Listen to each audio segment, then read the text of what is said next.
Don't ask what your country can do for you. Ask what can you do for your country. This question and many more will be running through the heads of complexity. We're gonna check out the recap frag movie pretty soon, but before that, the lobby with the teams. I need to know the script for the tournament. What is this act? It's not an act. Is this a way of life? It's way of life. Where is the cam girls? Here we are, IEM Sydney playoffs. We've got some beautiful attractions here down near the Harbour Bridge as well as the Opera House. So although the weather hasn't really delivered, maybe some of the content with the players will. And we can have a chat to some of the guys from BetBoom here who have just made themselves a lovely little spot in the quarterfinals. They'll be playing over in the arena at IEM Sydney. I've been casting a lot of your games. You seem to be running at people very fast, just Wing straight down mid, on Mirage, you're running out A ramp and just entering. So, why so aggressive? Who hurt you? I mean, this is just how the game is played right now. You can look at the other matches and the teams who win. They're almost doing the same, and this kind of passes me. Let's say like that. It's good. It's quite good enough for me, and we love to play this way because we're just a really emotional team. Let's say like that, and if we get a massive win on the round, and it might hype everyone up, so it increases our chances to win, in some way. But basically, it's just because I win, and this is just my playstyle. I don't know how to describe it other way.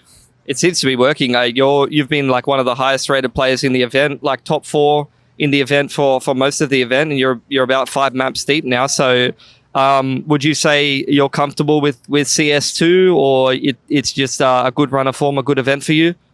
I mean, the game is still broken, but you have to just adapt to it. It's like this phrase, either you adapt or you die, there's no other way. So basically, I could complain about the game like everyone does, and that would be fair as well. But from my point of view, you just have to adapt and do the best you can. I'm not sure if CS2 is better, but it's I have same feelings when I join CS:GO Online and CS2 Online. It's it's almost the same, and the feeling is CS:GO was just a long sleep of my life, and just CS2 was the whole way, So I don't know, it just slipped away. But there's so many incorrect things in CS2. If they will be fixed, then everyone is not gonna forget CS:GO, but they'll find a decent replacement for it. And last question, you were playing on VP and Outsiders for a little bit, for a couple of months, and now playing for BetBoom. What's different? You seem to be playing well. You seem to be. I watched your games and I casted your games, and you seem to be, smiling, and you have this infectious energy. You're pumping all your teammates up. So when you guys are winning rounds, so are you happy playing for this team? And what's different between this team and then playing for Outsiders? And maybe talk a little bit about, playing under Jame, and then now you're playing under Nafany, so you've had some good IGLs and stuff. I mean, the difference is there's 2 main differences. First of all, it's the game style, because here we have a little bit more freedom than on Outsiders I had, for example. Yep. And the second way is mentality, because Outsiders are super serious guys, they're just walking full killers, And here we are not against joking or anything with each other. I think this is even more better. It makes people closer. So it's not just going to office to the job. It just goes to you go to work, but you go to the friends circle in the work. So basically, it's better for me. Just for me. I'm not gonna say what's better in general, but I feel here more comfortable. I was enjoying watching your games in the group stage. You guys are in the quarterfinals now, so that must be a good feeling for BetBoom. Only recently come together not that long ago and already playing in the arena. Yeah, of course. It's a nice experience, let's say. It's a first run in CS2, and we kind of did a good job already. So I hope that we will play without any pressure and other stuff, because we already reach our goals at this tournament. So I hope that we will show good CS. How has IGLing this different group of players been for you? Obviously, BetBoom, you guys have like I've been watching your games. It's crazy. You guys are playing so aggressive. There was a Mirage game where you're in mid window, 1 minute 40 into the round. You're just jumping into mid window on Mirage against Mao's Vitality, like some of these good teams in the world. So you guys, not playing scared. You're getting in the face of all these good teams. Is that your mentality or the game style that you wanted to bring, or is that CS2? I mean, this game just we're trying to figure out our own meta. So I don't think that it's kind of right that you have to play an aggressive ball game. But in current meta, seems like it's impossible to hold any angles. So you have to do first step versus your enemy, and that's it. I mean, it's hard to do something smart, Speaking about your game style and things like that, you have Inner Shine as well, working with the team, and then yourself. Obviously, both of you guys have worked with some very, very good teams, like some of the best teams in the world. So does it help that BetBoom has a really good leadership structure? And how do you work together with Inner Shine as a coach? Is he you enjoy working with him? Actually, it's kind of new experience for both of us. For now, we're doing I'm the guy who telling how we want to play, and then Shan trying to help me as far as he can. He already bring a lot of good ideas to our team, especially a lot of different pistol rounds, especially some let's say structured rounds. He's really good at it. And I believe that the only one thing that he needs is just a part of believing in him, and that we can provide as a team. So, I mean, it feels like for now we have a good understanding with each other. So that's how it works. How are you feeling about playing Complexity tomorrow? I'm feeling thank you, guys. Kyron is feeling thank you. Are you feeling thank you, or are you feeling something else? I mean, they're just a good team. And as I said before, we just want to show the good CS, and that's it. How are you feeling, Zorte? I'm feeling good. Feeling good. Look, the weather's clearing up now, honestly. There's a little bit of sunshine. You've seen the Opera House and all that before? Yeah, I've seen it before, but I think it might be helps because the media day right here, and maybe Big Boons comes up, and that's the reason why the sky clears up again. Now, listen, CS2, I was watching your game, and you have 9 grand on CT side, and I'm thinking, Zorte, he's got a good spawn. He's going to buy an AWP, go for a pick. No, we buy P90s now. What's going on? I don't know, because the game is horrible. Actually, we practice a lot with the P90. When I have a spawn, I just push an apps. That's it. But I won't complain because I'm playing arena right now, and it's nothing happened before this time, right? So I'm glad to play this game. Sure, I love this. So Zorte, obviously playing on BetBoom now. Previously, you played on Fours. There's a lot of good IGLs to play under in CIS, it feels like, and a lot of good players to play with. But your team, I feel like you guys have one of, people who have played on each of the teams that are kind of top of the CIS scene, like Fours. You got someone who played on Spirit. You've got someone who played on Outsiders, and then Nafany over on Cloud9. So how's your experience been playing with BetBoom and playing with Nafany as well? I think Nafany is good at jail. He's his calls. It's gives to player more freedom, I guess, because for example, as far as my experience at Forza is it's more had a strong structure, and I have a pool of my moves on the maps, and just do the same. And for now, I don't know, I feel is that everybody in the team have a comfortable to play, and it's every call. Just maybe we didn't do the right things, but we do it confident. That's why I guess we go to the arena. Yeah, your game style is like puggy crazy on Mirage. You're running straight through middle, 5-man through middle, and then next round Palace explosion, waterfall out Palace, and then B apartments timing, and then sometimes maybe slow default, just keep them guessing, but most of the time you're just running at them, and I'm thinking, wow, Magisk, very good anchor player. Surely he can defend this. No, you guys just come into the bomb site, 3 people dead in 5 seconds. It must be very intense to play. I think because in CS2, it's kind of hard to do as consistent plays. You actually did the same, what you do, what you did CSGO, but it don't work. Simply don't work. It's just like if you rush as a group, it's always fine. You just don't know, get some frags, and after some changes, you like end the rounds. That's why. And yeah. Sorry. It was fun for you guys on Mirage yesterday when you were, running around W gameplay, but not so fun when Mouse hits B. I used to play B anchor on Mirage. Not so fun when Mouse hits B like 10 rounds in a row on Mirage. Yeah, on new game, it's impossible to play on B because you can stay anywhere, but if they will pop B, you're gonna get insta headshot, so there is no chance to hold B anymore. What's different between playing on Spirit and playing for BetBoom? I don't know. There is no difference. I love them both. Love them both. That's good to hear. What are you looking forward to for the arena? Have you played many stage matches before? Obviously, Spirit playing in a lot of tier 1 events and stuff like that before, but here in Sydney in the quarterfinals already, how do you feel? I played with Spirit in 2 majors in playoff, and that was insane. I loved the emotions that I get from arena, so I'm excited. You feel better playing in the arena with the crowd and stuff like that? I don't really care. I'm glad to play anywhere.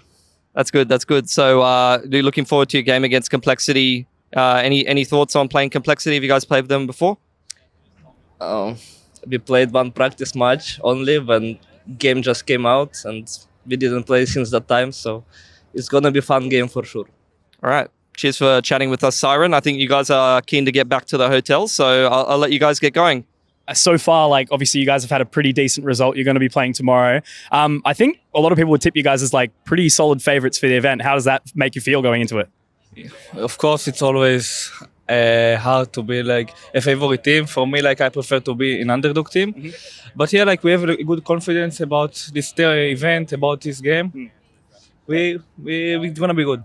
And now CS2, we've been talking about that. I'm sure you're absolutely sick of it. So we're in Australia. I'm an Australian. Have you got any questions about something here or anything that you've noticed in your time here? Where is the kangaroos? Love that. That's one I can't answer. But yeah, what's your favorite thing about what you've seen so far when you've been around here? I think the food is good. I feel look at this beautiful city. It's insane. Yeah. I really like it. Yeah. And now I'm going to put it on you. Who should I go pick on right now? What should I go ask? You should go to Madden and tell him instantly, search help.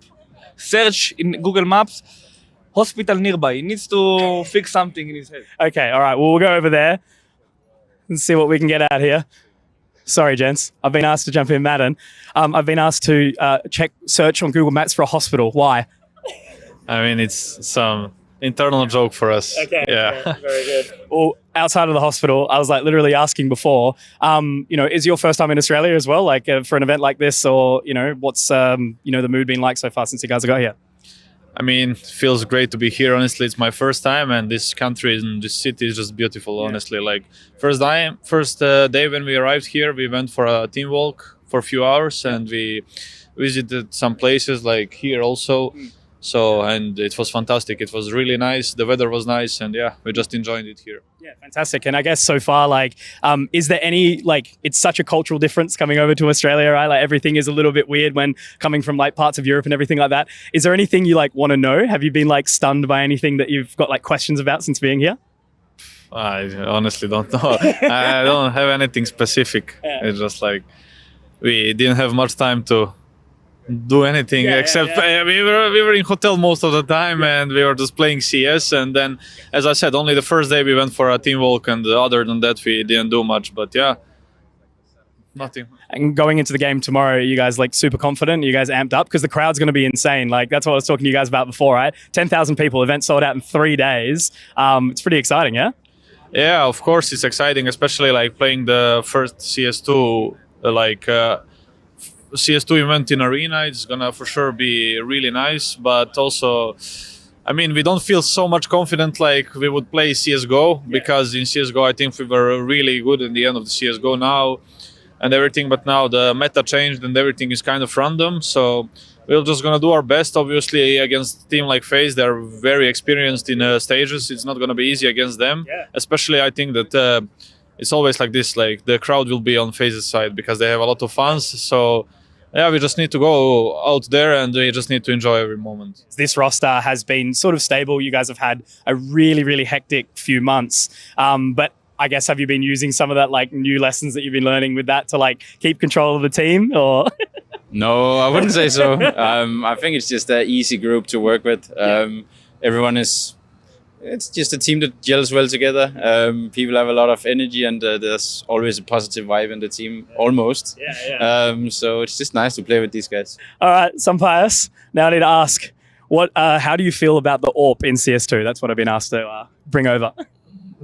It's really bad.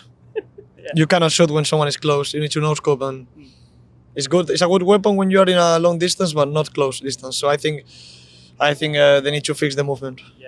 And Pika's advantage, like obviously it's a crazy thing, but I've seen more people on land like trying to hold lines a little bit more. Are you still able to like hit the shot, or is it just like, holy fuck, like, where did he come from sort of thing? I don't know. I don't want to hold anyone with the up, so I won't play up anymore this tournament. I think. Yeah. So seriously, just like back to rifle for the rest of it, or? Most likely, yeah. Okay, that's really exciting. But now going back to it, like we were talking a little bit earlier about what the crowd's going to be like, right? You know, it's sold out, 10,000 people, 3 days. Have you heard much about like what it's like to play in front of the Aussie crowd? Yeah, I heard because Movistar was playing in Melbourne, and they told me like it was quite actually like really crowd. So yeah, I'm willing to have fun there tomorrow. And yeah, let's see how is the Australian crowd for sure. I spoke to the Movistar Riders guys. I remember speaking to Alex after the win and everything like that, and he just said I think there was only like 3,000 people in that crowd. So imagine that like 3 times. It's gonna be crazy. But yeah, like around like what's been your favorite part of Australia so far since getting here? I think my favorite part is the international like environment. The international environment here is just different from what I have from the countries I have been, right? So I don't know. I think it's really nice. I also like the weather for sure. I love it. Awesome. Now, fantastic. Now I'm going to go pick on Diha as well right at the very end, my friend. So I need to know, I've been waiting to ask this question. What is the best anime right now, currently? I don't watch. Never watch, you sure? No. You can watch our vlogs. I'm not watching anything. What were you watching on the way over here? That's probably my question. Nothing really. I was trying to sleep and then I watched a bit of Harry Potter, you know? Perfect. That's actually a really good answer. I'm happy with that. Yeah, again, similar sort of question. Like, what's it been like for you coming here? It's your first time in Australia as well? Yes. Yeah. And it's been entertaining? I mean, when you go outside of the hotel, maybe yes, but we didn't do it much time. So. Yeah. So have you guys just been like practicing really hard, screaming, like getting ready for the first game tomorrow? Yes. We don't have time to go outside.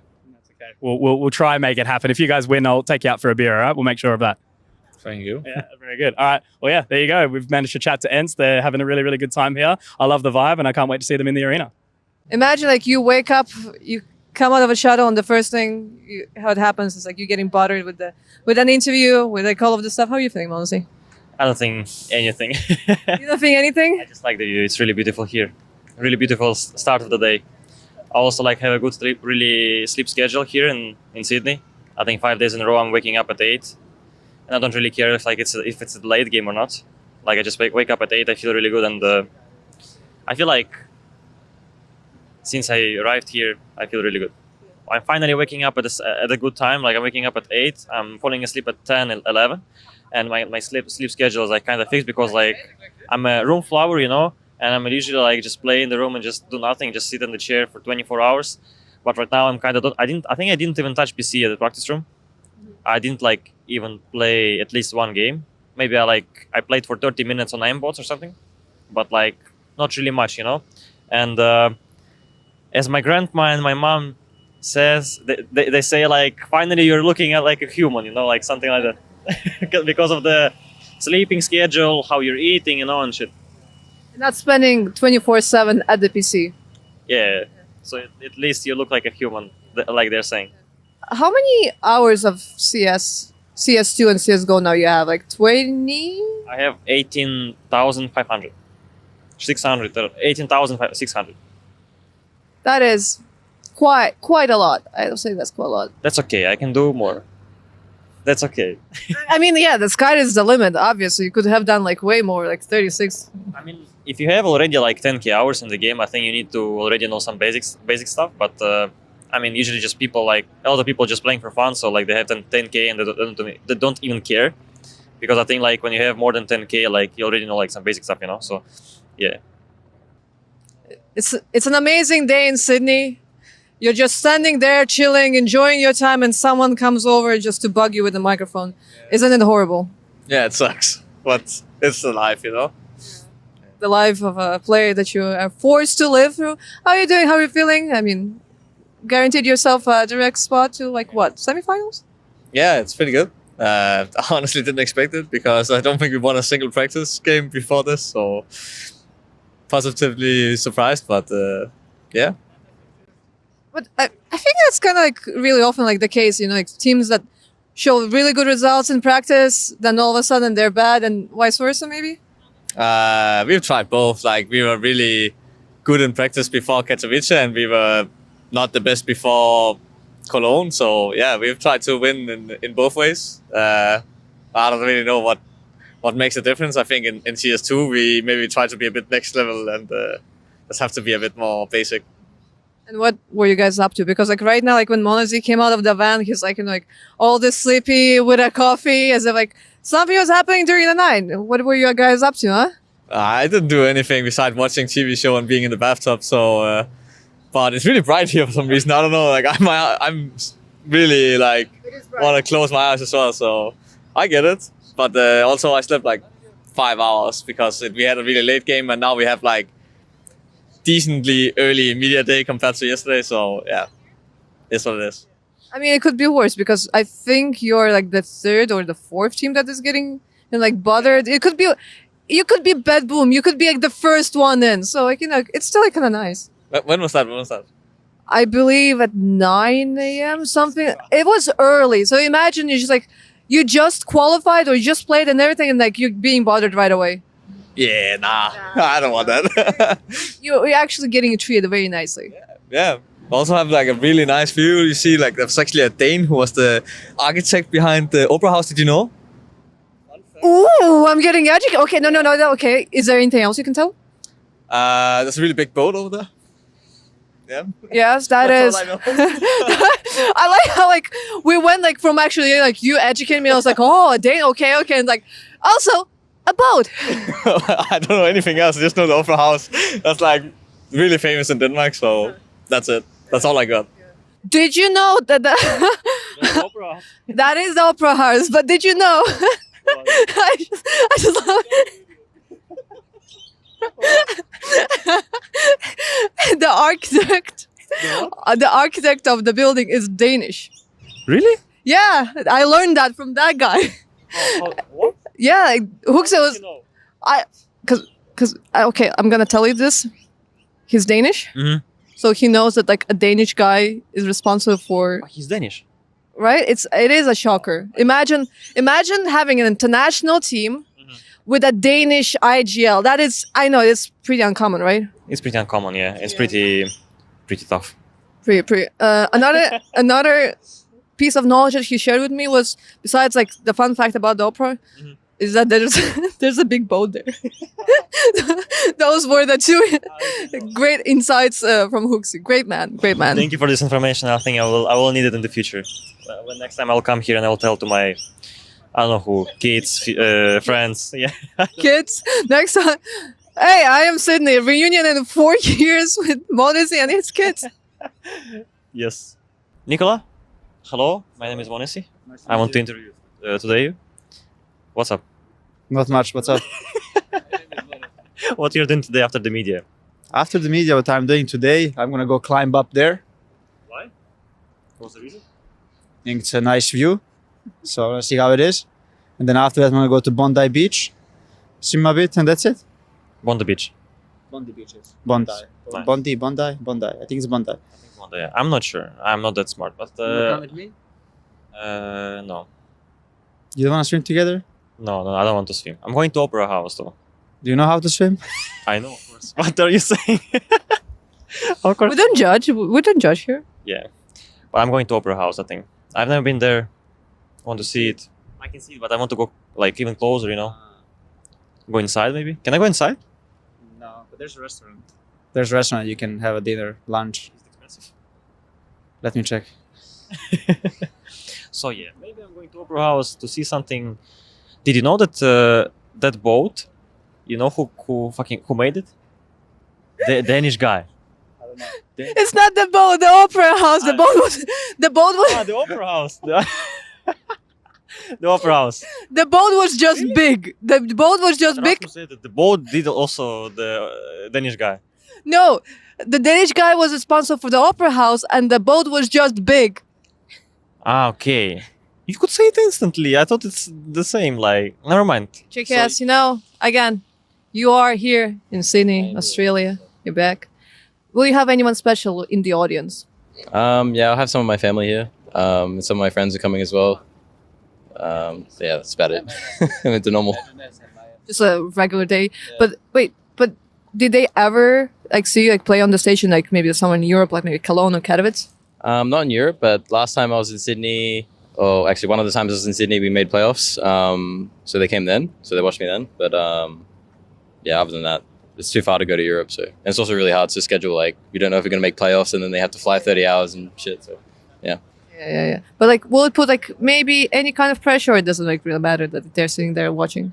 I'm not trying to cause any drama. I can put pressure on you. No, I just want to like try to understand. Maybe like back like the first time, but not now. Like I don't really care too much about it. Like I think it's just more like just a privilege that I get to do it. Not really so much pressure or anything like that. So it's fine. I'm privileged as well, Justin, to be a part of your journey at IEM Sydney. We've had a chat to some of the players here in Sydney, but maybe we'll have a chat to some of the people who make it happen behind the scenes. Whether they're ready to chat or not, that's really kind of irrelevant, to be honest. But let's have a chat to Marie. Hi, Marie. How are you? How are you? I've been told you are renowned for your hero shots of the players here in Sydney. You were ready for this interview. We let you know at least 2 days in advance, so... Yeah. Yeah, it's great. Like, I mean, like communication is key, right? Absolutely. You would know that. You would know, obviously, setting up a lot of these shoots. What was the vision here with the players today?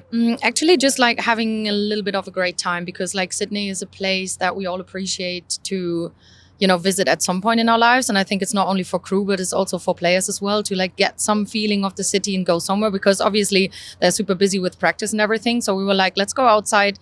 Let's have some of like the most impressive sights you've ever seen in the background and to just have something connected to Sydney, but at the same, like just have a nice time. I've been assaulted by the flies out here. You didn't think about sorting out the flies before we came and did the shoot, or? No, I mean we requested it, but Australia was like, you know, we have those animals. Some are poisonous, some are not. So get your shit together and just work around the flies, and that's what we're doing.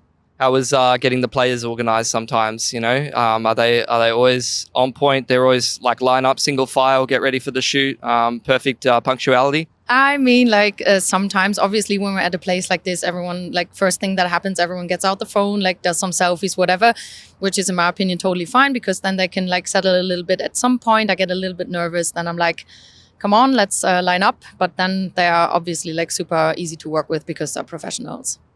How do you do the best hero shot possible? What's the little list of factors?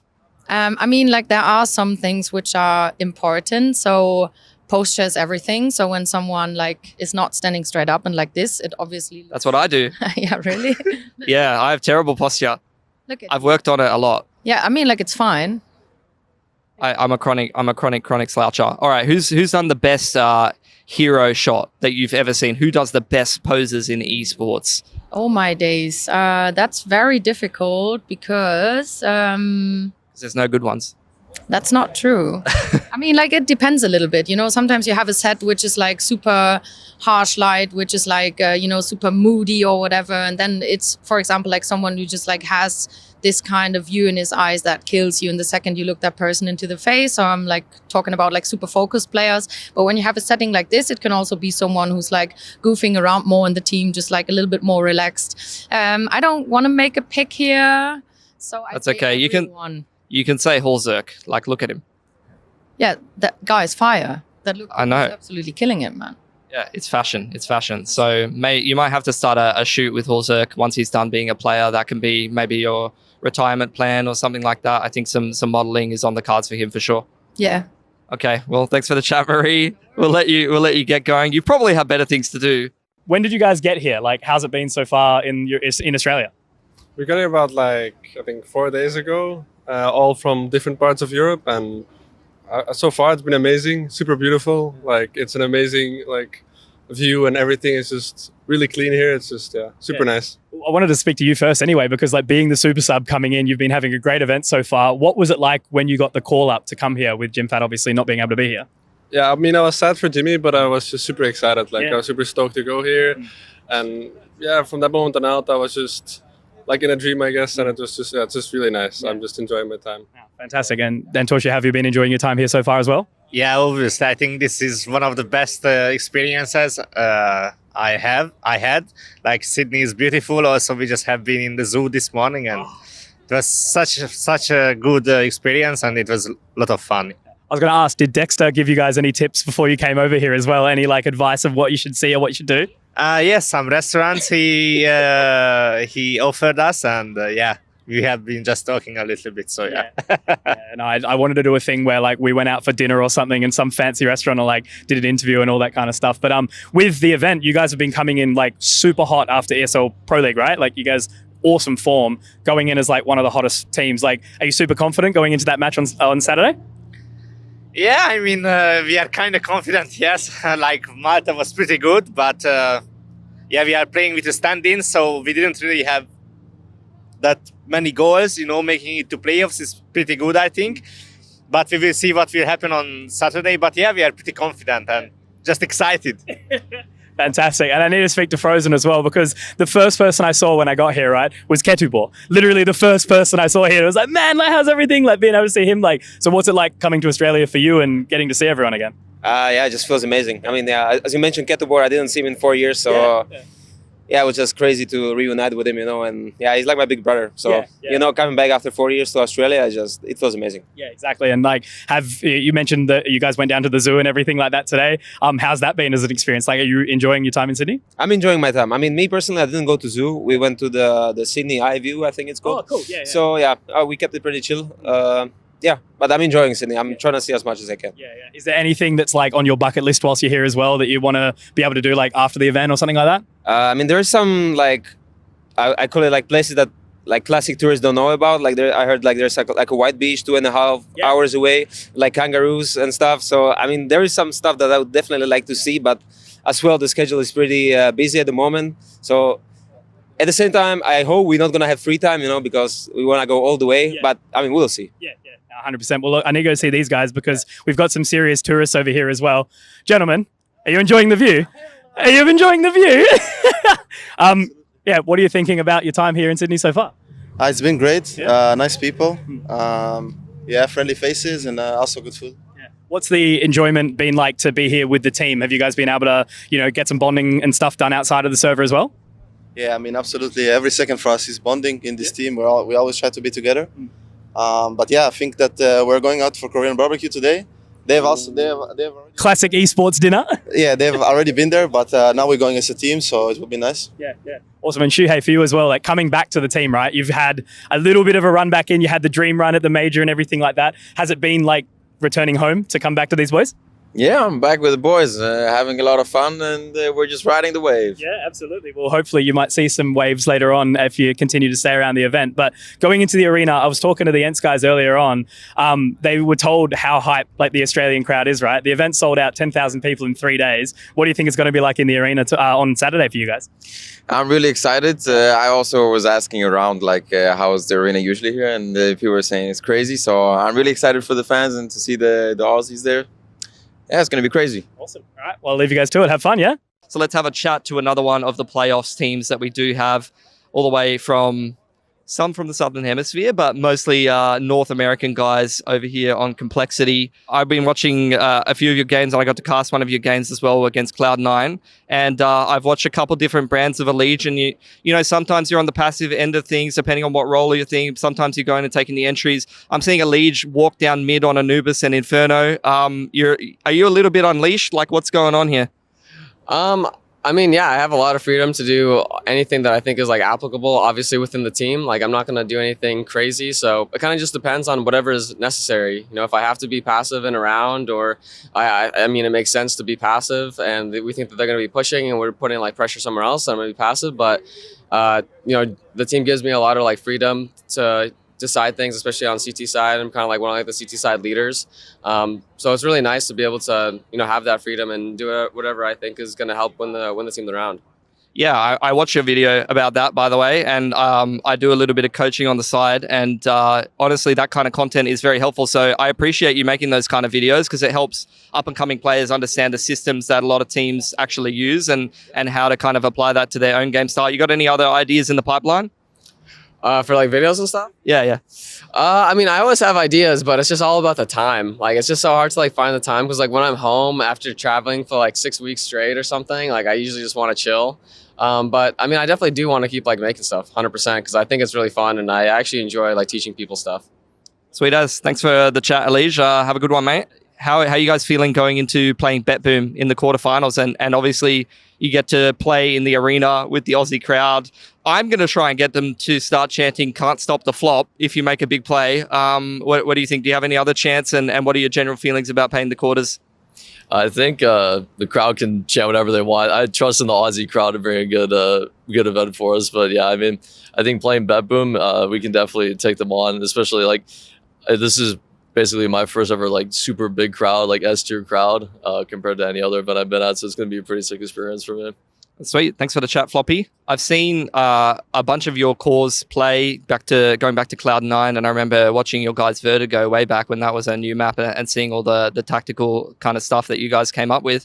But I'm seeing Complexity walking down mid on Anubis, walking down mid on Inferno, and getting in the face of some teams. So is that like a CS2 meta thing? Is this a different kind of style that you guys are doing, or what's the deal? I don't know. It's just been a game plan of the last few games. Obviously, some of it is CS2. Like for example, Inferno is completely different. So I think we're just abusing the things that we thought up in practice. We haven't had that many days, but the things that we did make have been working pretty well. So I'm happy with that. And I think especially having players like Elige and Grim just to do those kind of plays, it's been really easy. Sweet. Thanks for the chat, JT. How are you feeling about playing CS2 at the moment? I know a lot of people have been talking about, the AWP's viability. I've seen a lot of AWPers buying Kriegs and stuff like that, AUGs and all that. So how are you feeling about the weapons choices? I saw Zorte the other day buy a P90 instead of an AWP when he had a good swarm because he's like, why would I go for an AWP pick? I can just run into Palace with a P90. Yeah, I mean, I've been enjoying it. I mean, it's definitely gotten a bit worse, definitely, but I still think it's a very good weapon, best weapon in the game. So it's still viable. And I mean, I've always been a Krieg and AUG enjoyer. So like when I feel that weapon, I buy it, but the AWP is still great. And I think it's still very, very viable. How are you feeling about playing in front of the crowd? Obviously, I think if they get some, like I can picture it right now. We're in the arena. Halzerk makes a big play, gets up out of his chair with the mullet, just shakes out the mullet, takes his headset off, and they get the good camera shots that blast out to the arena view. I think people will go fucking mental, honestly. So how are you feeling about the Sydney crowd? Do you have anything you want them to chant for you? I don't have anything special I want to chant, just try to be as loud as possible. And I'm very excited for this ride. It's going to be my first stage game ever, like a big stage. So I'm very excited, and hopefully the crowd can be on our side and just make as much noise as possible. How are you feeling about Sydney? How are you finding the event and visiting the city? I'd say it's been amazing. I love coming to Australia. We were here once before for Melbourne. I'd say I'm really happy with how we're performing here. Obviously, if the first CS2 event, anything can happen. Any team can be good. So I'm glad that we came out on top and excited to stay here a few more days. You're kind of giving me like with the accessories. You're kind of giving me like Matrix a little bit with the sunnies and the chain. And I saw that a little bit in the server that first map against Cloud9. There was a little bit of like Triumph Grim hard carry mode. Like that was an insane map from you. So how are you finding CS2 as an individual? I'm liking it a lot, honestly. I like how the mouse input feels. The only thing I don't like right now is the movement and the sound, but I think those are all things that can get fixed with time. I mean, the game just came out, so I'm not too thinking it's not going to get fixed or anything like that. But yeah, I mean, that's just how I feel about it right now. Yeah, and you're playing BetBoom in the quarters. You said you've seen a little bit of the Aussie crowd before being to the event. This will be like that times 10. How are you feeling about your quarterfinal? Talk through your opponent and maybe how you're feeling about the crowd and all that. Yeah, I'm very excited to play in front of a crowd. I think the last time I played in front of a crowd that's going to be this big was like a fall final or something in 2021, and that was amazing. Ever since that game, I was like, I want to play in front of a crowd every game. So I'm happy to be back. BetBoom's obviously a team that we can't underestimate, but I think that if we just keep playing like how we've been playing, a couple more things to our game, then I think that we can come out on top for sure. I mean, we've been playing really good, so just going to see how it is and transfer it in the game. Yeah, I see people, like, it was getting late, your game against Cloud9. I was looking at the time in NA, and I was thinking, surely these guys aren't going to stay up, and I'm keeping an eye on the chat. And it feels like NA is getting behind Complexity at the moment. Like, you guys are kind of the team that people are rooting for, obviously, with some other teams moving away from an NA roster. Cloud9 in particular, maybe that wasn't a good move, given how that last game went, to be honest, but that's a story for another time. So how's the fan support been for you guys? It's been amazing. I think since we became the best North American team and, Liquid left and stuff like that, it's been really nice. And obviously there's some pressure for us to make sure we live up to that and really make sure that we're like the best we could be for North America. But I think that the fan support has been amazing. And I've seen like a lot of positive posts, lots of flares on HLTV and stuff like that. So it's all nice to see and we're all enjoying it. Yeah! Broke it. Hellways. So, okay. Was it a nice nap? Yes. Yes. I do want to know, like when it comes to you being on broadcast, on camera, on photos, you're always like super serious, but we all know like in real life, you're super friendly. You're always like being friendly with all of the guys, saying hello, saying goodbye, wishing a good breakfast. Why are you like this on camera? I don't know what you're saying. No, like we all know, like your teammates also know like how friendly you are all the time. It's just like, what is this act? It's not an act. Is this a way of life? It's way of life. I see. Neil? Hello. Can I bother you or bug you for a little bit? Yeah, sure. Okay. How are you doing? How are you feeling? How is Sydney? It's great. I mean, haven't had much time to do sightseeing, proper one, but it's awesome. Like the vibe is amazing, and I've never been here, so really happy to be here, and especially that we qualified for playoffs and we got some more time to spend here. But considering all of the teams that you're actually getting to play, do you even like have a feeling that you're in a different country? Because most of them, it's the same teams that you are playing in Europe. Yeah, I mean, it is a different place. We're down under. I don't know how you say that, but yeah, like everything's upside down in here. I mean, it's it's amazing place. Like wanna definitely see some more. I mean, you're probably still maybe partially getting used to like all of the teammates, because when it comes like, like all the guys, they're from different countries, different nationalities. I mean, I'm sort of biased because you have two guys from the Baltic states. I cannot control that. But what would you say, like overall, like what is the vibe like in the team? Like, is everyone like being super professional, or it's just like, like shits and giggles? I guess just like in every team, you have every kind of person. Like you have some trolls, you have some serious guys, and but the vibe is really nice. I mean, I have been here for like 3 months maybe, so just getting more and more familiar with all the jokes that's happening and trying to like understand some of them. But the fact that everyone is from a different place makes it more complicated. But it's also nice to see like how these guys get along and how different people can be. But I've played for FaZe at some point, and we had also different cultures, a mix of every place. So that's very interesting to see how people interact with, like just the language makes you think in a different way, So it's a very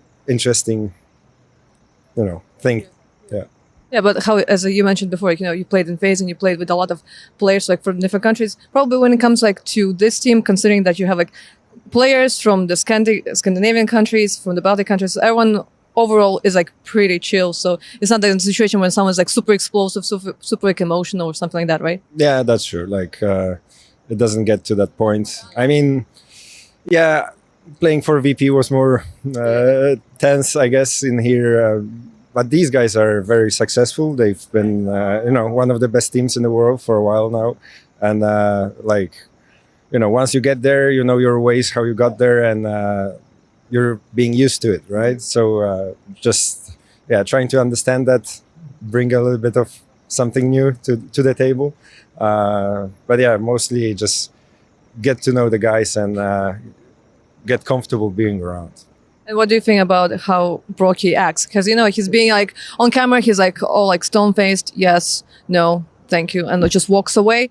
In reality, he is a troll, but he's a funny guy. Do you agree with that? Like it is a bit of an act. Yeah, that's for sure. You need that. Nowadays for the camera, many people have. Yeah, that's the thing, right? So it is for sure. We say it's a crazy Brocky and spicy Brocky and different Brocky. So it's depends on the day sometimes. So it's funny Brocky is a great guy. All right. Thank you very much, Neil. Thank you. Rain, remember yesterday's easy 2-0? Yeah, it was 2-0. I don't remember 2 maps. I don't know what you're talking about. It was. I was really hoping for that 2-0. It ended up, again being 3 maps. I do want to know what's up with FaZe and starting slow, making a comeback, loser bracket, winning the whole thing. Why? I don't know. I think we just like to play games, Need to get our reps in CS2, so it's just for fun. At this point, it kind of feels like there's some kind of script, like we're gonna do this, we're gonna do that. Is that how it is? I think so. I think Kerrigan has some weird master plan that we're all following apparently. It's for his blog because he needs the drama. Because you build it up, then there's drama. Oh no, we're about to get eliminated. Bam, you should in the end. Hey, it's all about money, You need to get the money on YouTube, Get the bag. Damn, I need to learn that. Yeah. All right, thank you. I need to know the script for the tournament because or the script for your vlog, because right now again you guys are going the drama way, going into lower bracket, making comebacks, surviving the whole way, going to the playoffs. I guess now going towards the grand finals, winning the whole thing. What's the next plan? What's in the script? The plan is that we wanted to play a lot of maps. I think we played the most official maps of any teams here. So that was the plan coming in. So making sure that we went MF15 the first game, and MF15 against Vitality, and already there we had a lot of rounds, So and then when we are doing too good, we throw a map, and then we kind of put the pressure on. So I think we are prepared for the playoff now. So hopefully 2-0. So all of this just for content. Content and play the game a little bit more, Add revenue for Finn. Get revenue? Add revenue for Finn. Ad revenue, yeah. Group stage ad revenue is the best. Yeah.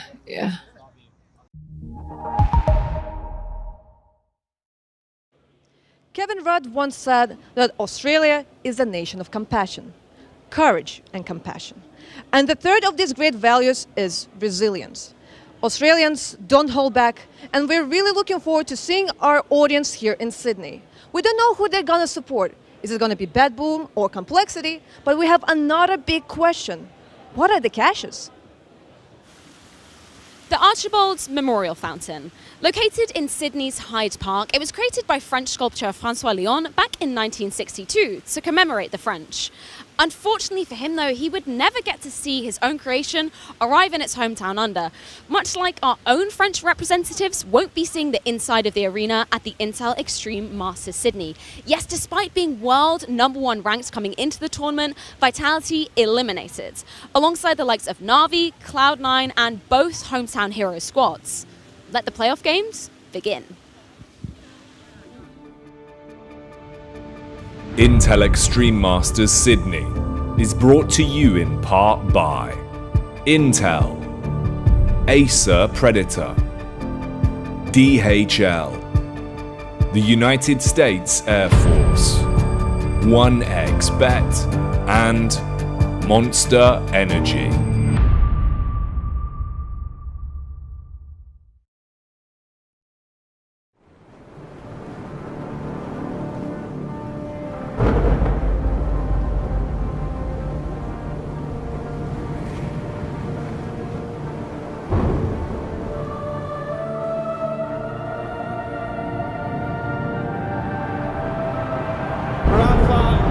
Making history.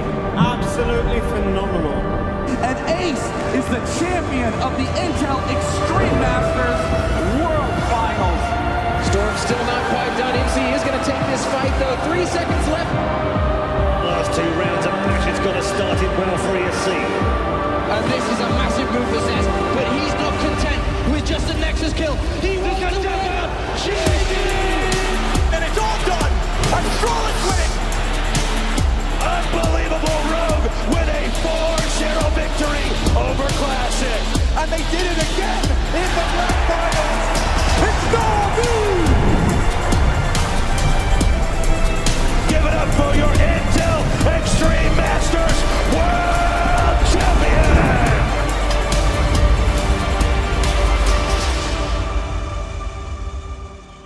Over 1,600 days since the Intel Extreme Masters last arrived down under in Sydney, and the Aussie crowd are back. And my God, they mean business early on this Friday. We're going to be at the heart of the action all weekend long. By we, I mean myself, Ryan Spears, of course, Yanko, Kassad. Gentlemen, the crowd are so packed out already. We're getting some USA chants. I don't know, I guess they're Complexity fans by the sounds of it. I guess as long as they're chanting something, that's fine, right? Very excited. I think they missed Counter-Strike, they missed IEM coming back to Sydney, and I think we're in for one rowdy playoff here in the ACC theatre. I haven't been here personally before myself. I've heard this is one of the most hyped crowds ever. You guys have actually been standing in front of them. If we go back to IEM Sydney's gone by, you were coaching the last time you were here. Absolutely, and it was like for the last 3 years we managed to get into the arena once.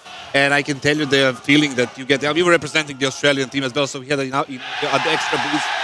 So the feeling that you get getting inside the arena just before you play it is just absolutely amazing. This crowd right here is unbelievable. You were playing last time. How the hell did that happen, Yanko? Well, you know, Nico really was a little bit late coming in. Eventually, didn't come in at all. So at first, it was okay. We just need a stand. We had you still load, and it's okay. I'll have to play a little bit. We were hoping he's going to come, Freya. He didn't arrive, so I had to go through that experience as well. And yeah, it was interesting. Let's put it that way. Can you describe the level of goosebumps I didn't make it into the arena. Oh, right? so sad, so sad. I wasn't. It was simply not good enough. Level of goosebumps you got, Kassad, playing in front of these guys. I can't even describe it. That you just feel, extra boost of confidence, of energy, knowing these people are cheering for you. Because, like I said, we were a part of Renegades, and I know that my ex-teammates, Australians, feeling like much more excited than I did, and I was like 10 out of 10. We've got so much goodness coming up today. So let's go through the highlights. We begin with Complexity, because these guys are a team that has come so tantalizingly close so many times before to making it to playoffs. We go back to Katowice. They were literally one game away. They didn't make it. This time around, though, I guess Elige is their lord and savior. In the words of Scrawny, NHR is healing. We've got to move on to talk about their opponents, though, because BetBoom, we all slept on these guys coming into the tournament. We didn't know what to expect, but Chiron, 4th highest rated player, currently coming out of the group stage, going head-to-head with Complexity, which is a matchup that's never happened in an official capacity before. But you tell you a matchup that has gone down before and is ingrained in all of our memories forever. Probably one of the best maps of Counter-Strike we've seen in 2023 CSGO. ENCE versus FaZe. We all remember Ancient, multiple overtimes, it going in the favor of ENCE, ultimately them lifting the trophy back in Dallas. And I'm so excited to see this rematch go down in Counter-Strike 2, because we know it's going to be even more chaotic there. Of course, that's coming up as our second matchup of the day.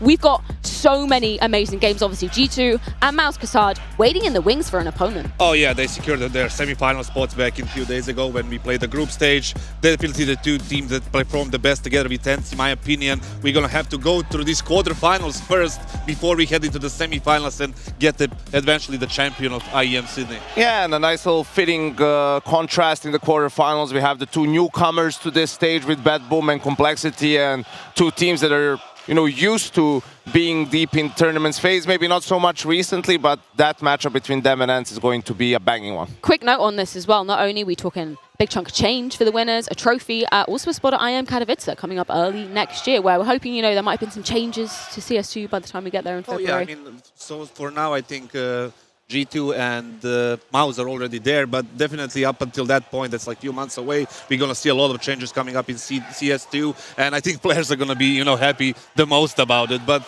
so far, so good. I like it, and let's just enjoy it. What are you most looking forward to today, Yanko? I'm looking forward to that second game, I'm not going to lie, because it's also a test for ends, right? Another one, crowd, large crowd, noise, all of that stuff going up against a team that's really good in the playoffs. And sure, they beat them already in Dallas. We mentioned that series and whatnot, but I think it's still going to be challenging because FaZe has been struggling recently, and now in this sort of an environment, I think they're going to step up. And that's the thing. You can, say all you want about FaZe in the group stage of stuff. As long as they make it through the playoffs, that's where they get the most comfortable. That's where they're going to be lapping up this environment. And they always look dangerous, no matter how, badly they might have performed in previous matches in the groups. Absolutely. Even themselves say that, like in the group stage, when they're struggling through those games, they say, like, well, only we need to get to the playoffs. We need to get to the stage. We're going to feel much better. This is the team that won the major. This is the team that won the Grand Slam. This is a team with great individuals, right? So I'm not really doubting them. They had this, loser bracket run so far, and it's gonna be a banger of a game. Anything else that you're looking forward to today, Kassan? Well, so far 2 things: great Counter-Strike and a great, great crowd, and I already got delivered on one. And Counter-Strike, I'm sure, is going to be coming up. You know what? We've talked about the money, we've talked about the pride, we've talked about the trophy, the spot at IEM Katowice. There's another thing that we're going to be throwing in there. Of course, the Intel Grand Slam. And we're talking about this specifically because 3 out of the 6 teams that are in attendance here already have one notch, Janko. So potentially the opportunity for one of these 3 teams down the lower side to be getting halfway towards that Grand Slam. Yeah, and I think you probably look towards ENCE and G2 as the 2 that are the favorites out of the teams remaining in the hunt, especially G2. I mean, they played the winner of Complexity, Bad Boom. I think for them, anything but an appearance in the Grand Final would be a massive disappointment. And then when they get there, if they get there actually in a best of 5 Grand Final, feels like that's where the extra experience is going to kick in. So they're in a really good position to secure that second notch on the Intel Grand Slam. Think about Mouse as well, just coming fresh off that EPL victory. Obviously, that's what netted them their notch on their potential Intel Grand Slam belt. For them, it's just about capitalizing upon that momentum. But with the standing as well, I didn't expect to see him here. I mean, in general, for me, Mouse is definitely like, something new, something that we need in CS2. Yes, it's a young team, one of the youngest teams so far, 21.4, I think, years old. And we need these new teams, new generation of kids that came in from Mouse Academy to kind of continue this winning ways after winning Pro League. I wouldn't mind them winning the whole thing here. It would be just an amazing story as well, but they are playing well. Yeah, I think it's exciting, right? And with the shift into CS2, you think that's going to it's going to be easier for them to adjust, and perhaps some of the more experienced teams that have more veteran players. And I think them with a stand in making it straight into the semifinal here at Sydney is also a testament to the structure that they have and the leadership that they have on that roster. In terms of, the treats that we've got on our table today, I feel like a kid in the candy store because, man, we've got so much goodness coming our way. We've also got the Caches making its return. Yes, the big reunion wouldn't be right without our wonderful show match returning on Sunday. Janko, what's the big deal about the Caches? You've competed in it. Sell us on this. Yeah, I've been on the probably wrong side of that one for the most time. I've somehow managed to put myself in an England jersey and be on the side of the UK. Yeah, how on earth? Well, I guess they just needed more villains. How much do you get paid for that, nothing, unfortunately. But I think it's just one of those situations where, I do a great villain and it's easy for people to shout at me. And unfortunately, this time around, right, the main antagonist, really, Henry Greer, couldn't make it here to Sydney. So we'll have to do with Hawkeye in that role. Both British. Yeah, I know how excited Chad gets for these ones, right? I mean, it's practice, it's meetings, it's getting everyone hyped up. So, yeah, I think it's just considering it's hard to get an Australian team into the arena. It's also to give fans something to cheer for, right? And also to warm up the crowd for the Grand Final. Chad was talking about this the whole week long. At some point, I had to step away, just wait for it to happen. But definitely something that I'm looking forward to. Let's say it like that. This is where Creamy Moses was born, right? Oh, I love that. No, this is where we dropped Henry in a tub of cream. Oh, yes. One time around. Yeah. I don't know. Henry, there's nothing that guy wouldn't do for the broadcast. Are there forfeits this time around?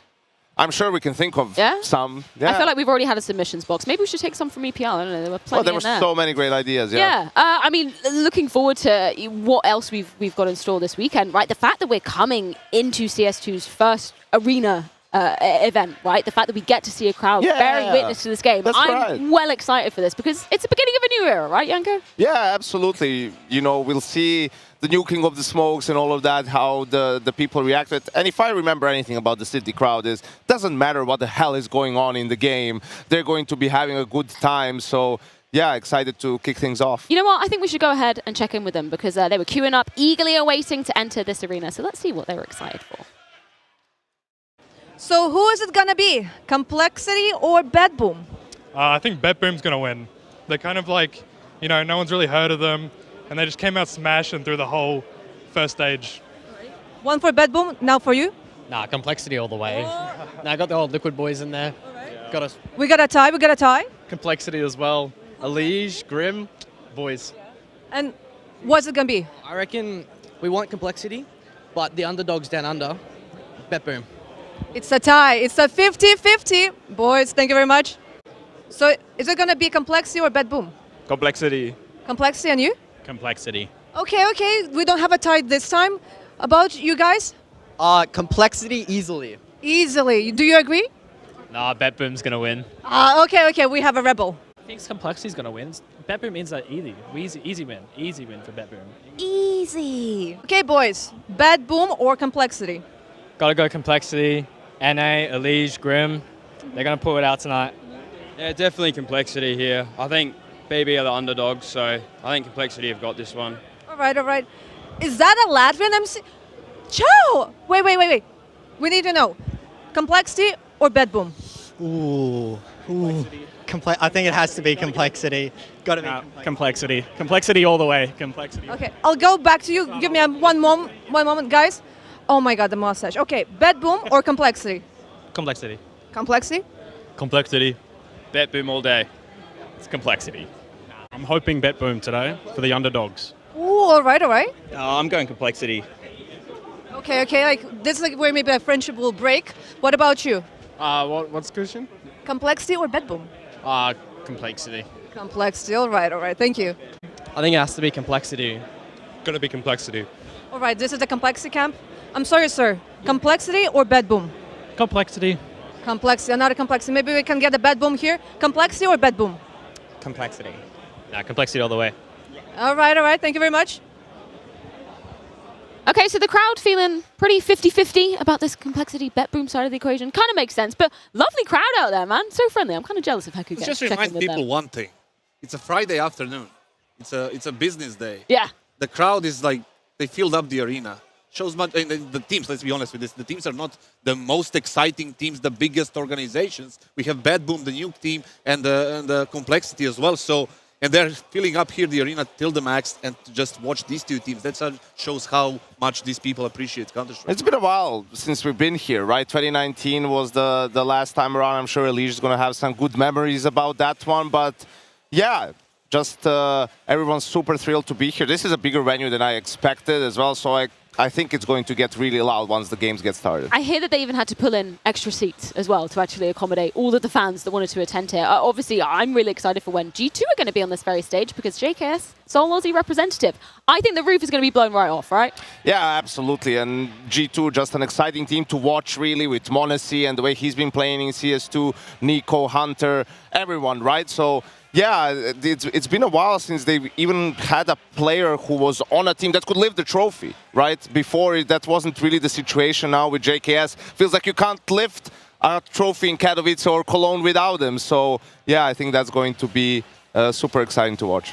Absolutely, I agree 100%. JKS is a bit of an icon in Australia when it comes to 100%. Counter-Strike. I remember, like 4 years ago, he was up there, and right now, with all these titles that Janko mentioned in Cologne, in Kato, being in the G2 organization itself, he just lifted him even more. I think these people love him, and they can't wait for the Saturday's game. Well, Complexity versus BetBoom. The crowd seem pretty split on their side of the equation. So let's find out what these guys think in our 1xBet prediction. The 1xBet playoff prediction bracket. I'm YNK here with Kassad. And, well, let's kick it off. We have Ends FaZe as our quarterfinal. I do believe that FaZe has that, the lower bracket run boost you have. And I think they might win this one and get into the semis. I'm going to go with Ends and saying that the fact that they play better Counter-Strike is going to prevail. And well, this is great that it's just you and me because there's no one to break the tie. So who's going to play versus Mouse? We're gonna find out. The thing is, the second quarterfinal is Complexity against Bad Boom. I don't know about you, but for me, I think the firepower is definitely on the side of Bad Boom. It's a tough one, but I'm going with the CIS running around, headshotting everyone, and I think they'll be the ones who So we agree on that one. Yeah. will meet G2 in the semis.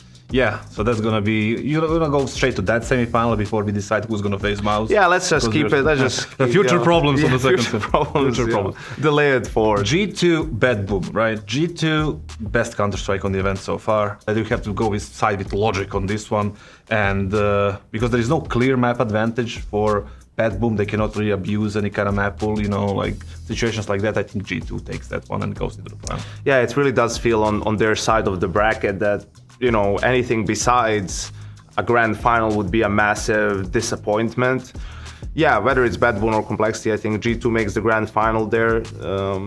On the other side of things, your arguments about about Ant's matchup against FaZe. So let's stick it with data and With logic. With logic. All right. So Ant's is And gonna the be in the smart guy. semis. Well, not that one. I mean, I gave you one. You can get two. The thing is, like semifinal, then Mouse against Ants. I don't think Mouse will be able to go through Ants. Let's also not forget that Mouse, even though they won Pro League, it wasn't really a big crowd. Yeah, it was an arena. You know how they handle arena. I think Ants has more advantages there. I'm putting my money on Ants. the big problem is they're playing with a stand-in. I think if Ants can get through FaZe, then they definitely will have that also confidence boost of their own to be able to beat Mouse and make it into the grand final. Yeah, so that leaves us with the grand final. Yeah, a rematch of IEM Cologne. Overall, I do have to, based on that matchup they had in the group stage for the semis, I do think that G2 is poised to win the event. You know, for me, when it does come to that game, I tend to side with the team that has the, you know, best player, and still at this point in time, that's more G2 than it is Ant. So I'd go with G2 in the grand final. So you kind of agree on that one. I mean, what a shocker. Crowds everywhere in disbelief. Kassad and YNK pick G2 to win the event. Who would have seen this coming? Very, very surprising. Crazy scenes. That was the 1xBet playoff bracket predictions. Thanks for watching. Absolutely no surprises there to see Yanko and Kassad siding with G2. But I want to talk about the superstar that we've got down here to be prefacing this incredible event. We got Torzy from Mouse. Obviously, you guys already making it through to the semi-finals. Be honest with me. Did you expect to make it through to the semis, considering that you were coming here with a stand-in, right? Was that your expectation?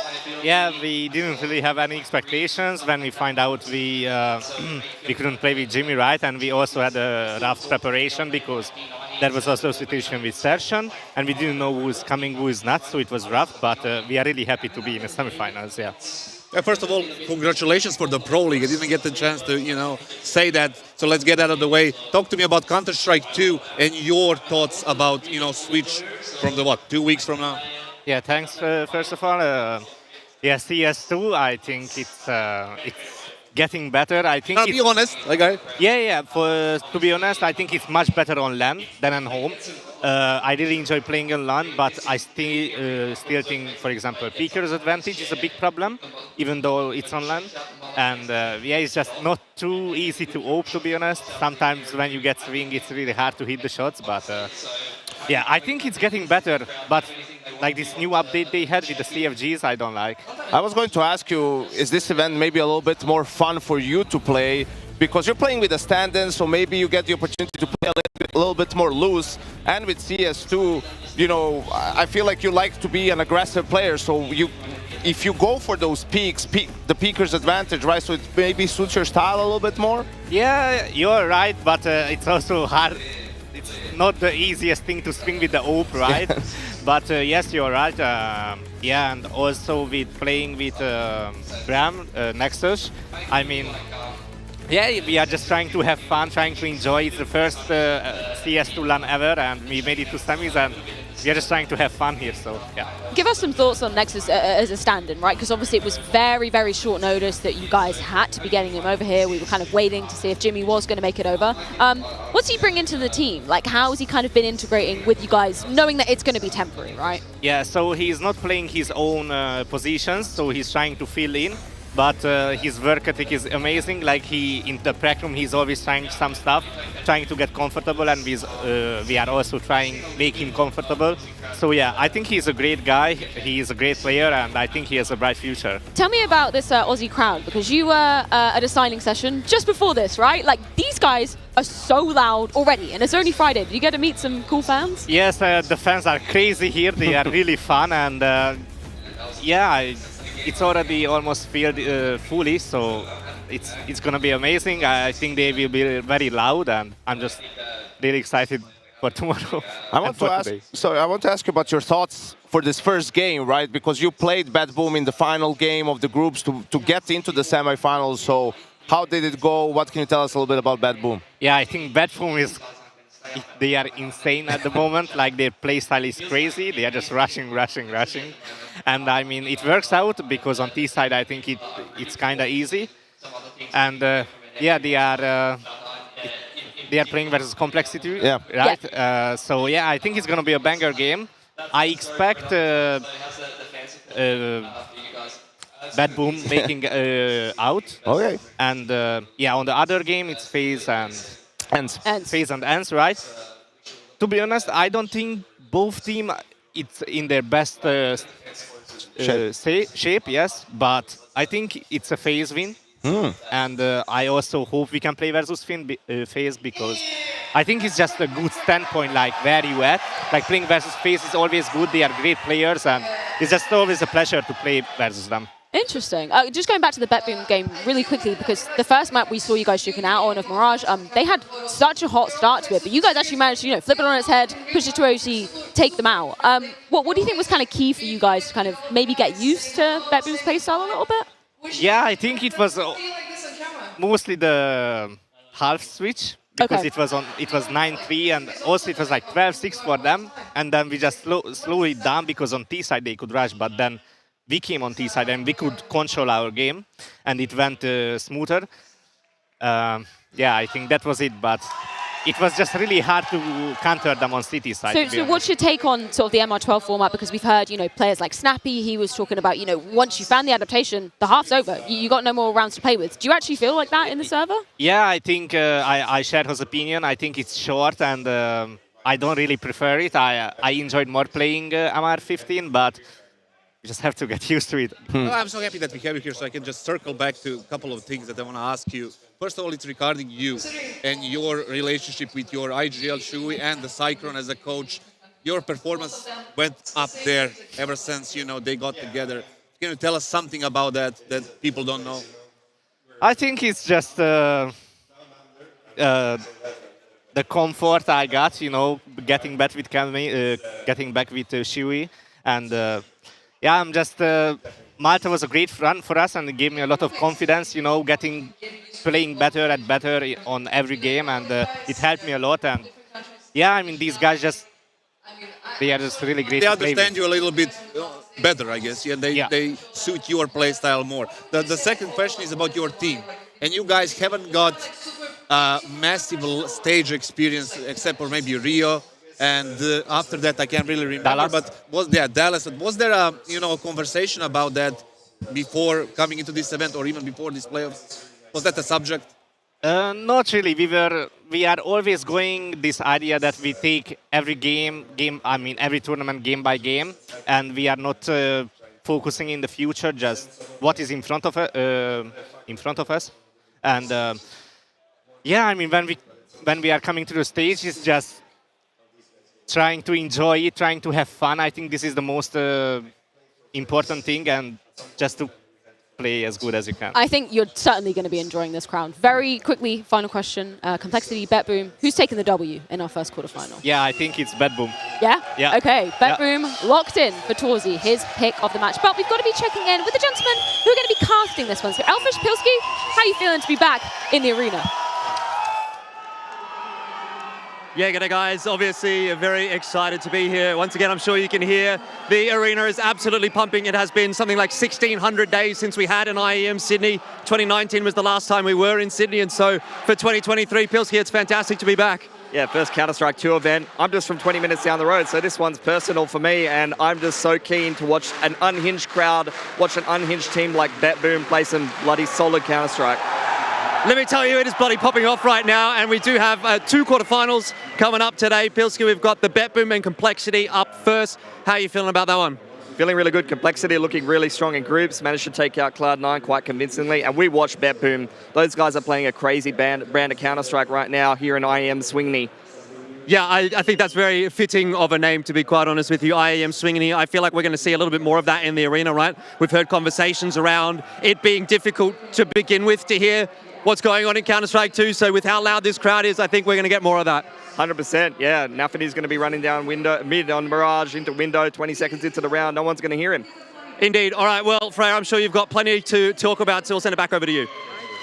Thank you so much, gentlemen. What a beautiful shot of the arena as well. Like, this is massive. I don't know whether people are appreciating the scale of this. Like, can you see all those guys right up there? That's awesome. I think, Trey, it's not only about the size, it's about the acoustics. The acoustics, right? And this like sort of an enclosed one. We saw that in Dallas. It's similar, right? It's less people than a Cologne, but it still gets pretty damn loud. So, yeah. I just can't get my eyes off the crowd. Yanko is talking. I'm just looking at people going crazy, and the game maybe is not focus. even started. The game is not even started. Oh man, it's going to get so loud, and I'm so excited. But before we do dive any further into the action, we've got to be checking in with the teams arriving this morning, courtesy of Haku.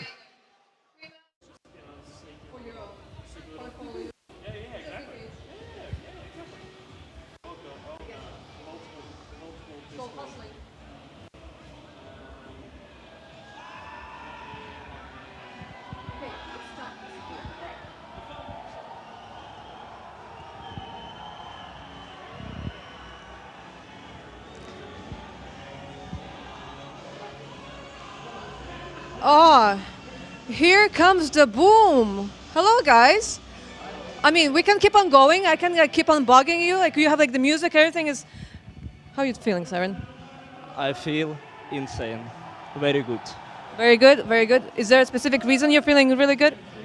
No, I'm just excited to play some game on big arena again.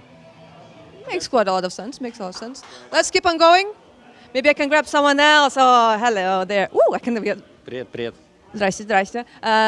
We're still gonna do it in English because we cannot do live subtitles. I'm really sorry. One day. How are you feeling, Nafany? I'm feeling thankful. Thank you, I guess. How it was right, actually. Yeah. Feeling thank you. Thank you, yes. I'm feeling thank you. Yeah. I know your English is not like that. I know you're good with that. But like overall, like the atmosphere, how is it in the team? I mean, it's fine. We're kind of happy that we're at the arena. A few people will play here first time. So it's kind of cool that we have very fast progression in our team. Yeah. So it's kind of cool, yeah. And will it be hard for you to control this little guy? I cannot control him. He's fine. He's not. You're like. I mean, only not very smart people can think that someone have to control him. He's a smart guy, so he can do whatever he wants. Ooh, do you agree with all of that? Like, is that how you're feeling? Not sure. It's actually he decides. All right. Yeah. All right, guys, you're in the room. I'll not disturb you anymore. Thank you very much. Thank you. See you.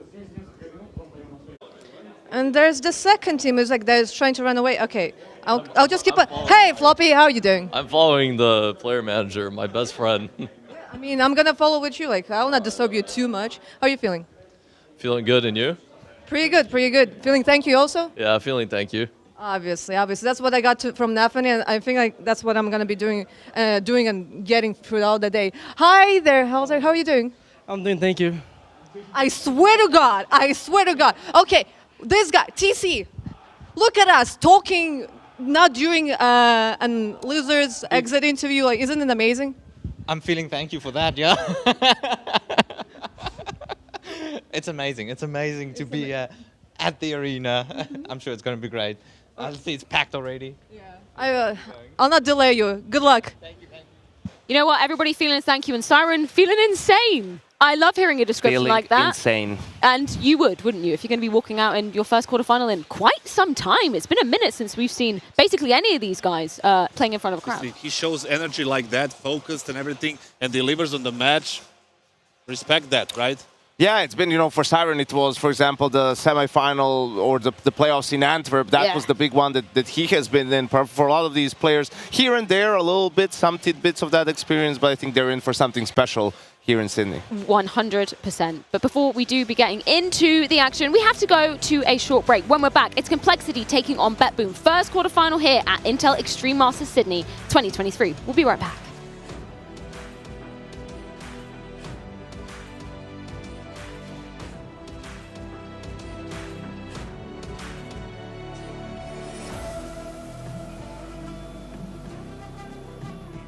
Are you going outside this summer? Yeah. Me neither. That's why I'll be wearing the ESL Essentials collection while I safely tan behind my monitor. Wow, I love it.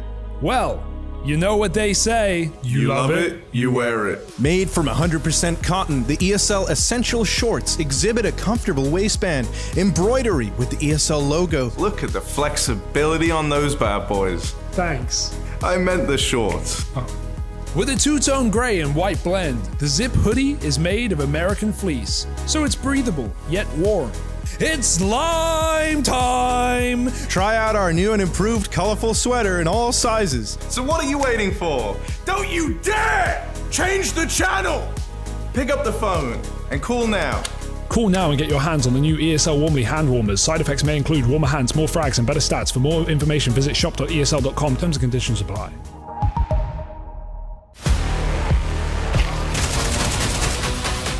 Now it's just Frozen who is going to have to recollect the bomb. Oh, Frozen! What on earth have you just done?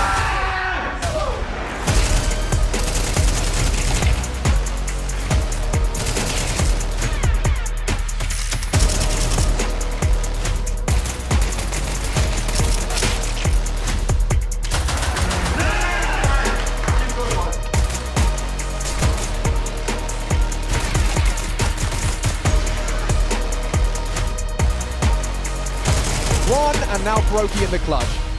Another jump clutch from the air.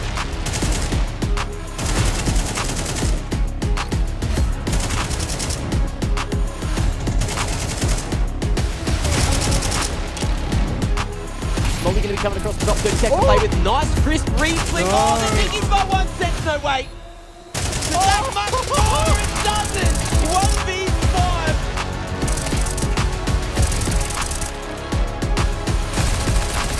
The P90 is so disgusting, it's getting too much. A P90 ace to win the game. At least it had that small victory, but they might find more. Diha! Oh, what a bloody round out of him!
BetBoom and Complexity out to prove that they're more than just dark horses as we enter the first quarterfinal here at the Intel Extreme Masters Sydney. And boy, the crowd are already ready to get this baby started. And you know what? We've come all the way down under. It wouldn't be right for us to kick things off without getting an Aussie down here on the desk. We've got Alistair to kick off the proceedings.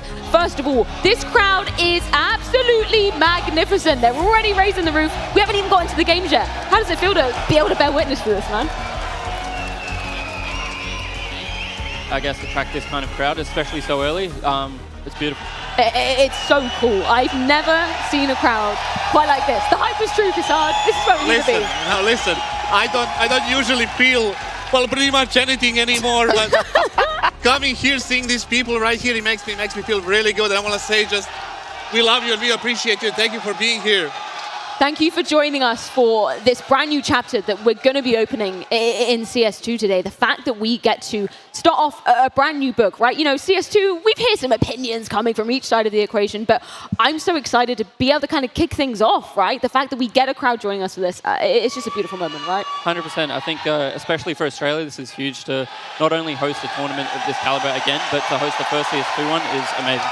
4 years since we've last been here, Janko. That's mad. Yeah, and every time it's been insane. I mean, from the first time coming in, people had questions, oh, you know, how many people are going to show up? It's a big arena. How many fans are there, actually? And I think every single time it gets crazier and crazier, especially now with CS2 being the new game that everyone is playing at. I think it's going to be absolutely magnificent here in Sydney. We do have a matchup on our hands, so obviously BetBoom going head-to-head with Complexity. Let's begin by talking about BetBoom, because you had a name you were referencing them by, I guess kind of the leftovers maybe, but ain't it true, you know, when you get that takeaway pizza, it's always better the next morning when you've left it out to sit a little bit. I guess depending on the pizza, but definitely you can see on your on your screen that, you know, C9 made a difficult decision by removing the fan in a fan emoji, crying face, of course. The Fanny was under a lot of pressure. He was like criticized from every single possible place because of the underperformance of the team. He did get, you know, benched. He did get kicked from that team. But right now we see him here in this arena,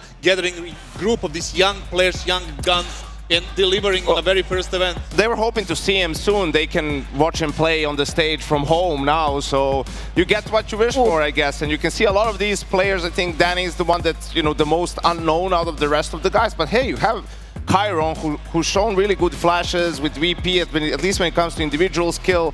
Nafany, obviously the in-game leader of that Cloud9 lineup and the Gambit lineup for a long time. Zorti, who absolutely had, you know, amazing games sometimes for Force at Pro League, for example, and Siren was a staple of that Spirit team for a couple of years as well. So yeah, on each on their own, they didn't really fit in those teams, but hey, if you can make it work now together, there's some talent on that lineup. Alistair, what do you make of this kind of crew of players coming together? Did you expect them to be making it to this stage? I didn't expect them to make it this far, I think, this comfortably. I think players like Nafany have always got that kind of in them, and Nafany's obviously got, you know, that Gambit history behind him. So obviously he's played at a high level for quite a bit, but it's nice seeing Zorte come in and get to show off what he's actually made of, because I think he's a very smart and very strong AWPer. And they're super young, right? They're sort of like the mouse team of the CIS region. And I think also something that shouldn't be overlooked is their coach. Their coach is Innershine, who was Kerrigan's analyst for, you know, 3 years, I think, or something along those lines. First in mouse sports, then in FaZe. So he has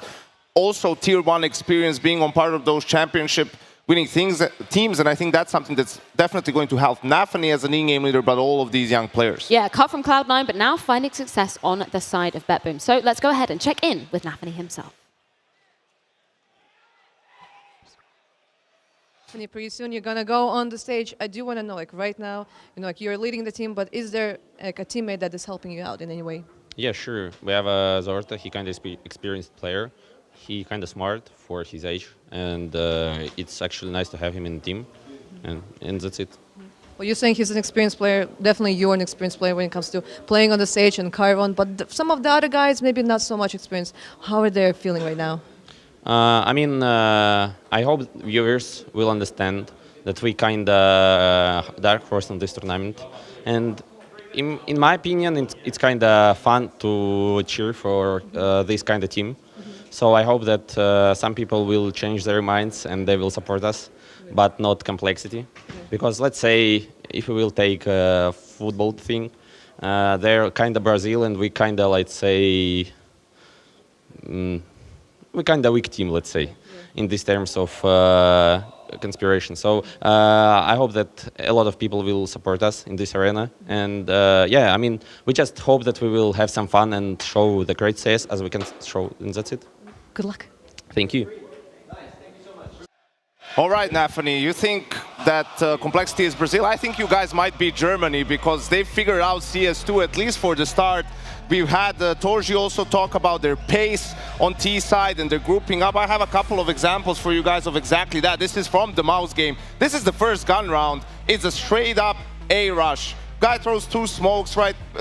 Danny is running in first, Carry on second. This is to show you the smokes that fall down. You can see on the kill feed, 2 guys are already dead. They get 2 entries, and despite it turning into a 3v3, they're going to close out this round easily. It's just extinguishing the molly, running up, getting the kills, nothing flashy, just brute force, because it's so hard to trade and get multi-kills on the CT side, right? You go on over to the second example. This is round number 7, so a bit more further down, you have not 1, not 2, not 3, but 4 guys jumping out on mid. Again, aggressive mid control from the T's. 1 guy in B apps as well. This is an intentionally missed molly here from the T side, because you get the sound cue, but they don't really see that it's missed. This is to allow Chiron to really get inside this connector area and try to catch someone off guard. You're going to see him, that's him running in completely, getting himself into this position in connector. Now from this position,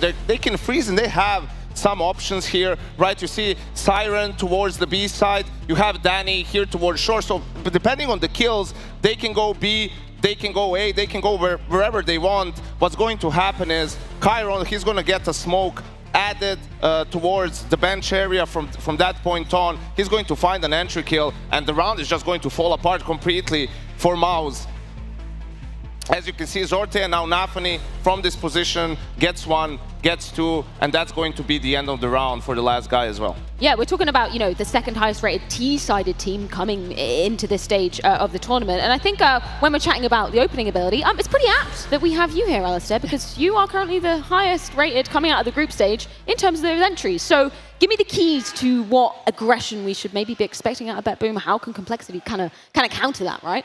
I don't know, it's quite difficult because they have a few different pieces. I don't think Zorte is necessarily an aggressive AWPer, considered like Manesi and stuff like that, but I think Chiron is pretty damn fearless and he's not afraid to get dirty and get into all those brawls. So I think a lot of it's going to come down to Chiron and trying to spearhead a lot of operations. Let's talk about Complexity, because I think both of these teams, they've got a bit of a redemption arc going on for different reasons. For Complexity, Kassad, this is a story of will they ever make it to a damn playoffs? Turns out CS2 and Elige was the key they needed to make it there. But we are talking about the team of Complexity. The reason why we're saying that, because nobody really was kind of jumping off statistically in that team. They were all kind of evened out, and they performed well through the group stage to get to the arena, right, to the quarterfinals, and they deserve that, right? So can they continue delivering the teamwork and all this camaraderie they have in that team that seems to be out in the open after winning the Blast and everything and qualifying for the finals, and that's going to be on CS2 as well. So can they do this here? It's going to be a difficult thing for them because it's the first time on a big stage like this, except for the Liege, who is a veteran. Well, let's go ahead and check in with the mind of the Complexity camp. It's JT with Hacker. So JT, just in a few moments, you're going to step on the big stage. Are you excited to play here in Sydney? Yeah, it's our first big event, playoffs, so yeah, I think all of us are just excited and we're ready to have some fun. And it kind of looks like that the audience is going to support Complexity. Does that put any kind of pressure? Definitely not pressure, but it's going to be a lot of fun with the audience actually supporting us. I saw that they were booing the other team and they were hyping us up, screaming, like chanting USA and all that. So I think it's going to be a lot of fun. All right, thank you very much. Thank you. Now, when we're talking about the individuals on the side of Complexity, Elige, he's experienced in Sydney. Yeah, I guess this is, you know, what it takes to get Complexity into the playoffs, right? Just lose all your hair in the process of doing it. But I think we can also see he's been having a good tournament here for Complexity. I think he's brought a lot more outside of the game as well in terms of how to help them with communication, make practice more productive. Complexity was a team that used to beat themselves a lot, you know, and make a ton of mistakes and frustration would seep in. That's still there, but not to the same extent. You can definitely see improvements. Elijah is the guy who won this event in 2019, so he's going to bring not just this event. He won a lot of events. He won the Grand Slam with Liquid, a lot of things that he can bring in terms of experience and the kind of the mental stability of that team, right? So overall, good addition, and it paid out right now. Now they're in a good spot, and you can see him delivering frags all over the place. His numbers are always up, and he's doing good. This was one of the tournaments that they needed on their Intel Grand Slam belt, right? This is one of the ones that propelled them a little bit more forward. The first one. Very first one. This is where it all started. Maybe this is Complexity starting their own Grand Slam run, Freya. We've all been sleeping on them. You better believe it. We're going to best believe, baby. Maps, where are we looking for this one, Janko? Where do you hope we go? I think Complexity has a good thing going for them because they veto out Mirage, and that's been BetBoom's best map, at least when it comes to CS2, so we won't be seeing that, and they'll have to take it somewhere else. I think maybe Ancient is a punish pick for BetBoom. For Complexity, it can be Anubis and then a sort of a handshake as the decider on Overpass. I do like the fact that, Complexity went for the comfort pick. They don't really care about the, the firepower or anything. They're just going to go for their best map, Anubis. Ancient was the leftover map for BetBoom because the Mirage is not there, and then Vertigo on the decider. Again, I feel like we have seen this multiple times during the group stage that we get the Vertigo, even though the community and the players, especially Nico, seems not to like the map. But, right now we have it in the players. Both teams are not scared to play. What do you think about Vertigo yourself? It's an absolute brawl fest. I think right now that map is so hard to be consistent on. It's really going to come down to who's controlling A ramp a lot, I think. So Prima, that really changed from the past iteration of in CSGO. But what about your team? Like, does it mean that you need to adapt to more like individualistic meta or more aggressive? What does it mean for you? I think it allows for more gimmicks on A ramp, and popping through smokes and all that stuff, like everyone already has seen throughout the tournament, throwing nades into smokes at ramp. That's going to be, I think, important to get control, and the way they sort of take it, it's just going to come down to pretty much, yeah. Well, gentlemen, we've got our maps. We've certainly got a crowd here in Sydney, so one thing left to do is welcome our teams, but not before a quick break. When we're back, it's time for Complexity and BetBoom to enter the arena for the first time here at the Intel Extreme Masters Sydney 2023.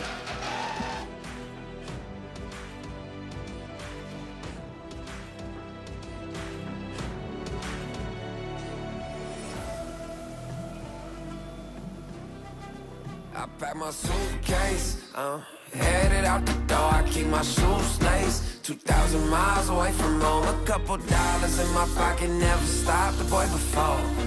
I load my bags and hit the road. Miles past, turning back, found my track, face the fact, she a cold one. Never gonna settle for none, stay up every night till I won.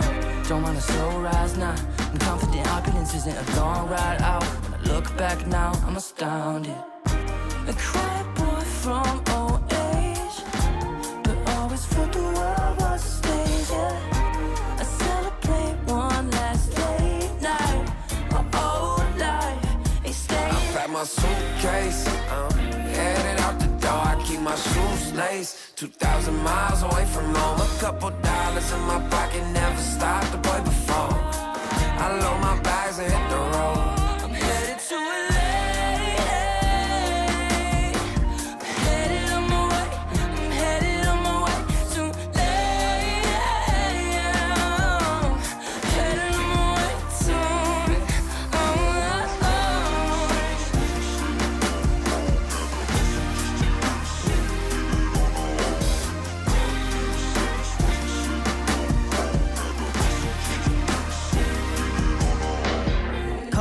Miles, throw it on the dash.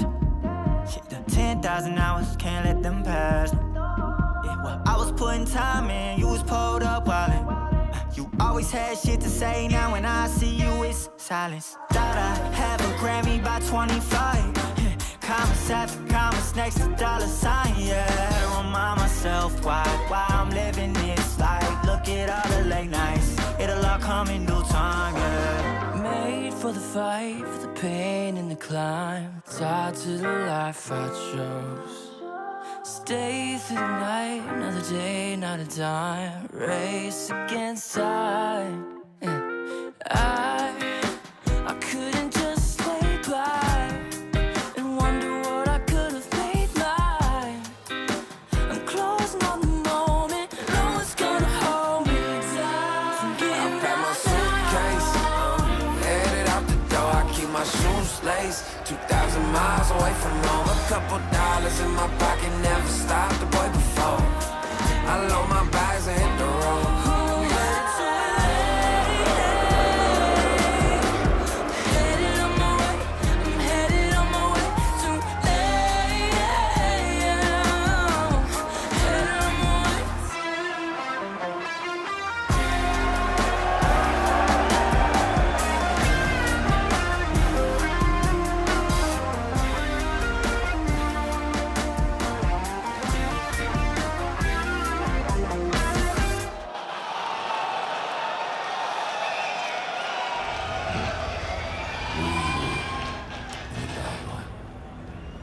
Shadows of ourselves, devoted nocturnal. Once we were contenders, voyagers, hunting for scouts.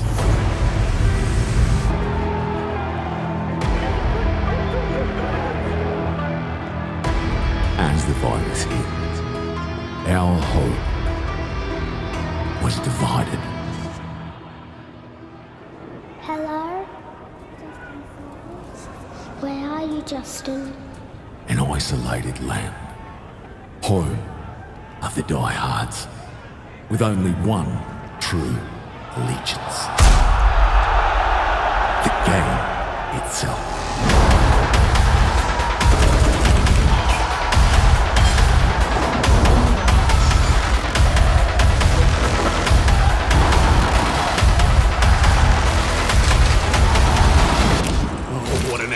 What a lovely name!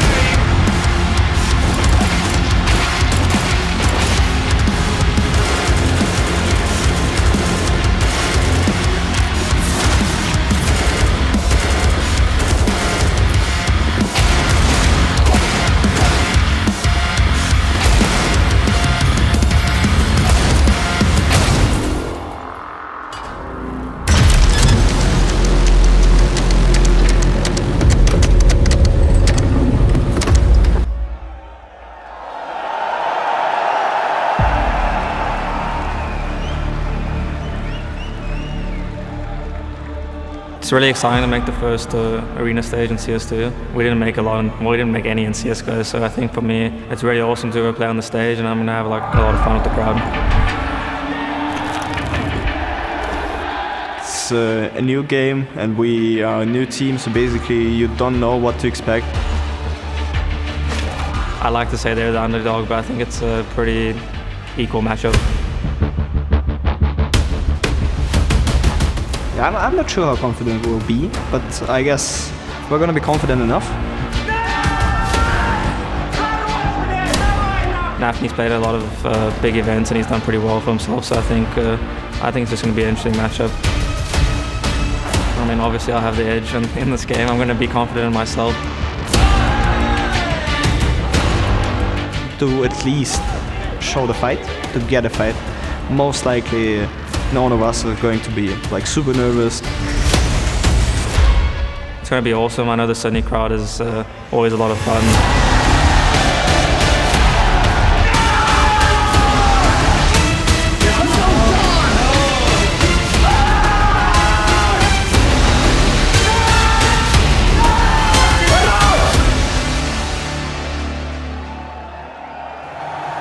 Well, would you look at that crowd?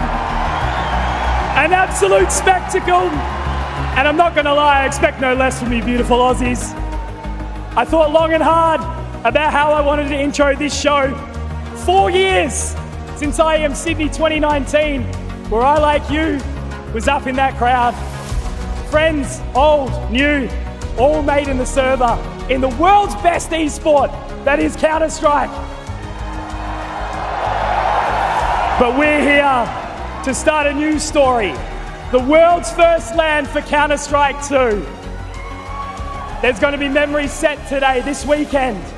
What's going to be the next 50-50? We can only speculate. But one thing we can say for certain is that this place needed to have another IEM. So Sydney, Aware Super Theatre, without further ado, let's blow the roof off this place! Yes! So we've got a couple of teams playing today. The first one is going to be really, really exciting to see. It's Nafany's Revenge Arc. It's BetBoom!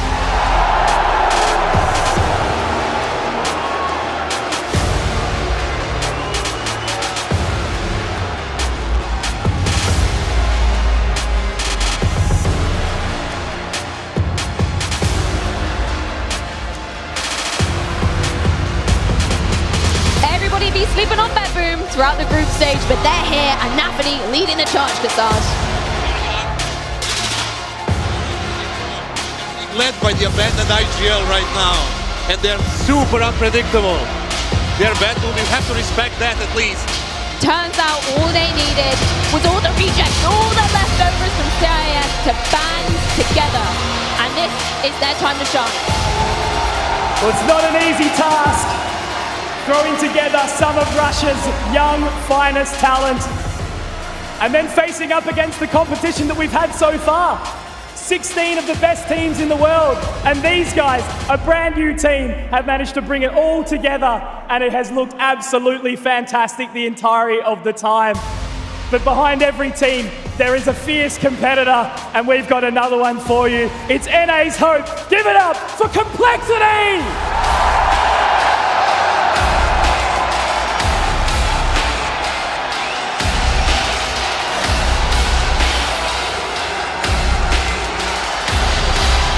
Complexity making it through to their first playoff as a team.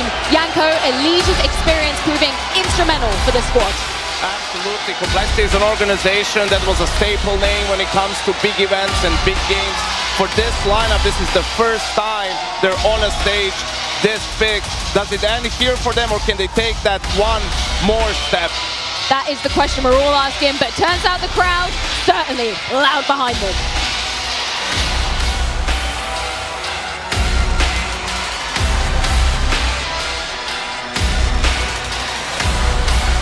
So it's been all the way back since 2019 when Elige, under the Team Liquid banner, was able to walk away with an IEM Sydney title. Is he going to be able to do it alongside these boys under the leadership of JT?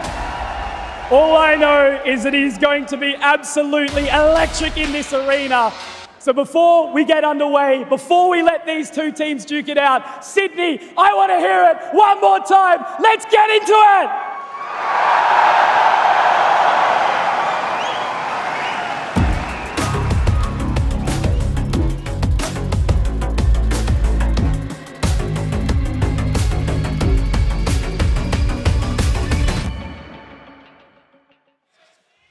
Complexity versus BetBoom, our first quarterfinal here at the Intel Extreme Masters Sydney, and holy hell, are the crowd ready to get this one underway. We're talking about two teams on their own independent redemption arcs, Yanko.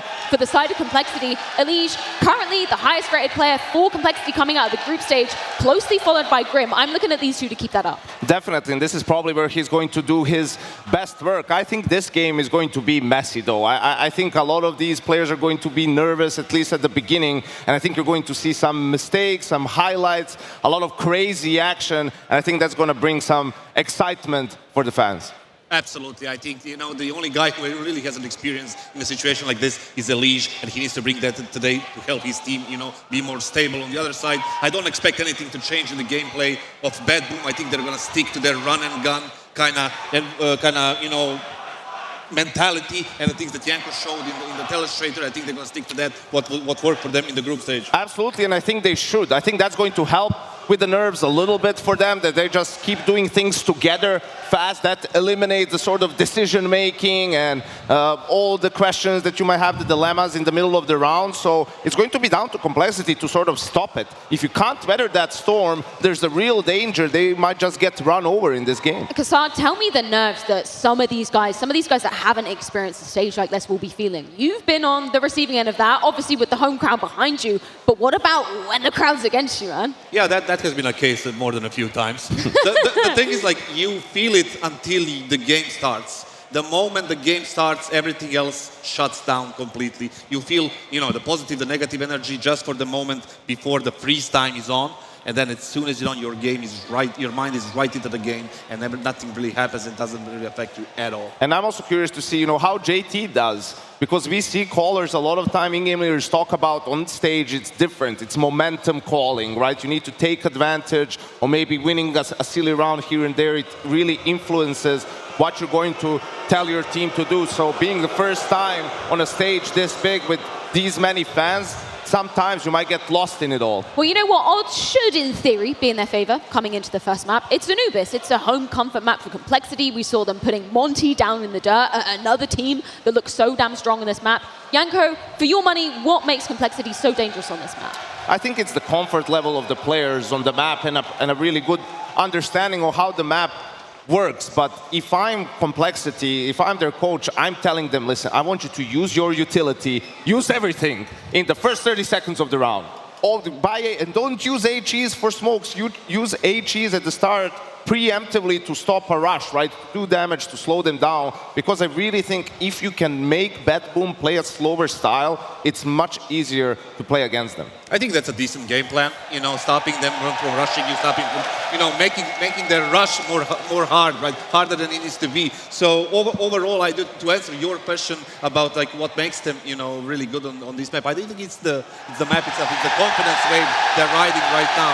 In the past, once we were, decent as Renegades, we didn't really care about it. Really wanted to play. We're already getting shoeys. We're already getting shoeys, and the game hasn't even started yet. This crowd are absolutely mental. Let's talk about the man that's on our screen right now, Chiron. He's 4th highest rated player coming out of the group stage. He's already getting the crowd on his side, and we talk about him being so explosive in terms of the opening kills. That's exactly what we saw going down in that group stage, right? Yeah, absolutely. He seems to be enjoying the style of what they're playing right now, fast. If you remember VP, when he played for VP is the one of the slowest teams ever. So doesn't really fit into his mentality and his instinct. So right now, I think he's enjoying it. Well, we are ready to get this quarterfinal underway. BetBoom in one corner of the ring, Complexity in the other to kick things off here in the arena for the Intel Extreme Masters Sydney. Elfish, Pilski, let's get the show on the road. Well, hello, Sydney! Welcome back to Counter-Strike. What a day we're going to have. Lend us your voices as we welcome Counter-Strike 2 to the stage for the first time. It is BetBoom and Complexity in the quarterfinals of IEM Sydney. Fantastic stuff. We're looking forward to it. Pilski, how are you doing?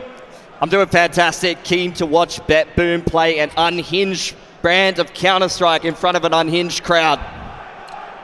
Well, I think you will probably be proven correct in that statement, as we do have maybe one of the most unhinged crowds in the world of Counter-Strike. But let's get into the pistol round. It is Complexity to kick things off on the T side, heading toward the B side. It's a big anti-strat here for BetBoom. They want to contest, bridge, pop flash at the ready for Nafany. Complexity using all of their utility to execute into an empty B site. BetBoom immediately crossing bridge straight down into water. Oh, well, the start goes well for Complexity, doesn't. There's Floppy for one. Flash into E-Box, it's not going to do too much. Complexity turning well, feeding off the crowd, building things nicely, and Chiron, the last man alive, can do nothing. 1-0 for Complexity, and I got to say to you, based on what I'm hearing here in the Aware Super Theatre, it seems like Complexity are the fan favorites. I heard BetBoom maybe even copping a couple of boos on the way in. I mean, how could you not be? Look at Holzerk, he's just a beautiful specimen. Mullet's absolutely gorgeous. Honestly, want to find out who his hairdresser is, but that was nothing but free haircuts in that round from Complexity. Able to get that B site for absolute free. And then just running down all of BetBoom as they try to retake it through Waterside and E-Box. So full save here for BetBoom. Just going to be looking to buy up those M4s in the next round. And Complexity, once again, choosing the right side of the map to be approaching. This is going to be the second time they get to walk into a site for free, but anti-eco not going to be the biggest deal. It's an interesting start, isn't it, from BetBoom?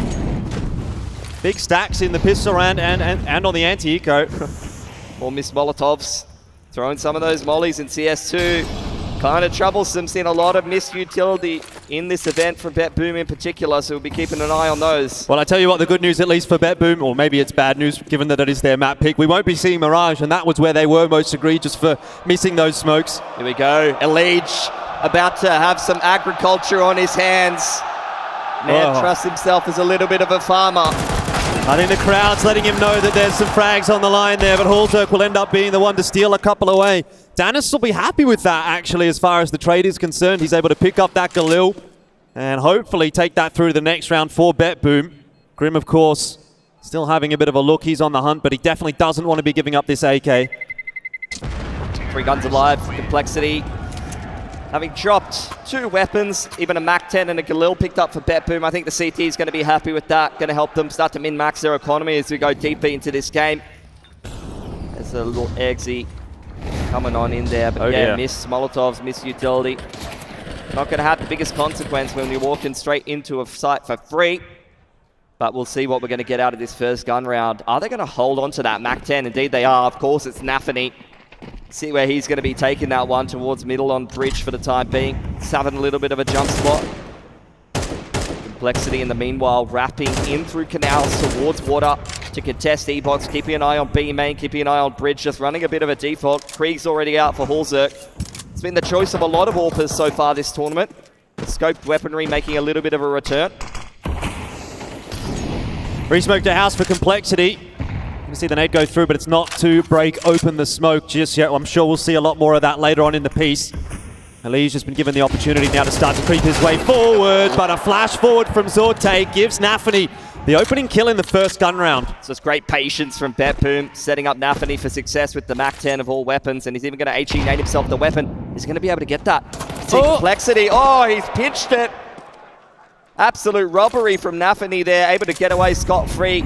Util now starting to dwindle here on this CT side, but with the man advantage, they're going to trust the crossfires. They're going to dig their heels into the site. Now starting to make moves into A main, and Complexity starting to set themselves up for an A split here. You have Nafany waiting. He's got that AK in hand. Look for those headshots, or maybe don't even worry about it. Nafany dealt with Grim. 2 on the entry so far. It's all going the way of Complexity until Siren can strike.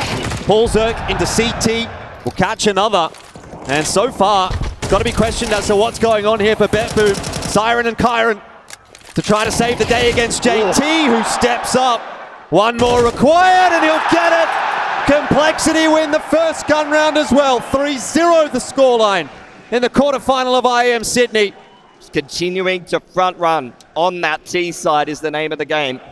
I think one of the big things that we have to sort of question here going into this game is BetBoom's experience on stages like this. Obviously, they've said that they're quite a fresh team when we look at their IEM playoffs experiences there. Nafany, obviously, he's been around the block, but for the rest of the guys, there isn't quite as much experience as what you have maybe for these Complexity lads. Yeah, Siren. I mean, Siren, a few major playoffs with Spirit, so not too bad for him either, to be honest. And again, is that style that we saw from them going to translate into a playoffs game on the stage so far? The answer is no. It's all Complexity at the moment. This will be a 4th for sure. That XM goes down in canals, and, well, it's just Siren left alive. BetBoom are going to be left rattled for a moment. Yeah, 5 alive for Complexity. In complete control of this Anubis T side here. BetBoom, despite a nice flash timing in the gun round, have really not been getting a whole lot done, and I think honestly, that 1v2 for JT has so much impact. It just allows Complexity to keep kind of pushing along on this T side, keep front running this game, and keep on playing with confidence. And it's up to BetBoom really to respond. They're probably going to need 1 or 2 good gun rounds in a row to start to put some pressure on this T side economy now. Yeah, it's one of the scary things about Complexity, especially given that we saw that during the group stages of IEM Sydney. It sort of feels like across the board they have members that can step up. You know, it's not necessarily relying on one player to really be pushing things through. We've seen JT have great maps. Floppy had a good map here at IEM Sydney already. Grim as well. Obviously, we know Elige what he can do, especially on a stage like this. Winner of IEM Sydney 2019 with Team Liquid. Early couple of smokes for BetBoom. Trying to keep the T's at arm's length. Smoking off E-Box, smoking off Bridge and A main, and Complexity just waiting around. See if they can find any of these CTs aggressing before they start to work the map. Little bit of a missed opportunity there for Elige. His duel with Nafany going to be all important so far. There's the double peek out E-Box, but Hallzerk already scoped up in water. Punishes the CTs, and BetBoom, they're really not having any luck here on this CT side of Anubis. No, it just seems like anything BetBoom tries to do is falling to dust. And Complexity certainly having the run of things at the moment. Again, you know, another aim door, which you think, all right, Zorte's a pretty good chance at that one, but he just gets his head banged off. Everything's connecting for Complexity at the moment, and absolutely nothing for BetBoom. They need to find a way very quickly to get into this game, otherwise it's going to be over. Remembering, of course, we are into MR12 now in Counter-Strike 2, so even less time to adapt. I mean, since the initial best of one, Complexity been looking good on Anubis. It is their pick heading into this series. That first game against Monty, really good stuff from them, and they're just continuing to look completely comfortable, completely at home, working the map, even moving into the arena here. This T side looking very well structured. Siren trying to hold on to his A4. Can't even take one with him, and Nafany's going to be able to hold on to that A1S, try to do some damage in the next round. But one gun surviving is probably not enough to force into this next one. However, though, MR12, especially towards the tail end of the half CT side, I've been seeing a lot more forces to try to recover some rounds. Yeah, Holzerk, great stuff in that round. And BetBoom, what's the go-to now? You know, they haven't taken attack timeout. Yeah. They're not playing with any degree of confidence at the moment. Yep, half buy around the A1S. Lot of smokes purchased up, so trying to slow down the round, trying to force Complexity into an uncomfortable situation. There's the first smoke over towards B main, the majority of Complexity. They're going to nade it open and exec straight into the site. We saw this against Monty in the group stage. Team flashes actually from the T side there. Those were not counter flashes, but all of the entries are coming Complexity's way no matter what. I think the flashes were pretty much hitting everyone. And Nafany inside of that smoke. He might be able to get something cheeky done here. Lines up two. Oh, a leash for the team kill, in fact, but it really won't matter in the end. Bit of damage done to the Complexity economy, but when you're up 6-0, I'm not sure that's such a concern. Yeah, some of them hitting 5 digits. They're not too phased about losing those guns. And finally, you were asking for it. Here's the timeout for BetBoom. It's been a fast game. This is MR12 as well. These T-side rounds have just been quick, punchy, over in the blink of an eye, and you find yourself down 0-6. It's barely even been bloody 10 minutes. Yeah, I mean, what's the conversation at this point, right? It's an interesting one because obviously this is Complexity's map pick, which would have meant BetBoom get the choice of side. They chose to start on CT. It's gone pretty disastrously, and you kind of almost get the feeling that BetBoom play their best when they're on that T side and when they can dictate how things play out. Yeah, and aggressing on the CT side as well. And, you know, we got to cast them in the group stage. When these guys are finding these aggressive little avenues, find those opening picks, then things are able to go well with them when they're able to roll through with full confidence. But I think maybe a little bit shaky here on the stage. And look, Complexity so far, all but one opening duel won. They are always finding the first pick here on the T side of Anubis. Hard to play 4v5. Yeah, difficult. Maybe things might change up here though. Here's the util out from JT, throwing a bit of util pressure towards House as well as the A side of the map. Faster play from Complexity straight on into A, and this will be another real test for BetBoom. Smokes everywhere, flashes over the top. Siren is at least able to salvage, but he's under so much pressure. They've got nowhere to go. They're all stuck. And Complexity rinsing them on this A side entry. It's just Danists left alive, and of course, he has managed to make it across. The timing on the smoke fade is good, but he needs to get this kill onto Elysian, then has to worry about JT as well. This could be the turning point for BetBoom if Danists can win this round. The newest player in this roster, and he steps up in a big way. 3-on-1 Pilski, and that's finally something for BetBoom to get excited about. We know they're a bit of a momentum-based team. Kyron especially, you saw him right there on the player cams. He was getting pumped up. The least experienced player in the server here, coming up with a big 1v3 on the stage. Lovely stuff, but only one gun surviving for BetBoom means they're still just barely limping through this CT side right now, and Complexity, despite a slip-up in the 1-on-3, have got some very real reset potential. I mean, look at the purchases. 2 XMs! The alligators are out, mate, and they're hungry. Well, how hungry are they? Because last time I saw it in this game, it didn't do anything. Nafany's waiting for the push in mid. Doesn't look like it's going to come. It's just a spam battle at the moment through the smokes. And she nade. Great nade, too. Shooting down Nafany. Complexity, it's just, again, patience on this T side, working the map. Hulzerk posted up on house side. Floppy ready with the utility to progress up through door. Nafany wants to contest here. He's got no util to fall back on. Him and Zorte want to try to hold on to door side here, but they're getting pushed around by the flashes from the T side. And Complexity continue to pick them apart here. Zorte scurrying away there. Siren trying to hold on to this A-bomb site solo right now with the MP9. He's desperately calling for the rotation to come through. Zorte is there, but look at that. Great flash lands in the face of Zorte. Siren! I mean, a 1 for 2 is just not enough at this point for BetBoom. It's straight back into the swing of things for Complexity, and they are rampaging through this T side at the moment. Yeah, just slow, measured, defaulting. Good high percentage utility to take that map control. And then just really tight pack on this T side. The trading has been phenomenal from Complexity. Great entry pathing as well to find a lot of these entries with ease. And 7-1. A couple of saves here. Could still be a buy in the next round from BetBoom, but it's already starting to kind of go by the wayside here on Complexity's pick.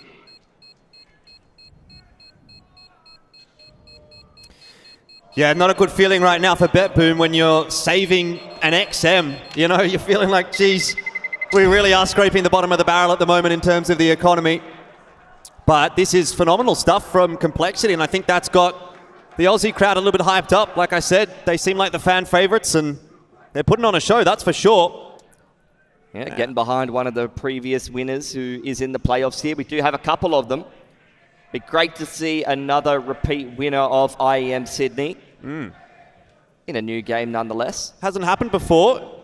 It was SK in 2017, FaZe in 2018, and Team Liquid in 2019. I don't think there was any crossover from those rosters. A bit of a pause. Give them time for the players to have a think. Well, I mean, it's important for BetBoom at this point, especially that they do get a little bit of downtime. Whether this is a tech pause or attack pause, it doesn't matter. It gives you a bit of time to reset after kind of having been trounced. Need to slow down this momentum.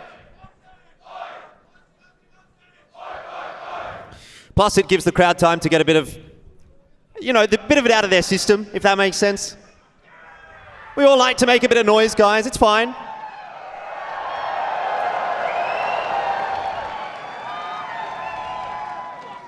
Jim's Esports. We need more orgs here in Australia. Sounds like a good idea to me, to be honest. Yep. Well, never mind. We're back into the swing of things pretty quick. P90's out for Zorte. Seen him buy this in the groups as well. Obviously, the CT's running a little bit low on money.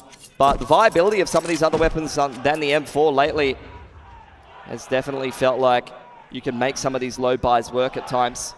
Once again, BetBoom just using utility to contest bridge for Complexity once again. As we head through to about the minute 10 second mark, they're going to start to throw this utility to pressure middle. Smokes exchange between both teams.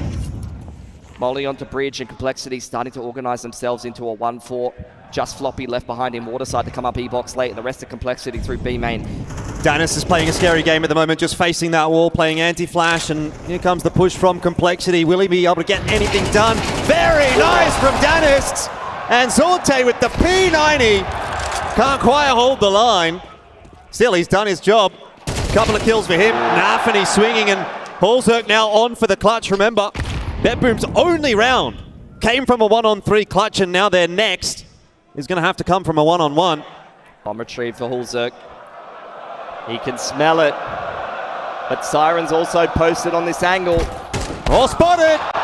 And Siren will finish the job.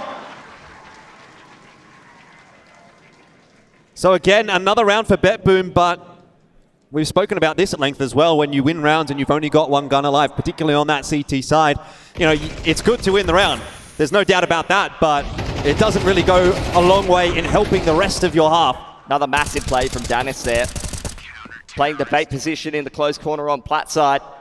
Double headshot straight through a flash. But BetBoom, exactly like you said, scraping through this CT side is not going to be good enough.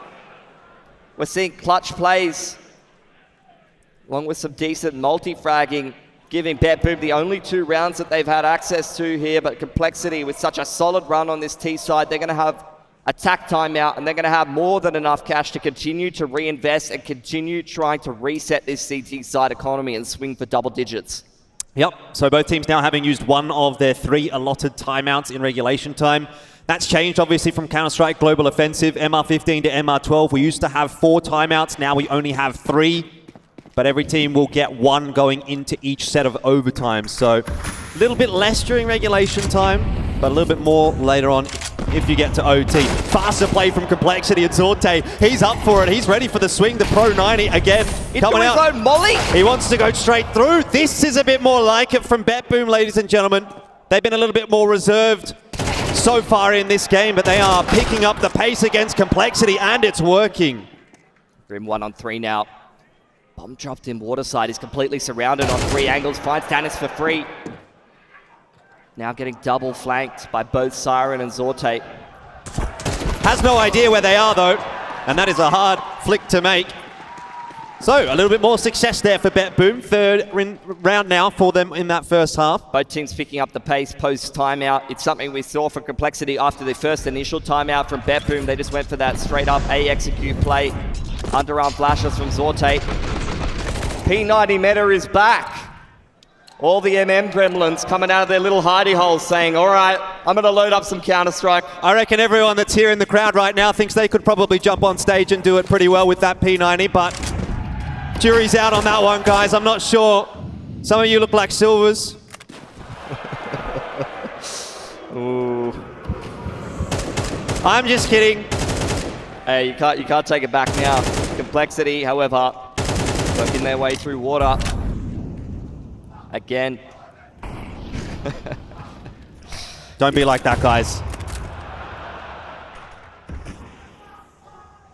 1 minute 15 here. Complexity, a lot of the time just waiting out the initial 30 to 40 seconds because BetBoom throwing a lot of utility to keep them at arm's length. Sitting back on bridge side, smoking off feedbox. Complexity now starting to make some moves. Pressure up through house side on double doors. Looking to turn this into a bit of an A-split. I'm thinking once again it's a 1-4, but they've lost Floppy over on Waterside, so this play a little bit more one-dimensional now. This is just going to have to be the Wolfpack approach from Complexity. Moving through mid. Going to change it up into a bit of a B-split, it's looking like, and BetBoom sitting all the way back. Not a whole lot of utility left here for Complexity. There's no flashes. They just got to dry go into the site. Yeah, not going to be a fun time for Complexity. I always hate this, moving up through E-Box, trying to entry into the site on A, but it's worked out still. Dennis can't do anything there. And Elige is waiting for that rotation through mid. Another one for Complexity. Oh dear. BetBoom, this was your round. And it has started to fall apart. Grim's spotted one. Working through water. Nafany, Kyron out onto the site trying to do their best. But where is Siren? Miles away. He could not just go charging up canals into E-Box. And now he's going to have to do it alone. 2-on-1. No one giving him anything. JT and Elige on the other side of this make it look easy. This is the same Complexity we saw in that last game against Cloud9. All within 2 or 3 frags of one another. Looking very well organized, looking confident. Playing a phenomenal brand of Counter-Strike for NA right now. Well, that's exactly it, isn't it? Well, as well, Pilsky, right? All the North American fans that are probably up overnight right now. I'm not sure what time it is over there, but I think it's quite late. Or maybe early. Be very happy to see with the proceedings so far. Last round of the half here. Bit of a scuff by, only the one rifle. Nafany trying to underarm flash himself through the smoke and the aggression of B main, punished by Complexity. Man advantage for them. Yeah, BetBoom are going to have to do a lot to really find themselves in this halftime break, because it's definitely looking like it'll be a 9-3 half.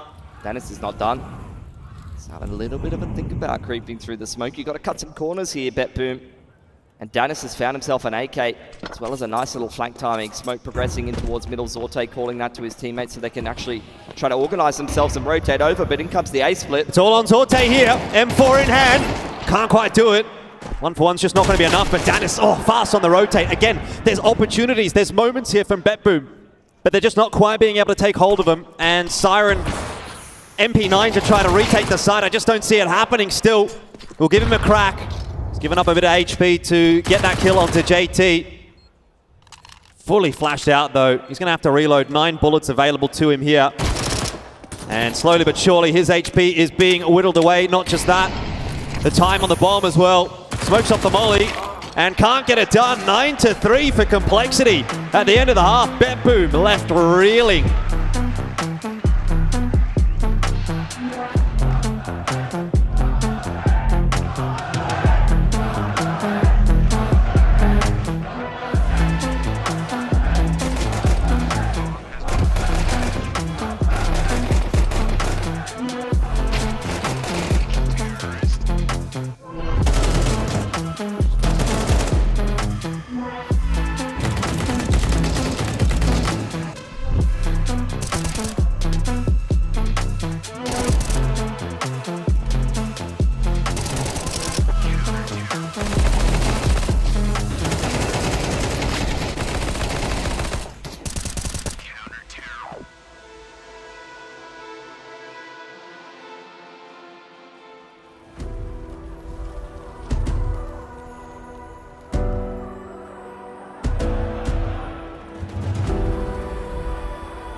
Alrighty, welcome back, everybody. It is IEM Sydney. It is the quarterfinals, and right now it is Complexity. They're utterly dominating BetBoom. Not really much more to say about it, is there? BetBoom just have not shown up in that first half. And look, I got to say, we sort of saw them in one of these kinds of situations in the group stage. That was against Vitality, the very first game of the event. They were able to come back from behind there, but on stage, it's a bit of a different ballpark. Absolutely, and you just cannot fault Complexity right now. All of the individuals all fragging up across the board. It's pretty amazing to watch JT playing like this in a stage match and at this event, just having so much impact on the T side and multi-fragging with ease. I remember on the old like Cloud9 rosters and things like that, there was definitely people who were critical of his individual performance, but in this roster, he's been able to deliver some pretty decent fragging performances against some pretty strong teams. There you go, we got Floppy in the building. Yeah, Floppy's having a bit of fun. Hopefully everyone here in the crowd is having a bit of fun as well. What do we think, guys? Are we happy to have IEM Sydney back? Should IEM Sydney come back again? How about a major? All right. I'll talk to my friends and see if we can make it happen. That's what we want to hear, guys. Let's do it. Bit louder, bit louder.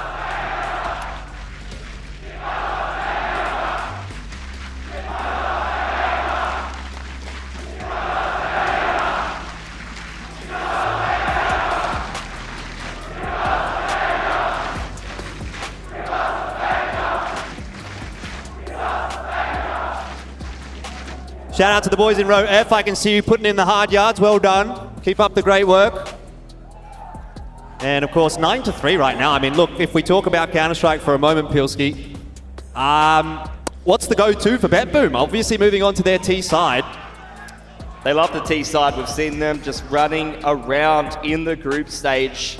But are they going to be able to do that? Hey, oi, he's just trying to have a nice time down there in the God mode. You guys are just jealous. Yeah. Yeah!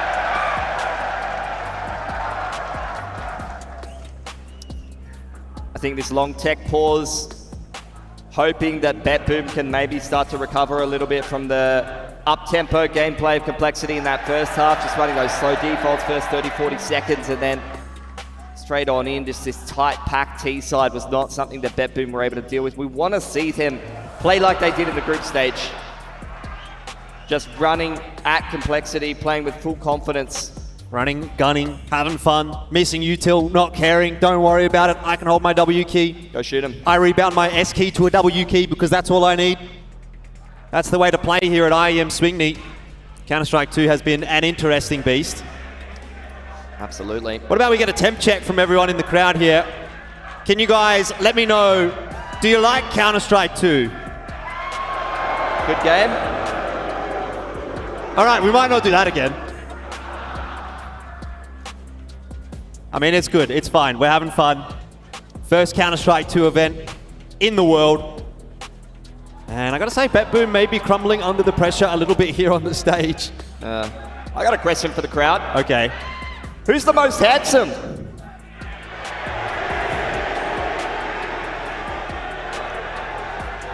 I didn't quite catch that. Who was it?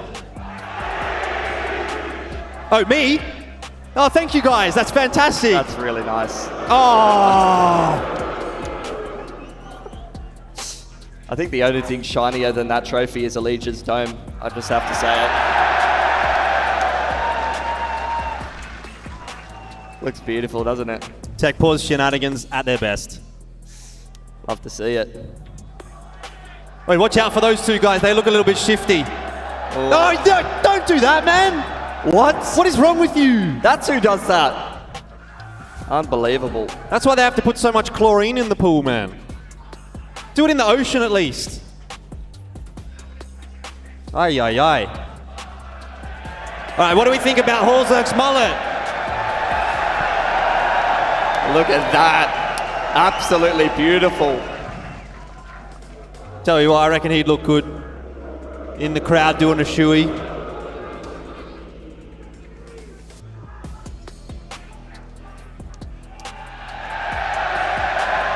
Speaking of which, Don't mind if I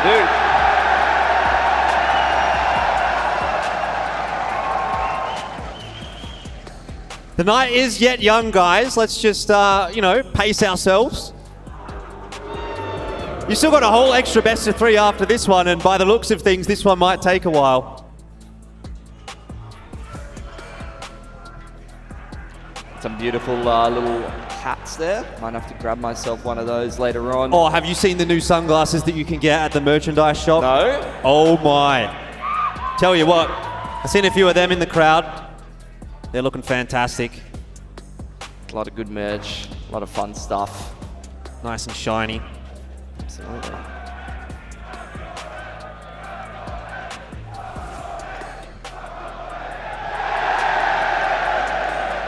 What do you suppose Bet Boom's thinking in all of this, right? They're down 3-9 right now.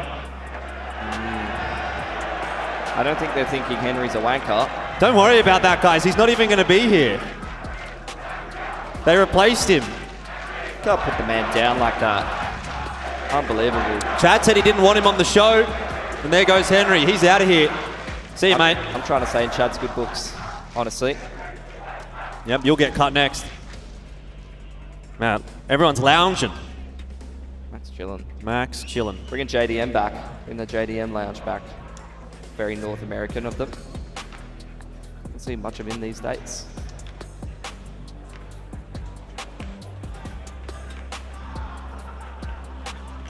All right, guys. Well, since we love hearing from you up there in the crowd, I think we've got Conky ready to have a chat with some of yous, and let's see what you had to say. Down here in beautiful Sydney for IEM 2023. It's been a long time since we've been back here, and for some reason they decided to give 2 Australian idiots a mic. Look, we're just 2 men on the street without a plan. Let's just see how this goes. Sorry, mate. We've got a second. Do you mind if I run with you for it? Go for it. What are you here for this weekend? A wedding. Yeah, a wedding. So you're not here for the Counter-Strike? Oh, I love Counter-Strike. Actually? Well, you know you run fast with your knife out, so is that what we're doing right now? Very funny. I don't have a knife on me. You're a good man, yeah. Please keep me safe. Well, enjoy. We'll see you. Enjoy the wedding, yeah? 10Ks to go, mate. Come on. Jesus. Hi, how are you? Hi. I'm great. Are you guys here for Counter-Strike's birthday? Yes, we are. Oh, even. Yes, we are. You are? Okay, even. I think Counter-Strike isn't quite 32. Is it 32 or 23? 32. Yes. 32. Okay, if you switch it the other way around, you actually have Counter-Strike's birthday, 23. That's why we got them. That's why you got them? Yes, that's right. Awesome stuff. Is this? No, it's not live. All right. Are you guys from Sydney at all? Are you from Sydney? We are from Sydney, yes. Okay, but you're not here for the Counter-Strike. What is the Counter-Strike? What is the Counter-Strike? That's a very good question. What do you think Counter-Strike is? Is Counter-Strike a game? It is a game. What do you think it's about, though? What does it sound like it's about? I don't know, I'm not sure. Striking out other players. Perfect. Thank you, guys. Sorry, guys. Are you just having a tactical timeout at the moment? You taking the time for a rest? Yeah? What are you up to this weekend? Nothing. Yeah? You're not here for the CS? No. No? Have you played CS? No. Oh. All right. Enjoy. Hey, gents, do you mind if I ask you guys a couple questions at all? Yeah? You want to? Okay. First question. What do you guys think of the new smokes in CS2? What was that? What do you think of the new smokes in CS2? I see you're getting a bit of practice in. New smoke? The new smokes. So do you guys play Counter-Strike or know of Counter-Strike at all? I didn't know that. Not familiar with Counter-Strike? Never heard that. Don't mind if I ask you guys a couple questions. I'm here for ESL. What's on this weekend? IEM playoffs. IEM Sydney. Perfect. All right, we've got some guys down here. Are you guys local to Sydney? No, we're from Melbourne. We're actually here for IEM Melbourne, Sydney Victoria. as well. Perfect. Who do you think's going to win the event? Oh, that's a good way to leave it. We don't know, do we? We haven't seen the script just yet, Pilsky, but hey, it might be BetBoom, it might be Complexity. At the moment, it's not really looking like it's going to be BetBoom, though. Are you guys here for IEM, or did you just? Is this just a coincidence? I think they just rocked up. I think they didn't even know what was going on. They're lost. Everyone just walked in and said, "Oh, this looks interesting." All right, here we go, guys. Let's get back into it. It is the second half. It is BetBoom and Complexity. And I tell you what, BetBoom is going to have a lot of hard work to do on this T side. Yep. Already we're seeing a set execute though. I'm not sure that's quite gone right. Gone where he wanted it to go. No siree. Siren though on the entry and Kyron there to help him out. That's not too bad. 2 for 2 as the T side. You can take that, but a lot resting on the shoulders here of Holzerk. And he's waiting patiently for that peak. The USP though not doing him too many favors. Floppy as well, excuse me, on the rotation in behind, and it seems like maybe we might be seeing a pretty quick map here. Well, Dennis already made a couple of plays despite not much stage experience, but Complexity are chasing him down. Oh, he's hit 2, he's out of ammo. This 1-on-3, very possible now. JT, no kit, has to give him space to plant. Now starting to make his way over. Did he reload? Yes, he did. All right, well done. Here we go. Let's see. Dennis, he doesn't know. Oh, he thought he was already out. Heart-stopping moment for Complexity. What a way to celebrate the pistol round.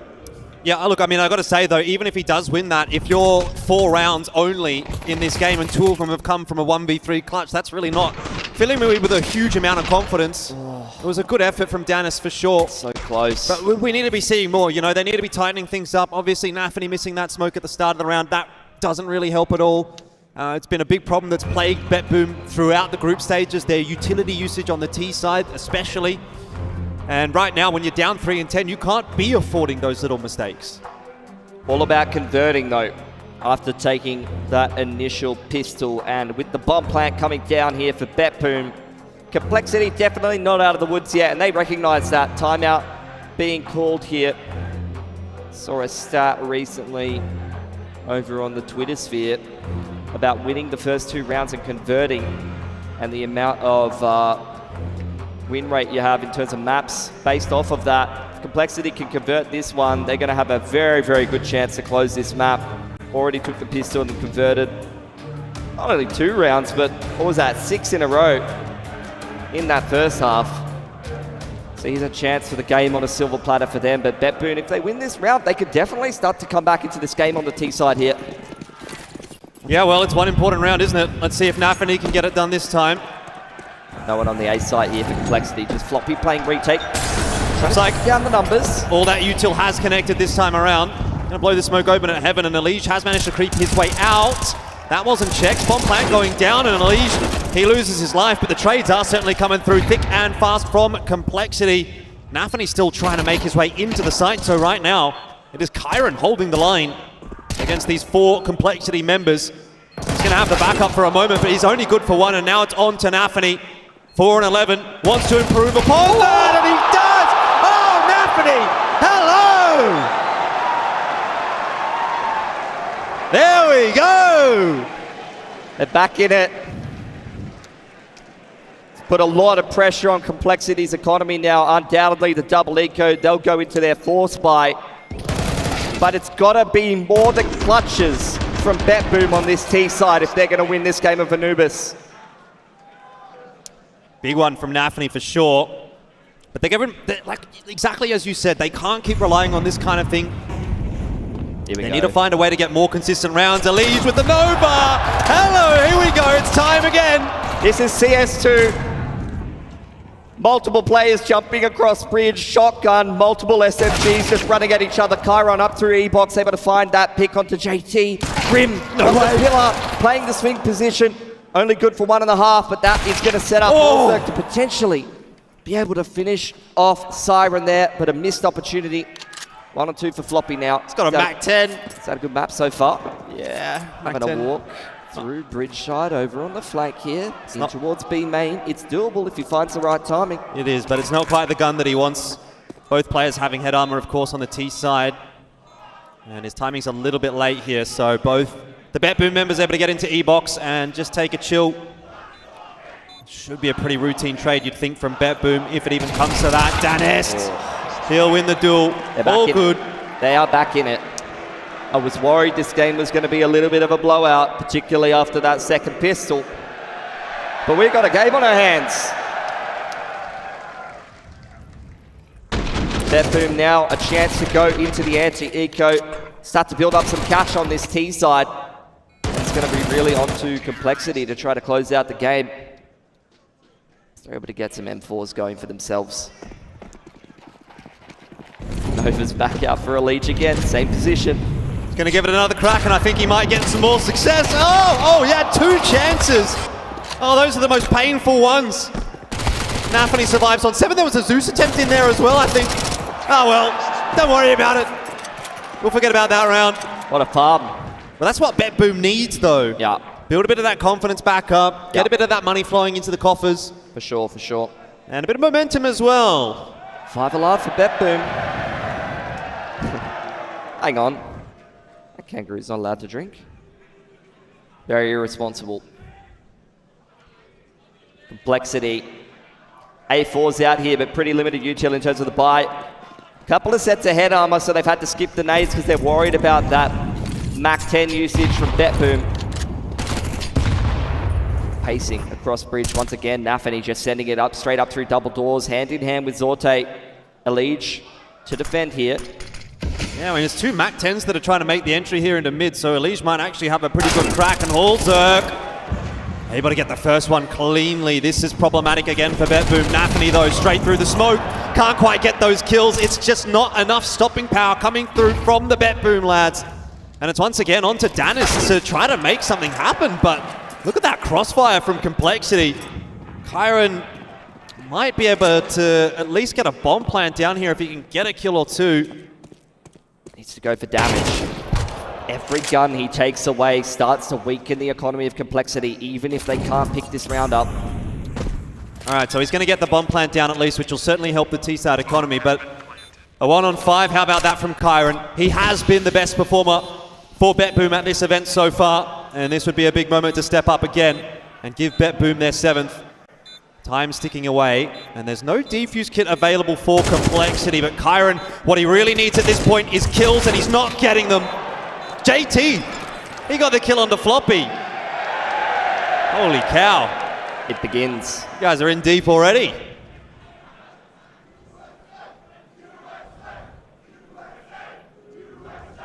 I mean, when you really think about it, USA is just Oz rearranged, so fair enough, I think. Complexity really applying the press to Bet Boom now.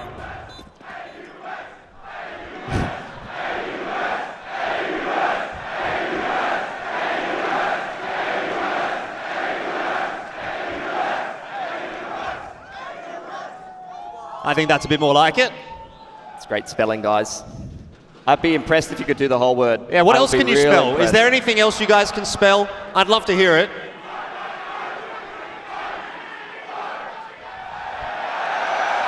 Kangaroos on the CCs, dear Lord.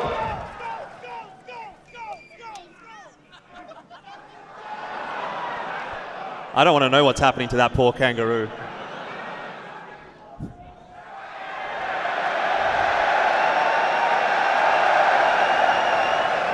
Now, I want to know how far that shoe's been walked in. No. Lovely, lovely form. Not even a drop on the shirt. You get a little bit of extra flavor, I think, if you've been wearing it for a few years. Well, Bet Boom also maybe having a bit of an off taste in their mouths the way this game is going.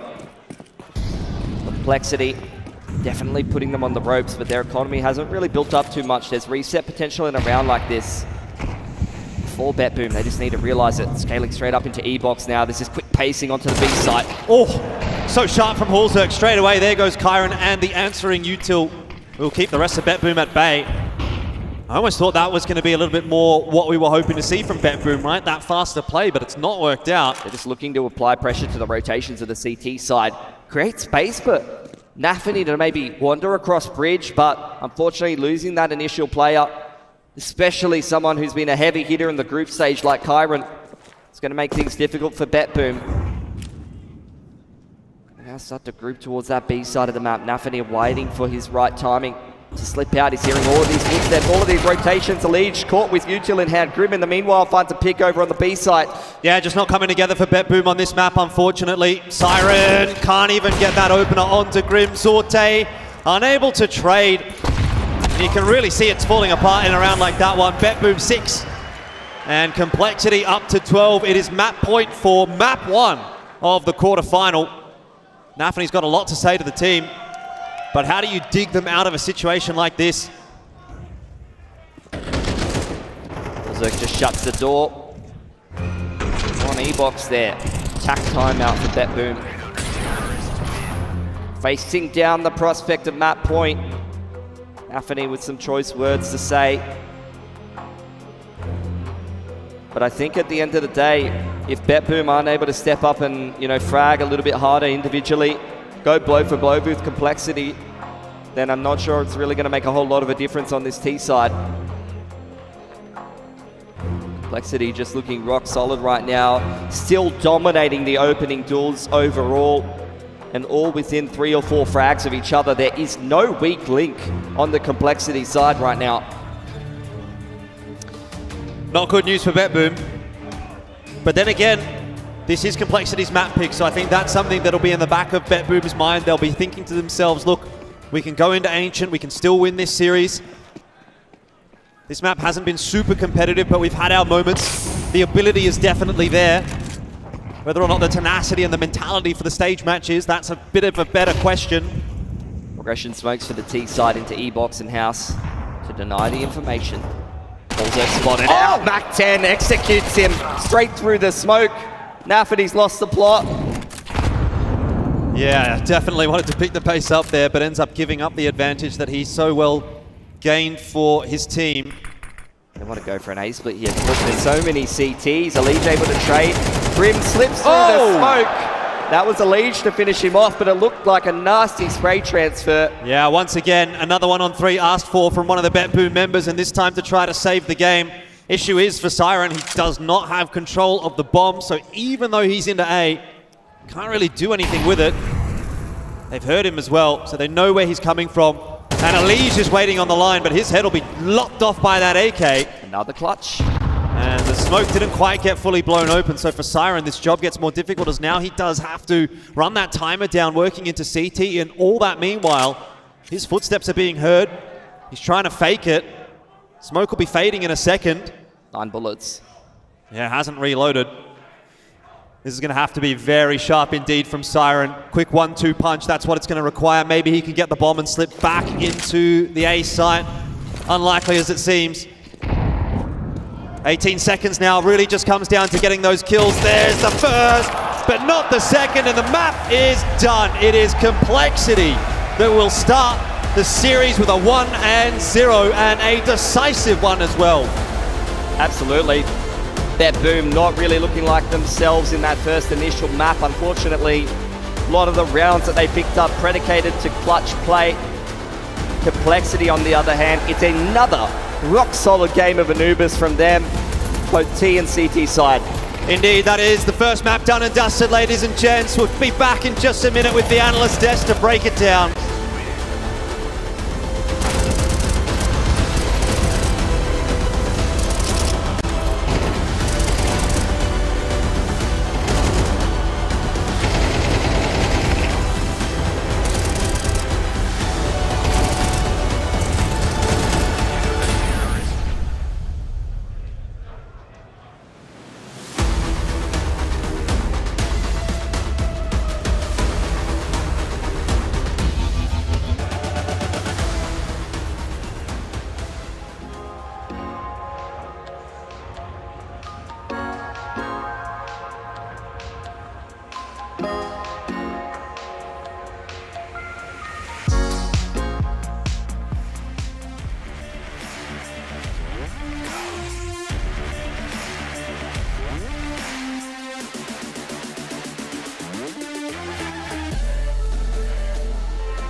Complexity off to a red-hot start in this series, leaving Betroom with little to no room to be bouncing back in this map. We're talking a 7-1 start for the side of Complexity, and just another reason why they should be so feared on Anubis. Joining myself for Espers, we've got Sard, we've got Yanko, we've also got Alistair back up on here.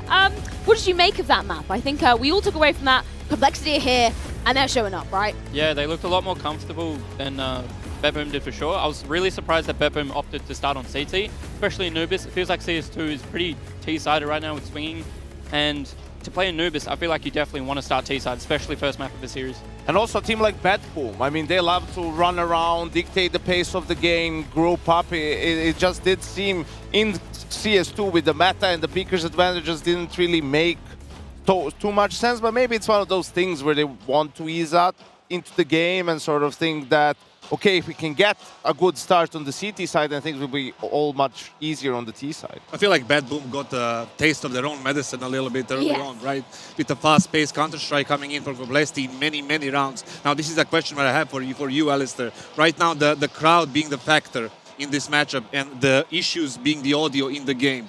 Do you think there is a mix-up there where you can use the steps, the running, the rushing, and the crowd to get opponents confused and maybe a fast pace get you this 9, 8, 10 rounds, whatever? I think for sure. I think even in group stage, there were moments where the sound was so difficult, and you could definitely get away with a few extra footsteps. And I think with the crowd now, you could definitely be abusing that. And I would hope that Nafany, players like Elige, who have a lot of stage experience, would be sharing that with their team. Would you use it?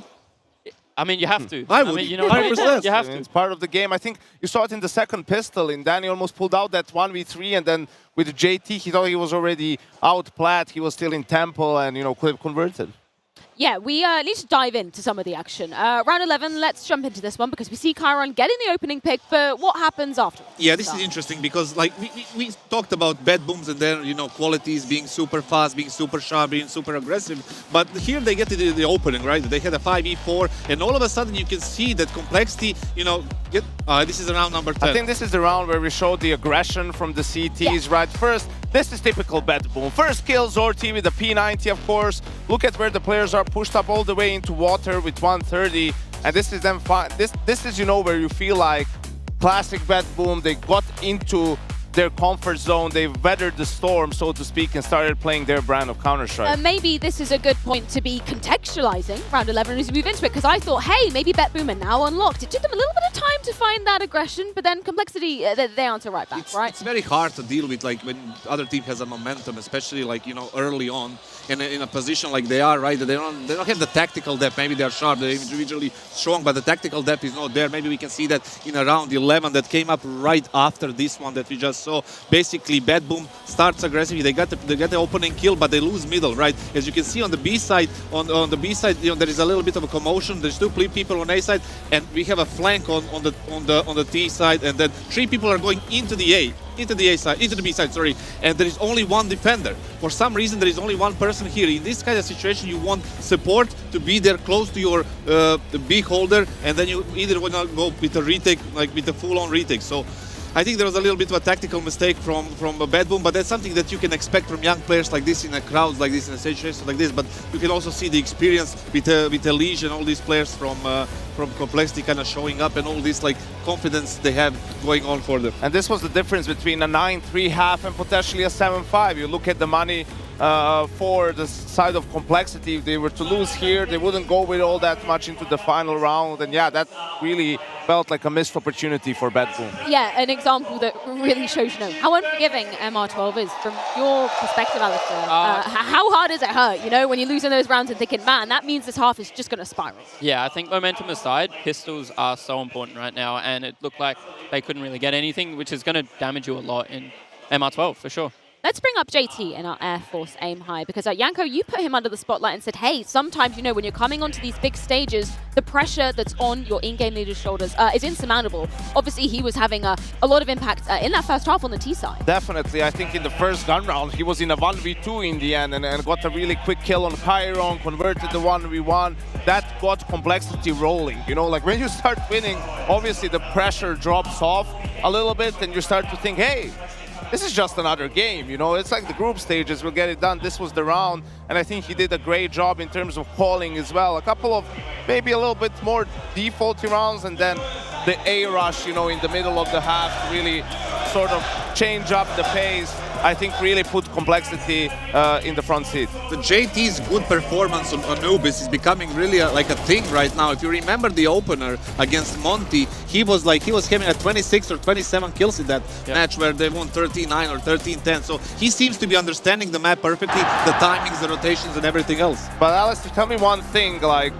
you know who had the most top kills on this map? It was Halzerk with 1. Yeah. And Zorti had only 1 of his own. I mean, money aside, is it just that the op doesn't feel as strong right now on Anubis in CS2 as well? It's difficult. For me personally, I find it more easy being more aggressive with the AWP right now. It feels like on lines, it's a lot harder. Obviously, we're talking about swinging and how much it's impacting players, and it's the same with AWP. In your opinion, what is the most effective plan B when the opening is not working against the Peaker's advantage? The Krieg. Hauser got a spray down with the Krieg. What's happening? Are we back in 2019? I'm not sure entirely, but I like how Zorte's resort ended up being the P90, and it seemed like he started finding success on mid, soloing with the P90, which was amazing. I want to see plenty more of that. And of course, BetBoom do have a chance to redeem themselves. We are moving on to Ancient, their pick. But Kassad, you said it kind of perfectly. Obviously, Complexity banning out what we would have presumed BetBoom picks into in Mirage. It's kind of their second fiddle. What are you expecting from BetBoom on this? Listen, I don't really think that this first map is going to affect them all that much, right? Because they're young guys. They're not really super, emotionally stressed by this, right? And they're coming into the Ancient, which is their second best map, and the plan B because they kind of lost the opportunity to pick Mirage. I don't think anything will change in terms of their gameplay. They will stick to their plan, run and gun, fast pace. Maybe they even learn from the complexity on this map, and maybe they apply that to Ancient, but definitely I think they have a decent chance to bounce back and make it a 3-mapper. I think it was of great benefit to BetBoom that they were the higher seed coming into this game, because we went through Complexity's map pick, so they get through the nerves of playing the first game on stage, right? Things don't really go so well. I mean, most of the rounds they won were clutches. We had the 1v3 from Danny, 1v3 from Nafany. It would have been even more one-sided without those rounds. So now you go into Ancient, the second map, you're feeling more comfortable. I think it suits their style a little bit better than Anubis, and it gives them a good opportunity to bounce back. Well, before we do dive into the second map any further, we do have to check in with the audience and Haku to see exactly how they're feeling about this round of Ancient. Real quick, I want to know, did you like the opening ceremony, and how was the first map? I came late for the opening ceremony, but I mean, a bit disappointing from BetBoom because they're my pick, and Complexity, I just want to see BetBoom go through so FaZe can beat them. Do you think BetBoom will going to take the second map and then the third? Anubis not their pick, so I'd say if they're getting 6 rounds on Anubis, yeah, I reckon they've got a good chance, but I've got my bet on BetBoom, but we'll see how it goes. All right, thank you very much. Yeah, no worries. Alistair, where are your odds lying coming into Ancient? Do you see a 3-mapper on the horizon for this series? I would like to think so. I feel like on Anubis there, we didn't really get to see BetBoom fire up. They didn't really take the heat to Complexity like Complexity brought to them. So I'm hoping they wake up a little bit on Ancient and bring How the fire does the back. body language look for you between these teams? I think a lot of teams, or Complexity right now, they look calm, confident. Like even in those tech and tack pauses, they were chilling. Elige always looks like he's calm and cool and collected, which is, I think, a big factor for them. But players like Nafany, they always look like they're a little bit on edge in general. So I don't know if they're going to be too affected in any way, either way. He does look a little bit intense, all the time. It's like you never know if he's having a good time or not. Well, he'll definitely let you know when he's not having a good time. But I think they're also fine with it. It's a different culture, different mentality, and as soon as you start winning, things improve dramatically. Yeah, and a chance for them to get a W in their back pockets as we do move on to their own map pick. That's going to be Ancient, but not before we head to a quick break. When we're back, a chance for BetBoom to be redeeming themselves. It's going down in just a few.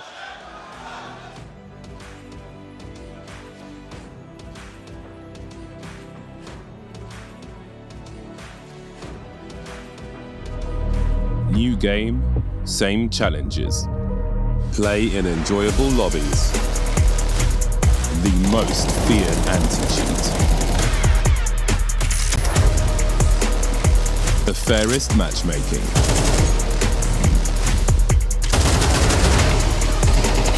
And choosing your preferred server might just help with that pesky peeker's advantage.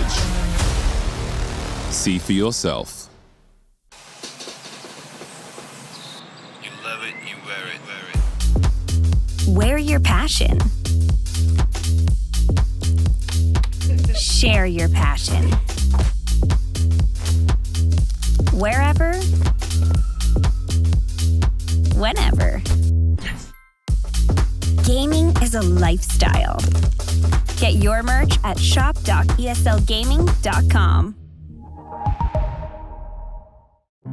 You're on your own, falling with the drums.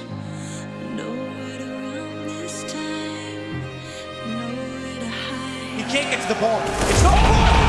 It's not possible! That's impossible!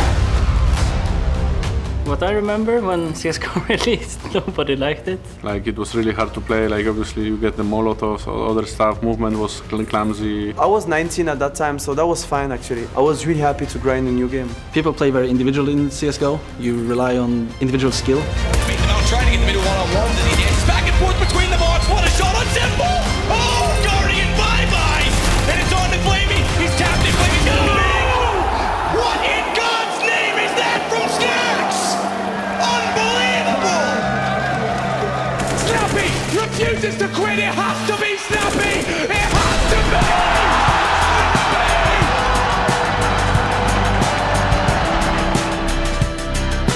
In CSGO, we were the best team. Now you have to change your game and you don't know if you're gonna be one of the best. 1.6, then Swords into CSGO, that was sad. I would say that transition was way harder, even though I didn't play pro in either. The transition now is different. We all switch at the same time, so it's mainly about motivation and who is willing to put in the most hours. The younger generation have more time because of less commitment with family potentially and other stuff. I think it's a lot of opportunities for people to get there. If you don't like the game, you will not success. I don't know, we're in an interesting period, I would say. Even though I think it's exciting, a lot of upsets are going to happen. Matchup, dancing with him, knows him all will be there. I'm not putting any like pressure on me or something. I'm just going, I want to do my job, I want to have fun. I think this transition is much easier. For me, CS2 is extra motivation for sure. First of all, the game is new, everything is refreshing, everyone is starting from the scratch. I mean, it's the biggest advice I have to give myself. I have to forget CSGO. And now we have a new chapter.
Hello, Sydney. Welcome back. It's time for map number 2. It's Bet Boom and Complexity. I know you're all having fun. I know you've had a bit of a relax there in the halftime break. But let's wake ourselves back up. It's time for the pistol. We're straight on in. And Bet Boom, they're already into the site, or maybe not. They've just been punched away by Halzerk. Nafany's going to have to clutch up once again. Has got that Glock in hand. 10 bullets remaining. 2 players yet to find over toward long and can't do it. Complexity start the second map in the same fashion they played out the first.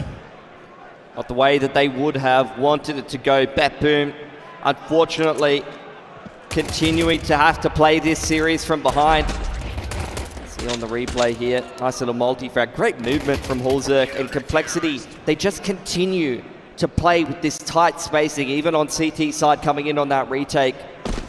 He's playing as a pack, forced by, despite not getting the bomb down here for Bet Boom, investing a lot in this round, trying to win round 2 here. 2 sets of Galils, or 3 Galils rather, and a little bit of util. Just the 1 set here on Zorte thrown up over into the site. Halzerk to defend from the boost.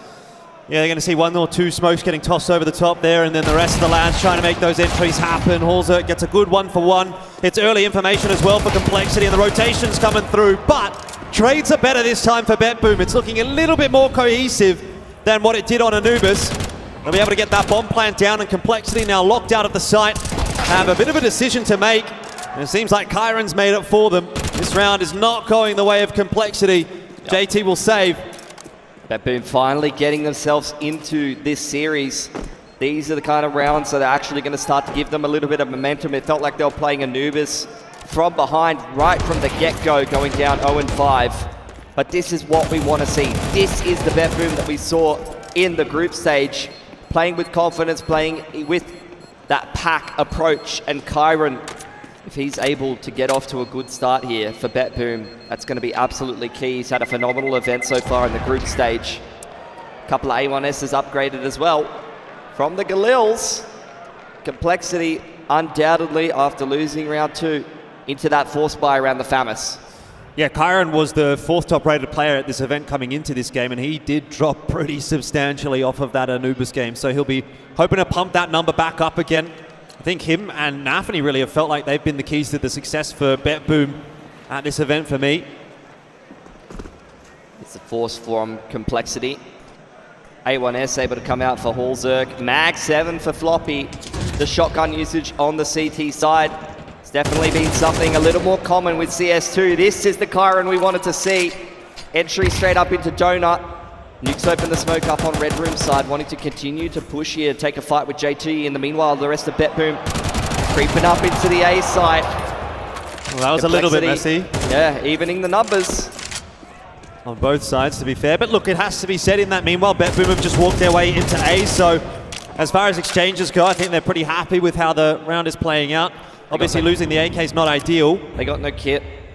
So it's going to be a save early on here from Complexity. Nafany having to think about a hunt from shelf, though. Don't want to push into the jaws of Cheetah when a Mag 7 and a 5.7 await you, though. That's for sure. Might be ill-advised here. Oh, well, is the Cheetah hungry? That's the question we have to ask ourselves. Floppy! He's got the Mag 7, and there it is. Goodbye, Nafany. And an upgrade as well. That's not bad at all. So 2 guns upgraded. Yeah. Their buy substantially improved there heading into the next round. Going to have Pistol going to be able to be dropped over to that extra player. So a pretty fearsome looking buy here from Complexity just with the save rifles. But Bet Boom, this is exactly what we wanted to see from them. Anubis felt like a little bit of a whitewash. Oh, Kyron not very happy with how that one played out, I don't think, but he's been very animated, even in the group stage. I think Kyron seems like such a key player for Bet Boom because not only is he leading from the front in terms of fragging, he's already trying to find those opening tools. He loves to get involved in the early round. It seems like he has this kind of infectious energy. When the game's going well for Bet Boom, he's smiling, he's laughing. The rest of the boys are getting amongst it as well. Yeah, he's that feel-good guy on the team that really helps you kind of get in the right mental space to have a good game for yourself. He'll definitely be a fan favorite if he gets more time on the stage, more time in front of crowds because of that infectious energy, like you say. I think that is going to bleed through to the fans and the viewers as well. Plus, he plays quite an exciting style of Counter-Strike, if you will. Off we go though, into round number 4, and this time Complexity looking for a bit of mid-control. They're going to be given it by BetBoom. Yeah, all that util into mid. The Molotov gonna break up the push here. Counter flash from Hallzerk as well, looking to multi-frag up. Floppy diving in through cave side, able to trade 2 back. Oh, it's all messy across the board. BetBoom just not quite doing enough. Leaves it on to Siren again for an attempted clutch. He's at least been able to retrieve that bomb. And he has certainly got a lot of time to work with both these CTs being stuck inside of cave. Behind that smoke, he's able to get out of B. Very long rotation timing, but none of these footsteps hurt by Complexity, who are staying active. This is exactly what you want to see in the 2-on-1. Pushing around the place, finding information, even picking up a couple of grenades if you're a leech here. You found yourself a Molotov and a flash there. Walking across all of these dead players. There's more util to find as well for Complexity if they want it. The kit is on the belt of Grim here. So if this goes into a bit more of a long drawn out post plant, a leech picking himself up a kit as well. It's a bit of a scavenging mission for Complexity. I feel like I'm watching a bloody BR right now. A lot of util available to Complexity as well, but it's not really going to come down to that, is it? We can see Siren on that timing is really going to run into a couple of CTs. He's trying to play the crowd, but he doesn't know there's another one there. Just like the pistol, Complexity, it's just a by the numbers approach in an XVX, sticking together, holding hands, and securing themselves rounds. Bit of extra money in the back pocket with those 4 rifles saved over from the previous, and Hallzerk, a beautifully timed Molotov onto B ramp, cut the push in half for BetBoom. They didn't get the spacing and the entry that they wanted onto that B site.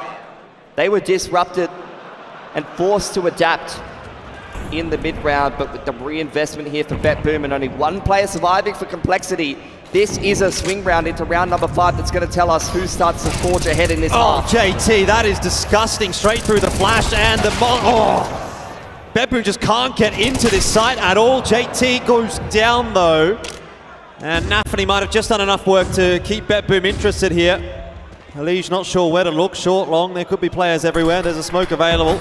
Nafany's low, but that won't matter. He's still able to strike for more, and Zorte. Here we go, BetBoom are back. Saw a similar thing. Yanko was playing it back on the desk, where even sometimes BetBoom, after losing the man advantage, they have this tight pack approach where they're running up into the site. You saw it from Nafany there, able to claw back a couple of kills and actually make this a winnable round for BetBoom, which started off very poorly. They lost the first 2 picks over on B side, but BetBoom just sticking together, continuing to aggress, not even worrying about the bomb plant.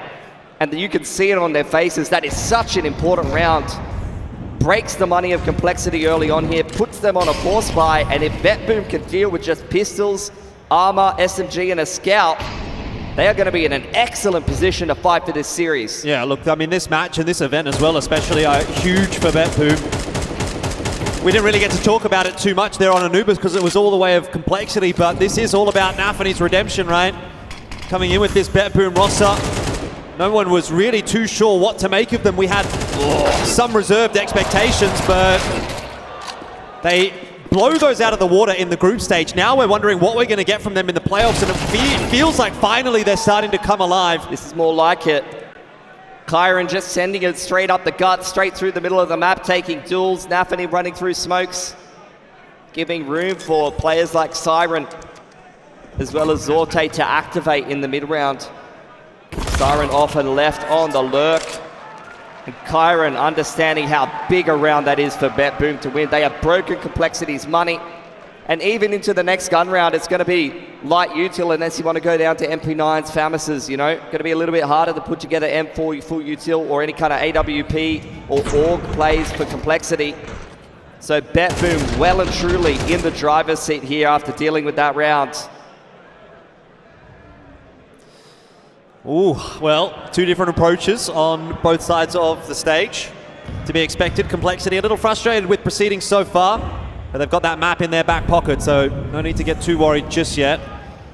Full save, 5 pistols stacked over on the B site. You wouldn't want to see BetBoom drop this one. Flash is going to go through, it'll catch Danists. Definitely some guns on offer here from Complexity if they can find another 1 or 2 picks. But it is being dealt with nicely by the BetBoom lads. You can see just how messy it is in CS2 to try to deal with these ecoing players. In Go, it felt like you could just spray people down. It felt like that, you know, players running at you on eco, even with a rifle, even with an AK, you can kind of deal with it reasonably. You're usually going to take 2 or 3 with you. In CS2, you know, all of these strafing armorless pistols, I've never been scared of a bloody eco compared to CS2. Complexity now looking forward to their gun round here. Like I said, somewhat lighter on the util side. No kits, that might hurt them in the mid to late round if we end up in a retake scenario. BetBoom well and truly on top. They built up a lot of cash here. Mid take from Complexity. With the light util that they have, they've invested a lot in trying to keep BetBoom at arm's length with these mollies towards lane, towards bottom mid. And you can see BetBoom just lying in wait, ready to retake in the mid-round. Pressure on the B site here. Nafany sent straight on in to try and bully JT. Elige has found one in the meanwhile. Oh, it's getting a bit messy for BetBoom right now. They're down on numbers, and Nafany's trying to pick the pace up into Cave. There's 2 CTs there. They don't know. Oh, Nafany. It was so close, but Floppy, good enough for the trade. BetBoom rerouting to A, though. Reading the rotations very well here. Complexity very out of position despite having a man advantage. Got to get that bomb down quickly, though, before the rotation comes through, and it is too little too late. Now it's down to Zorte solo. Man, this map has been going very quickly. We're already into round 8. This would be a huge one for Zorte if he could win it. They had a couple of clutches over on Anubis that felt like not a big deal. Freebie. And this is quite nicely played so far from Zorte. He gets that freebie, like you say. He just doesn't know where these CTs are. Complexity took middle early on in the round, so there could be CTs on shelf, cheetah, cave, you know, these kind of positions. But once again, Complexity continuing to hold hands, walk together in this 2-on-1. But they're going in the wrong direction. They're going back toward mid, toward B. And Zorte can get the plant on A for free if he's quick about it. There we go. He's going to give it a crack. And both CTs trickling in from the CT spawn. More than enough to deal with that one. So no excitement in that round for BetBoom. Still plenty of cash on this T side, though. Only 2 guns surviving for Complexity. They are still on the ropes here. A brief moment of respite as they take their 3rd round, but definitely not feeling like stable ground just yet. You can see BetBoom really trying to contest a lot of these smokes, really trying to rush things a little bit. You can see the initial utility from Complexity when they had a fair bit of limited utility heading into this round was something that BetBoom had to respect. But running through those smokes rather than taking a little bit longer to clear mid ends up backfiring on them. They were trying to find a cheeky little timing and unfortunately doesn't work out for them. Another contest in the mid, this time from Complexity. 2 Molotovs, 2 nades. Really looking to take control of that area of the map, and BetBoom unable to push them away from it just yet, though they do hold on to lane, which will make the mid retake easier. Nafany has had a fantastic map so far. Continues to aggress, continues to take duels early on in the round. Spacing good enough for Zorte to trade. And now Cheetah and Cade belong to BetBoom, but in the meanwhile, Elige has been gold in middle. Oh, he's going to be tested again. Siren there. Bit of a messy spray. It's not looking good for Elige, though. He's down to 12 HP. Can't hold on. Zorte is the trade master in this round. And here comes the repush into mid as well from Complexity. Zorte needs to be ready for that and is not. Complexity starting to look pretty sharp on this CT side. The individuals are warming up on Ancient. Youngest player on BetBoom, least stage experience in Danis. Already showed that he could handle the pressure, coming up with a couple of big rounds on Anubis. Here's another task for him, 1 or 2. Walking straight up the guts through the middle of the map and flanking in towards A, but Holzerk just putting his butt in a corner, making sure that he can just sit in donut, listen for information, give time to JT to do exactly what he's doing. He's re-clearing middle up through shelf. Sees absolutely nothing. Yeah, Danis, I don't think he's in a great spot here. Maybe a molly into Donut will help him out to get that bomb plant down. Has at least got enough to keep Holzerk at bay, but where does he go from here? Holzerk's already on the line, so he knows that he hasn't crossed back in toward Temple or on toward the site, which really leaves only one spot for Danis to be. Smoke and a kit, and there's a nade on Danis. He could nade that smoke open if they try to smoke defuse. Well, he needs to be aware of the push coming through. They know where he is. Let's see what Danis can do. He's going to have to line them both up. Smoke in onto his position, gets rid of Holzerk initially, and now it's problems! He's got it done again! This kid is so good in the clutch. Yeah, it's an interesting conversation, isn't it? That smoke defuse discussion with the HE nade interaction now. Do you smoke the bomb?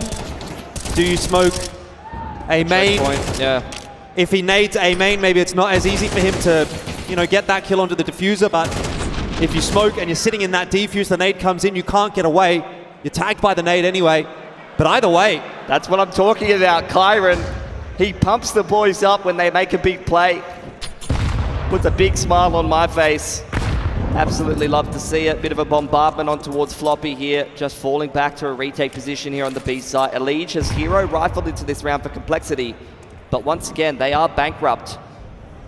Well, an intelligent push actually from Complexity here. We'll see if they can make it work. Siren is waiting for it. And 1 for 1, not too bad considering the gun's going to be upgraded there for Grim.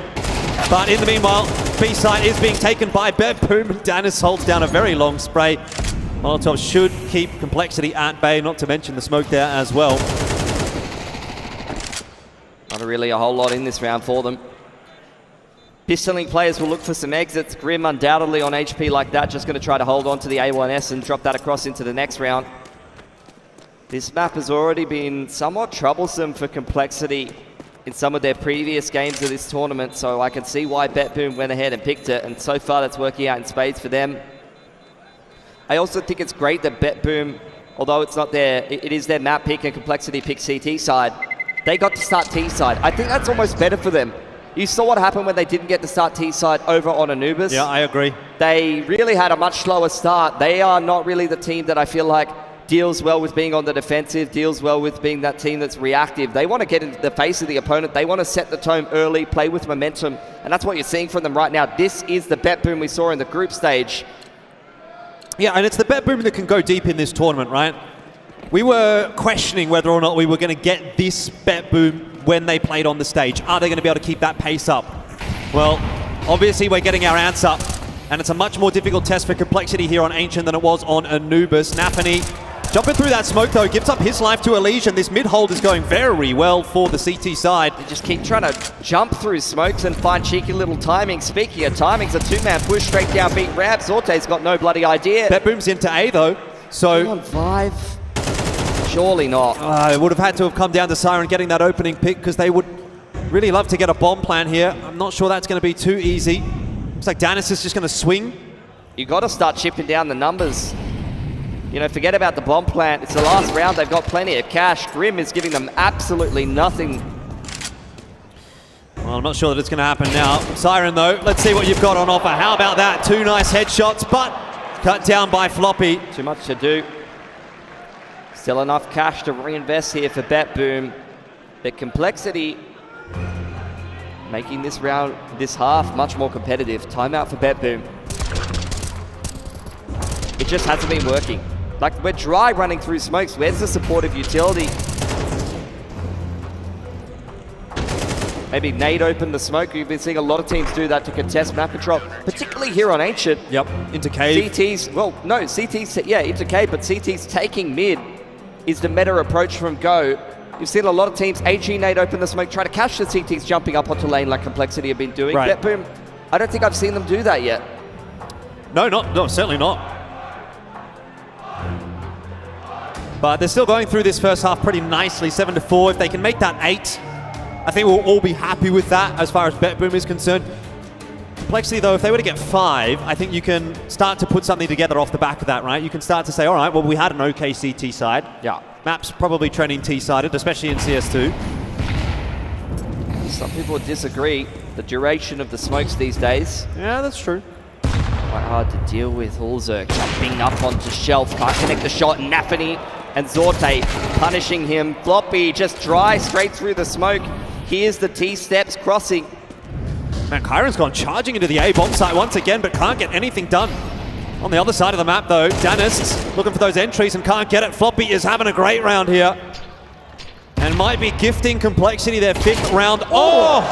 Another one for Floppy. And I tell you what, he has put Complexity in a very good spot. A lot of space here for Zorte. He's got a lot of time too, so he's going to wrap back towards B ramp. He's seen the shoulder of Elige, knows he might have a timing. He's got a creep. Oh, here we go. Elige, can you read the situation? Zorte, how about you? Round the corner, and it's all gone the way of Elige. I think he knew. He's given his teammates a little bit of a, yep, I knew. But that's the end of the half. 7-5 the scoreline, Complexity trailing this time around.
Well, it's time to jump back into the second half, and it is BetBoom leading currently 7-5 over Complexity. It's got Kyron hyped up. Has it got you guys in the crowd hyped up, I wonder, because that might be us leaning toward a map number 3. If BetBoom can get it done here on Ancient, then we'll be headed toward Vertigo. Everyone's favorite map, I know. Up to BetBoom to show that they can have a better CT side than over on Anubis. Definitely an easier map for it. Gonna need more than clutch play to get it done though. Here's a bit of mutil pressure from Complexity. Wrapping up through shelf side. Those footsteps will have been heard from Cave. Now into a crossfire at Donut. Oh, Siren, you're under pressure right now. Crossfire is coming through though. Kyron there to assist, and he gets himself a double. Siren didn't get anything done though. That's the USP diff, I think, at that point. Nafany showing it can still do some work, and Zorte here with the dualies wants to chime in for BetBoom. Hulzerk was given the P250 to work, but there is nothing there at all for Complexity, and more high fives all around for Betboom. Continuing to front run. Hulzerk's questioning his P250 at this point, wondering where the bloody bullets are going. Off to Narnia. I do that sometimes. No bomb plant for Complexity. Means that they'll have to take it easy this round. Take a full save. Just the Glocks for the most part. One Deagle for Aligi. Got a couple kills in the pistol, so he'll be looking to get a couple more in round 14. Well, mid-control quite easily established there for Betboom. No contest from Complexity. But Aligi boosted up, looking over the top of the smoke, or attempting to at least. They do bloom quite high nowadays, so sometimes tough to look over the top of them. Complexity play with great structure on Anubis. The way that they work the map into those really tight pack executes. Definitely do them a lot of favors on Ancient here. A map that necessitates contesting map control, contesting these mid takes from the CTs, trying to work shelf into cheater control a lot of the time. Nice shot from Aligi, but unretrievable is that weapon at top middle, and Betboom immediately crunch on towards mid. Shut down any hope of Complexity getting anything done in this round, and although Siren almost goes down, it's 4 alive for Betboom, applying the pressure now to the T side.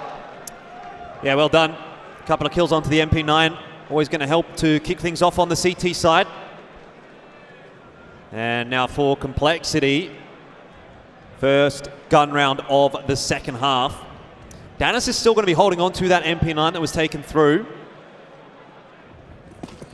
Krieg's out for Hulzerk. Loving it, isn't he? Molly's down middle.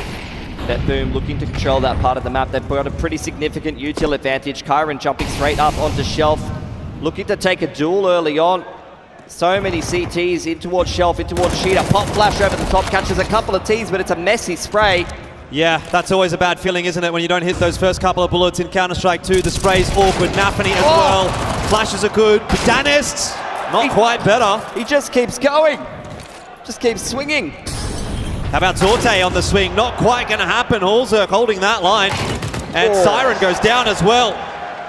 Crisp shooting from Hulzerk. That is not a welcome sight for Betboom. It was something coming together in that round for Betboom. They controlled middle well. It was a great flash timing onto ramp, but just couldn't connect on those duels. Got to be resetting the spray, right? I mean, Kyron should have got that for free. Yep. That was a hell of a shot from Floppy there on the readjustment to the repeak. Definitely a tentative round, kind of hanging in the balance there for Complexity, but they win it with 3 surviving, and now the money looking a little lackluster for Betboom. They once again try to contest middle here. Messy spray for Aligi. Sprays him down like a bloody garden hose. Well, JT and Grim are hanging on for dear life at the moment, but certainly you got the numbers advantage for Complexity, and Grim up close to that smoke wasn't expected by Nafany. Wow! Grim doubles down. So this round has definitely not worked out for Betboom at all. Oh, the CT side is looking shaky today. The money is absolutely cooked for Betboom. 5 alive for Complexity. They might be behind 2 rounds here, but they are well and truly favored to win on this T side now.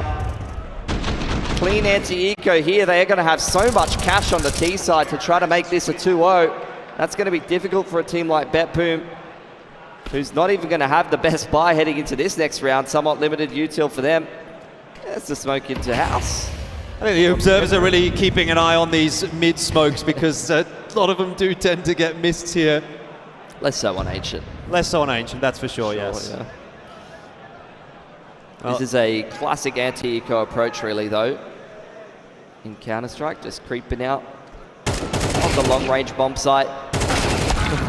Aligi's seen a couple. But losing 1 gun is not the biggest deal for Complexity right now. Well, Kyron's going to be able to get the AK.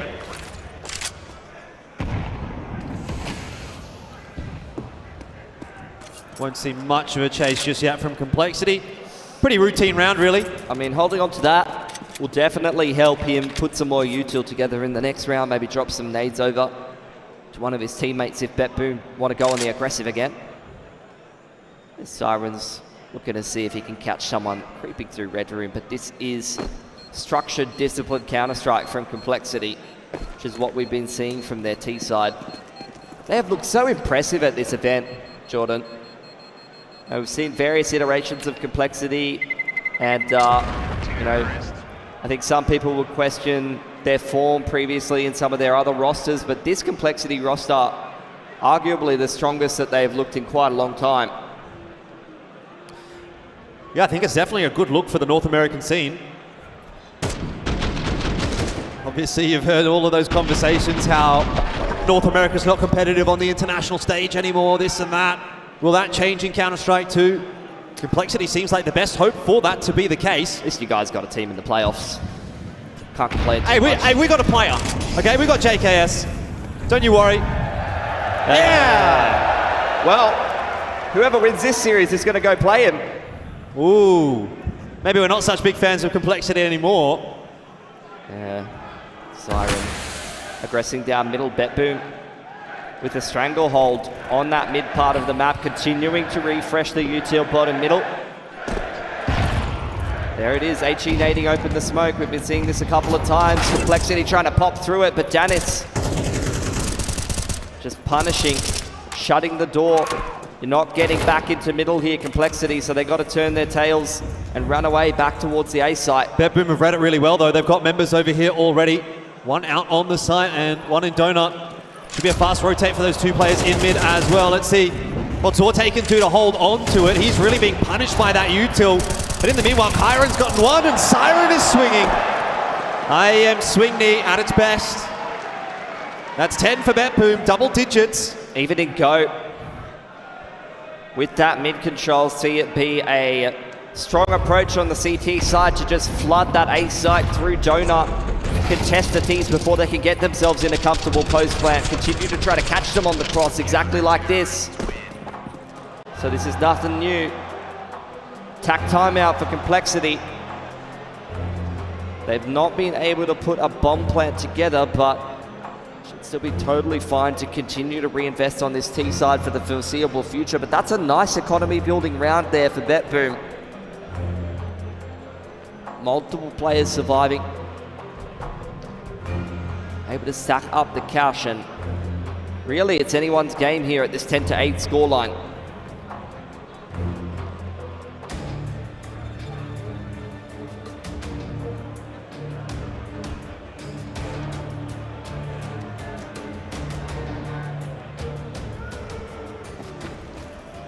I got to say, I have faith in BetBoom at the moment. They're looking pretty good on this CT side.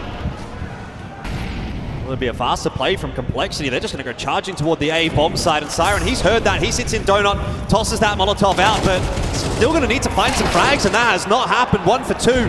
Complexity are into the site. Kyron gets almost helped out by that nade into the smoke, but it's only in the end going to be a 1 for 1. Nafany cannot quite punish Grim. So again, it is on to Danis to try to creep his way out from that smoke, try to find the 1-on-3. Tough ask, that is for sure. And Grim, alongside JT, should be the 1-2 punch. It'll just end up being the 1 punch.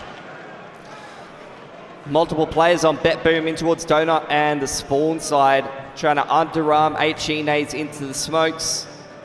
It's one of those things where if you don't throw it from far enough away, it does make a sound cue. And if you watch the replays here, Complexity punishing multiple of those players. There's one of those HEs, instant trade from Grim. Nafany blows it open as well. He's instantly punished. People still trying to learn this mechanic and how to kind of min-max it and make it work. You can see BetBoom trying to use the HEs instead of what you would previously see in Go as an underarm flash to flood through the smoke, or a flash maybe from the other side of the map up over the top so you can flood out Donut. You're now seeing the underarm HE nades and CTs trying to create opportunities for themselves that way.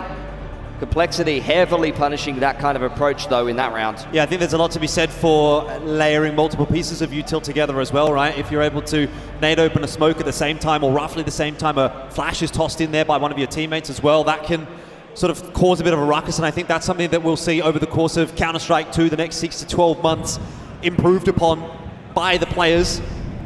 A lot of players on the B side of the map this round. It's a bit of a save round for BetBoom. Tower boost is punished. Dennis knocked up off the top of the totem pole. And Complexity, after finding that man advantage, just cutting noise, holding angles. Good push though from Zorte. He's got a lot of info over toward the A side of the map, which allows BetBoom to keep extra members over on B. They've been more than happy to just completely give up mid. So where does Complexity go from here? Molly over the top. Just gonna not quite push Nafany or Siren out of their positions. Floppy's gonna lead the way in toward Cave. Bit of a messy start there on the spray of the A1S. And that'll pretty much be the round done and dusted. Siren will be lucky if he can even get a kill here. Oh, maybe I spoke too soon. They've looked away. What can he do now? AK! Hang on a minute. Siren, the young gun. 2 isolated aim duels on offer. This would be a magnificent clutch. No way! Get it. A 1v5 for Siren. Holding on to the nade. It started with a USP. Can it finish with an AK? Oh, not quite. Ali saves the day. But that would have been a bloody moment. Nice try, NT. Sigh of relief and nervous smiles for Complexity. That was meant to be an easy peasy round. Was it no head armor for Hallzerk maybe? No, he was already tagged up from earlier in the round. Yeah. So it was just a one tap. Oh man. Credit where it's due. He was lucky to get 1, he was lucky to get 2, and then it started to come into play. But here we are at 10 apiece either way. Complexity trying to bust their way into mid again. Hallzerk launching with the orb. Nafany's good for a 1-for-1, but again for BetBoom, they're not feeling too confident off the back of that. They need more, and they get it. CT's winning duels all over the place. Complexity now scrambling in this 2-on-4. Hallzerk creeping up onto the line. Posted up on short, but re-smoked off. He goes straight through it. He knows he has to start to take matters into his own hands. Fights Zorte completely unaware. Rotation now coming in from Kyron to help out Dennis, who's just cowering away in the corner. Oh, Grim. Nice raw adjustment, but the comms were just off. He didn't know exactly where he was, and that crucial extra second costs him. 11-10 now, BetBoom. They still front run. Complexity taking guns off of them along the way, though. Keeping that economy a little more honest, and you can see with their loss bonus reducing Complexity, they may open themselves up a reset window towards the tail end of this game. Deagle's out for a leech, though. Orb on Zorte, you got a orb. We've seen a lot of orb usage from Kyron, and he's had a very good rating this game.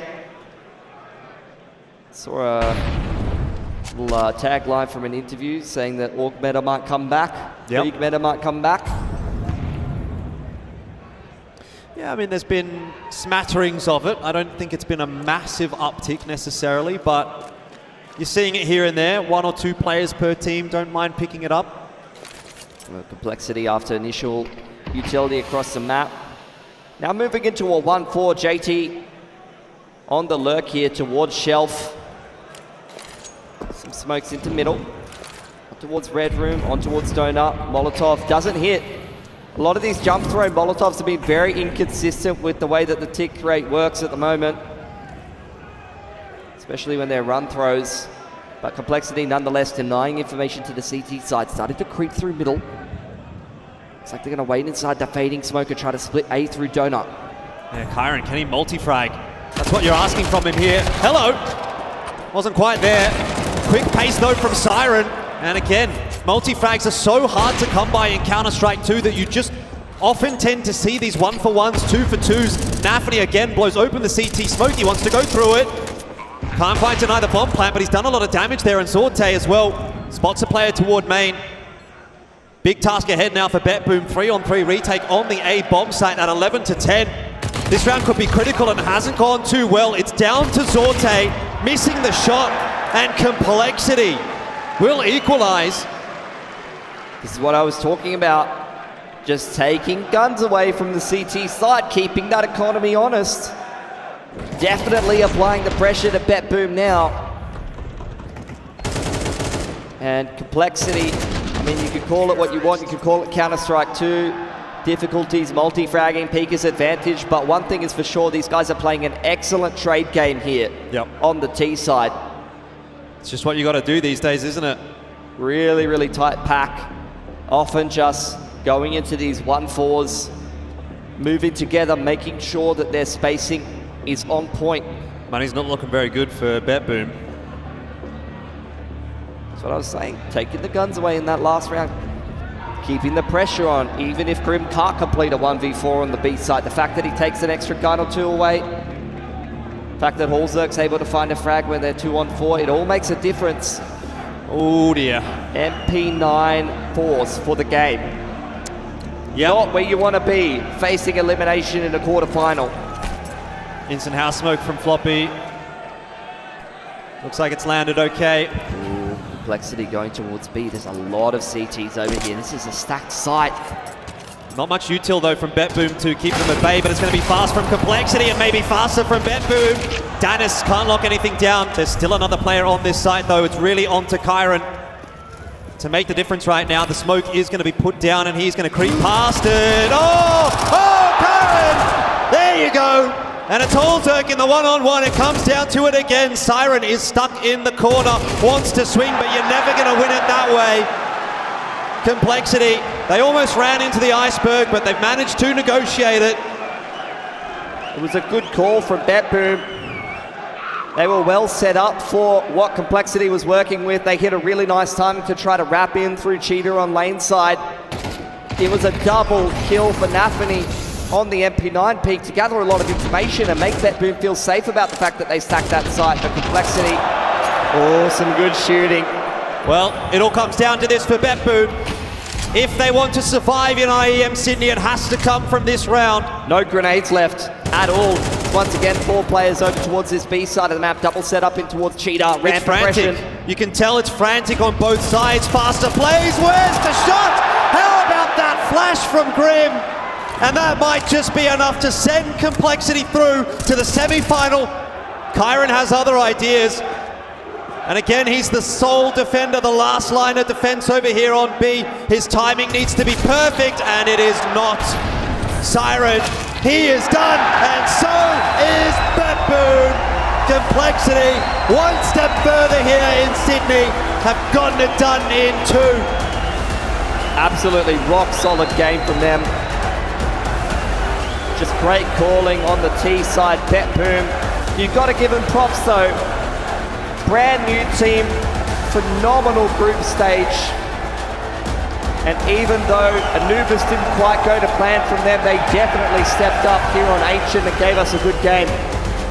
Well, I think there's a good chance that Complexity might go from heroes to villains in their next game, given that they will have to play against JKS, but at least for today, they were the fan favorites, and they have given the Australian crowd a lot to cheer about.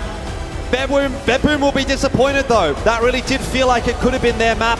A couple of missed opportunities, a couple of near clutches. Didn't quite get that over the line in the end. That's their undoing. In the mid to long term though, they're going to be happy about their run in this tournament. And they're going to continue to improve and potentially take on some further tournaments. Indeed. Well, lots to think about, of course, for Complexity, and I'm sure lots to chat about. We've got Conky standing by on the stage, ready for a chat. Alrighty, here we go. We're with the leads. How is that Complexity walking away with a 2-0 to open the event, mate? You were here in 2019 with Team Liquid, and you walked away with a win. How does it feel to be back here? It feels awesome. The crowd has been so fun. I'm rubbing the head for you guys. Don't worry. Don't worry. It's absolutely gorgeous. You love to see it. I saw the stats buff with the hair versus no hair, so clearly that was looking good before. But it got a little dicey on map number 2, right? But then you kept it cool in that 1v1 with the 1v5 against Siren, right? How was the team feeling after that moment? I think everyone's just feeling just super excited. Like this was the first huge win. It felt awesome.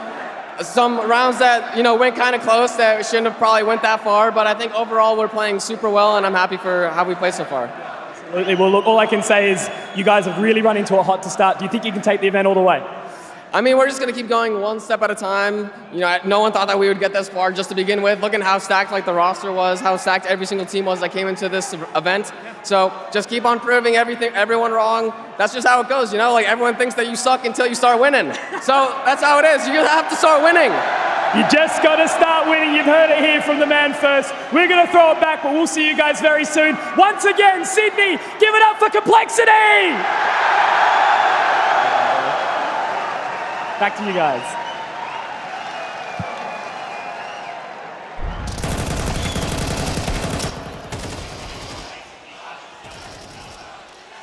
The stars aligning for Complexity in this quarterfinal. They net the W in just 2 maps, despite BetBoom having a hot start to the second map of Ancient. Incredible stuff. The crowd goes wild, as always, for the side of Complexity, and we will be seeing them taking on G2 in that coveted semi-final. Very excited to see how that one goes down. But of course, we have to dissect all the goodness that was this first quarterfinal. TC joins us. We finally get you for a winner's interview, man. Congratulations first.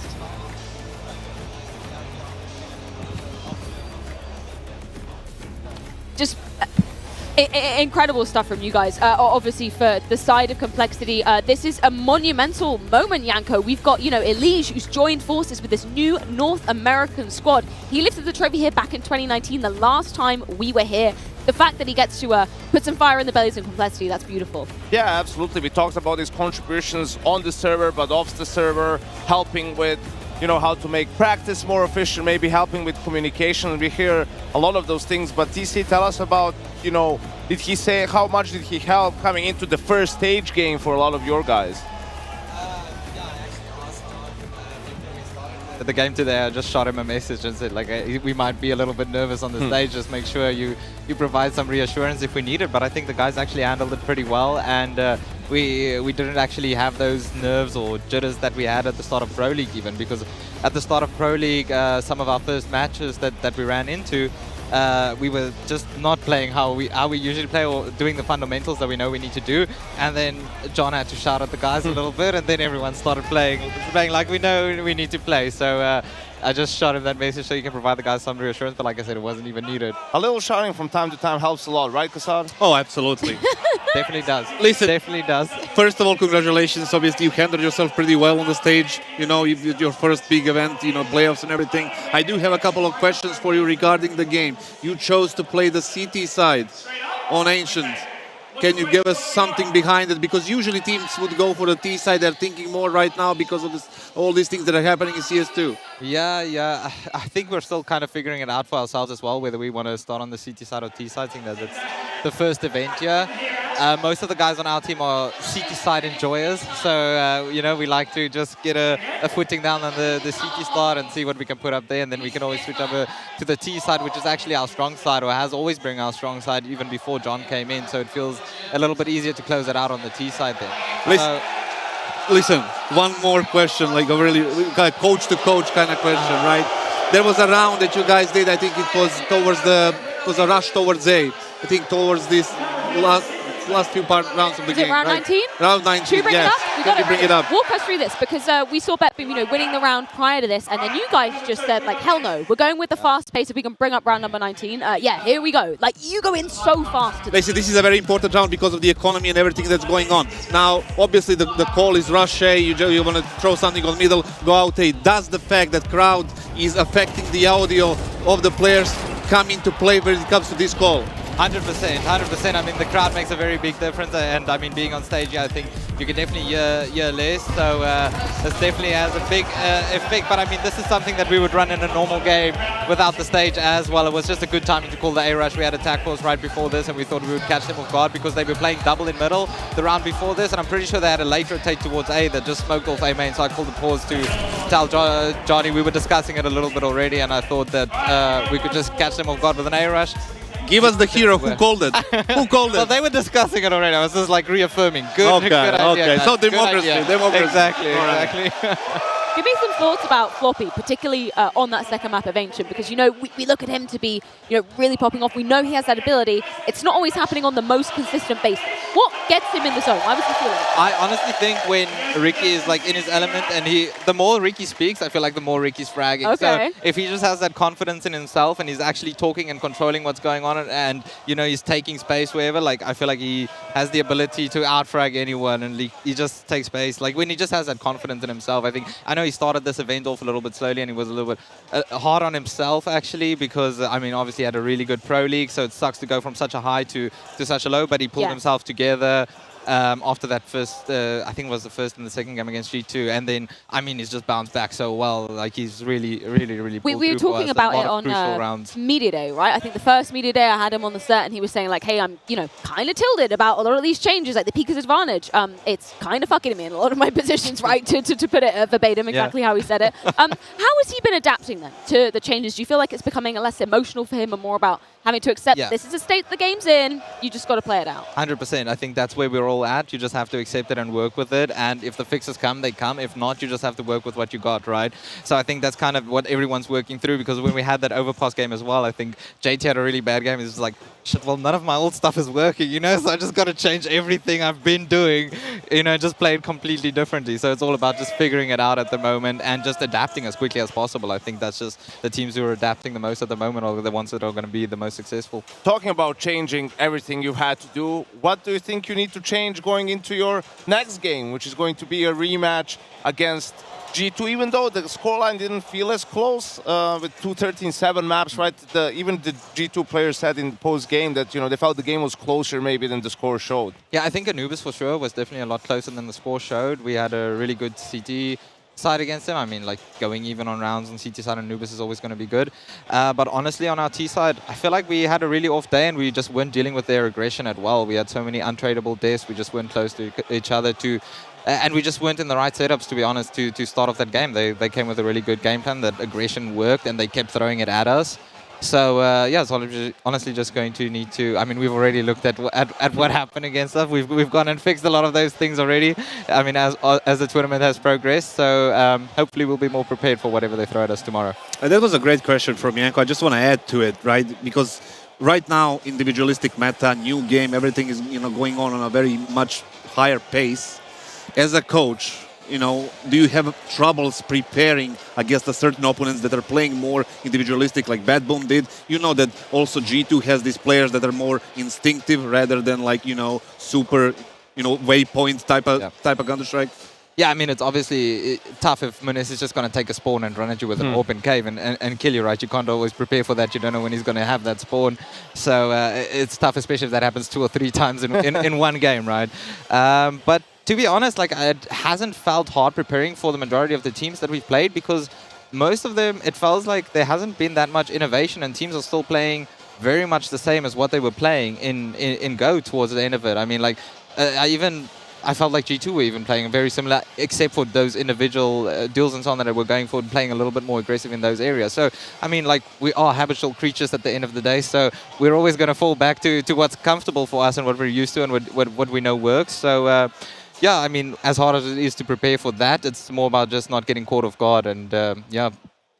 I want to put you a little bit on the spot, because Yanko in the pre-game mentioned a solid game plan against teams like Bad Boom, using your utility early, very early on, like first 15, 20 seconds. They play a lot Was that something that you guys thought about before coming into this game? 100%. I mean, they mostly play first timings for the entire T side, so you just have to be ready for whatever they're throwing at you in that first bit of the round. And if you can strafe that off and stay alive and survive that part of the round, I think you have a pretty good chance. So I think we did pretty well at dealing with the aggression on Anubis. I think on Ancient at the start of the game, we were struggling to deal with it, but we adapted pretty well, and yeah. It went well after that. Speaking of, like, the ability to adapt, that's something that we've been hearing from a lot of other players as well. Obviously, MR12 goes without saying, it's much more unforgiving. If you don't adapt early enough, then everything's going to spiral out of your control. How much has that been for you personally in the coach role, right? Being cognizant of maybe calling timeouts earlier, maybe not letting things kind of slip too far over. What's that balance been like to learn? Yeah, it's definitely tougher. Also being reduced to 3 timeouts now, so one gets taken away and you have less rounds, so you need to be very cognizant of when you're using them. I think that's where it also comes into just have a a solid game plan going into the games, like, hey, what you're going to start off with, how you're going to adapt, and then if the guys aren't following through with that plan or they're throwing something completely different at us, then you can start using pauses.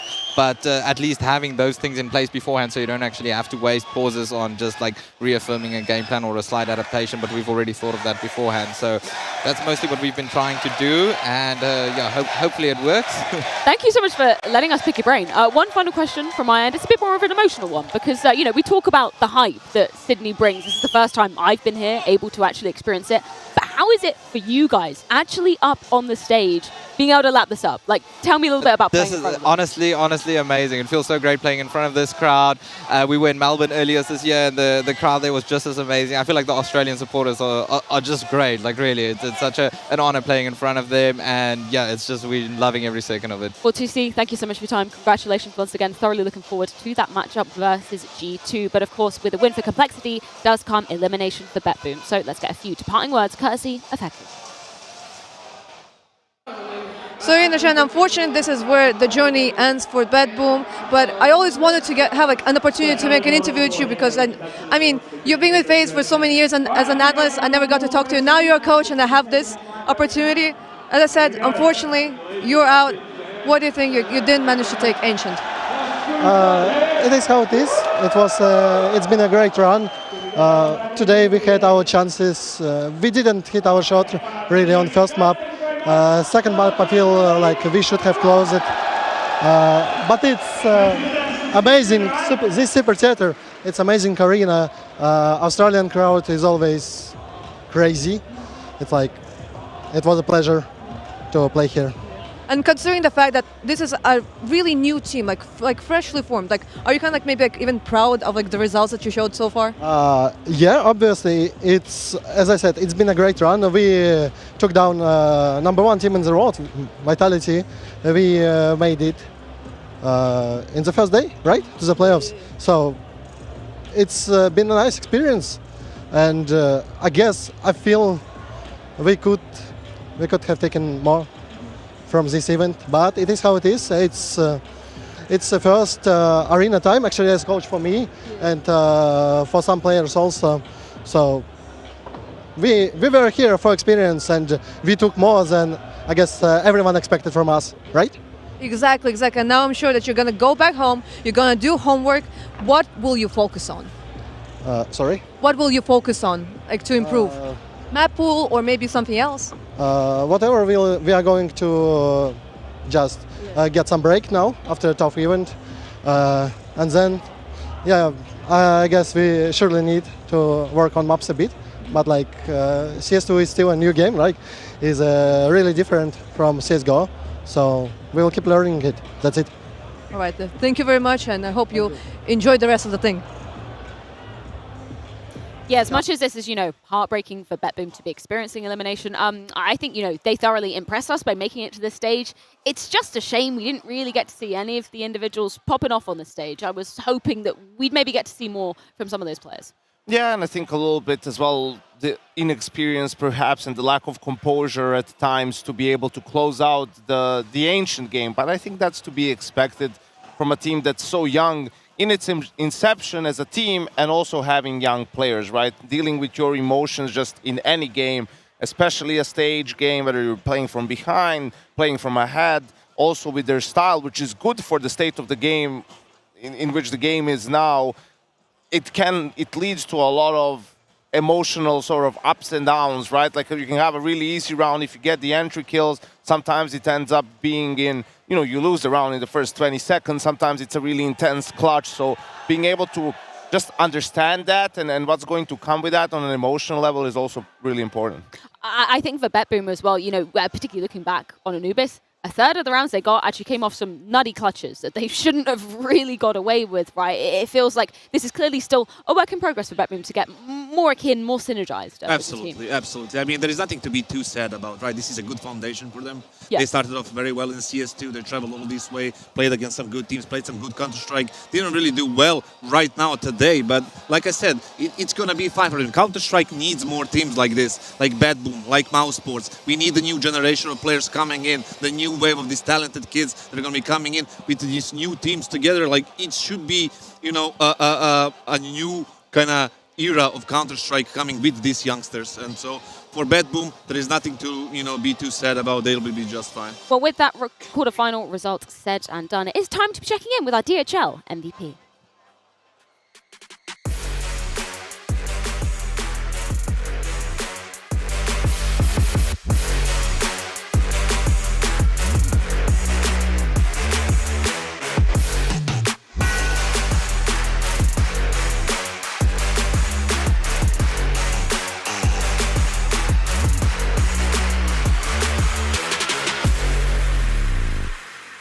Now, this is where your Twitch channel points are coming in very handy indeed. Use them to vote in the chat because we've got 5 potential DHL MVP candidates for you guys to be choosing from. First up, we've got Elige. I mean, he gave it up to the crowd. He literally even shined his head for them. That's where my vote's going to be going. Second option, you can't stop the flop, particularly on Ancient Kassad. He was looking at red hot on that map. Oh, absolutely. The thing is, like, what's more impressive about the Floppy is the fact that he's a defensive-minded player, and this is a faster-paced Counter-Strike, delivering numbers after you have been, like, psychologically kind of dragged down with all these changes and the roles and the pace of the Counter-Strike, and still deliver on a stage. Very first stage you played on in a very long time shows his character. JT as well, he's got to be a name that we put up there, particularly, you know, on that first half of the first map of Anubis. He was looking really good on that T side and really delivering some good strategies as well, right? Yeah, give him his flowers as well. Always good to have an in-game leader up there. The guy's doing a lot of the dirty work, and Halzer didn't do all too much with the op, especially on that first map, but a couple of good clutches, impactful kills.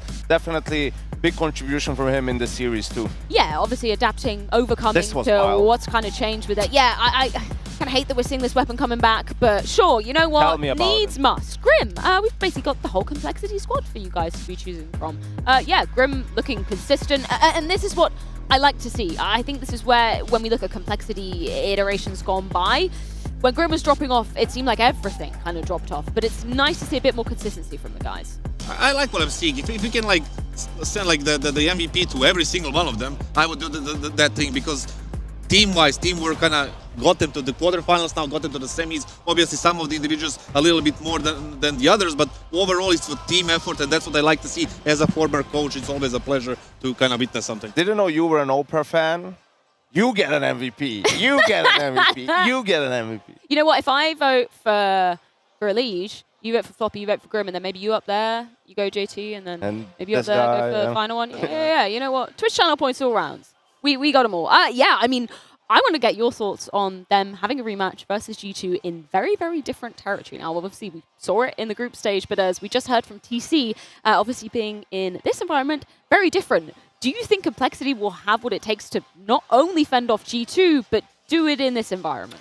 I think they have the benefit of the pressure being not on them entirely, right? Like they've done more than enough in this tournament to be happy, to be content. And G2 on the other side, one of the best teams in the world, they already played them in this tournament and lost. So we'll see what the game plan for them is coming into this one. I think G2 is the main contender to lift the trophy. So it's going to be difficult for Complexity, but you know, if they just let loose and have fun, maybe they can get an upset win against G2. You know, it's going to be very hard for Complexity, because you know who's going to be cheering for Elige tomorrow? No one. You know who's going to be using the Krieg instead of an AWP? No one. So that's going to be the first two issues. Everybody was going to be cheering for G2, Miko, JKS in the company, so that's additional pressure. If they manage to beat them under that kind of pressure, then they're going to leave the trophy. But I don't see it happening, and I think G2 takes that. Yeah, not only going against the firepower of G2, but against the crowd as well. Yeah, Complexity going to have to pull out all the stops to be pulling that one off. But we talk about banger of games. Oh my lord, have we got an awesome one coming on the other side of this break. A rematch of a match that went down in Dallas, which has stayed in our memories forever. One of the best CSGO matches of 2023. We got a rematch. It's FaZe versus ENCE after this.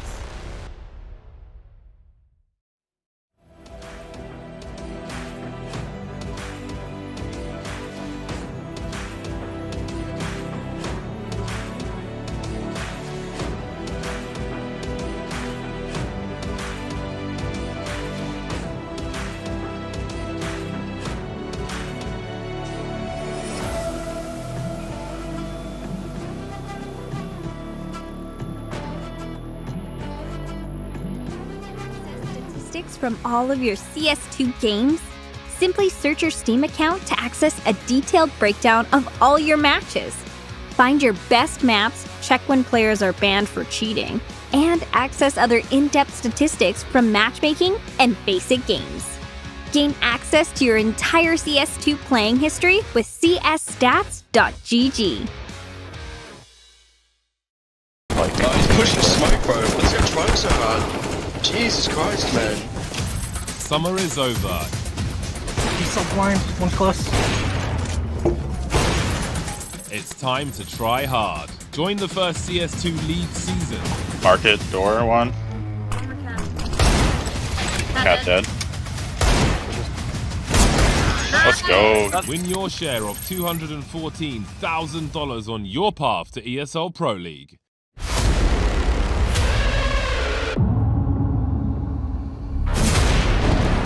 1-on-2 from Odyssey now. It's sacrificial. Gives his position away. He wants Odyssey's end gone. But this man, the shepherd staff takes down the GOAT. The CS2 is a new game, right? And obviously the new game is a new opportunity for you. It's finally something different, you know, and even though it's the same game, it's something different. It just gives the fresh feel to it. Everybody likes the game from what I heard, if they're not lying. I was like scared about it because if I wouldn't get fun, I could have left the game. For now, it's good. I think my role in CS2 was buffed, clicking W and running fast, so I'm very happy with it because I'm already doing the things that I did in CSGO. In CS2, it's just much better. Manages to get out through the apartments. That flash from Neofrag. Oh,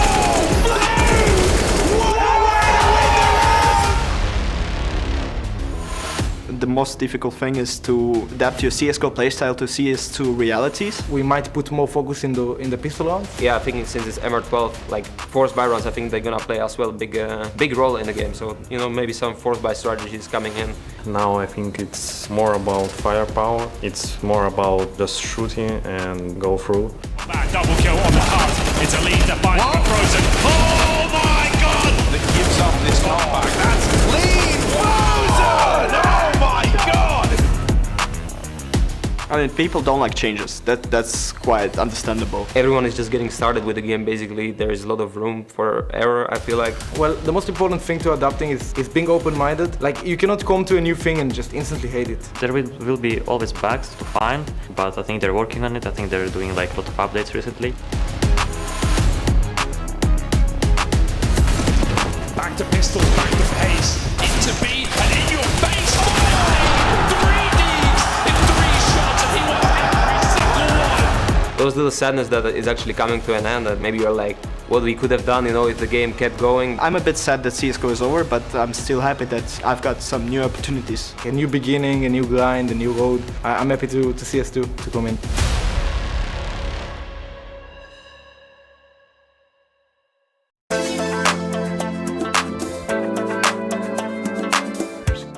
It's kind of annoying to have cheaters all the time, and on launch day we met cheaters as well. I made a tweet. No, I saw your 10 tweet hours as well. ago. Yeah, you just came here and played on deathmatch and was a cheater already. So I launched like the Valve DM, so like you just connect to like a lobby with 10 people or something, and there was about 5 people just rage hacking. So it's like cheat versus cheat lobby. One thing that can take a little bit from Valorant is the integrated anti-cheat that you have to launch with the game. I think it can help a little bit if they manage to make it for CS. I don't know if it will be affecting the game itself, but I think they have to do something else than what they have now. It's not working out. On Faceit, there is not so much I didn't experience. I played maybe 10 Faceit games. I didn't see any cheaters over there. I usually play against like other pro players. But on Premier, I experienced like already a lot. I maybe played 20 games and 15 out of 20, I felt like they were cheating. People will find some exploit that will help to cheaters to play with cheats. I don't know. I actually didn't meet a single cheater in that game yet. Not a single one. Not a single one. Because you are not playing matchmaking. I mean, that's also true, but I played some and I didn't meet a single one. I am not sure if my rating would be correct here, so I think I keep it quiet for this one. Also, there are some comments that you can get banned for. Yeah, you can get banned for, which I think they need to fix. Yeah, that's true. Yeah. Every time that I would play matchmaking, I'm like, yeah, there's so many cheaters, and then I have people saying like, I don't get cheaters ever, and it's like, Well, we're playing different people because every time I queue up, there's cheaters every single time. That's a zero. That's a instant Actually, zero. that's a zero. Like no But words. the thing about the anti-cheat is nothing really changed with it. At least from my perspective of it, nothing changed. 2 max. 2, 3 max. I can put a 5. Yeah, I would go also. I think 5 is reasonable. But keep in mind, we didn't meet cheaters. I would give it a 0. I've been in contact with Valve about cheaters. They've asked for the cheaters' names or like community profile links. 1 month later, they're still playing. 1. So I don't put 0. Some random players just playing insane, and you think it's like future stars. I don't trust them. I will put 0. Let's go. Anti-cheat.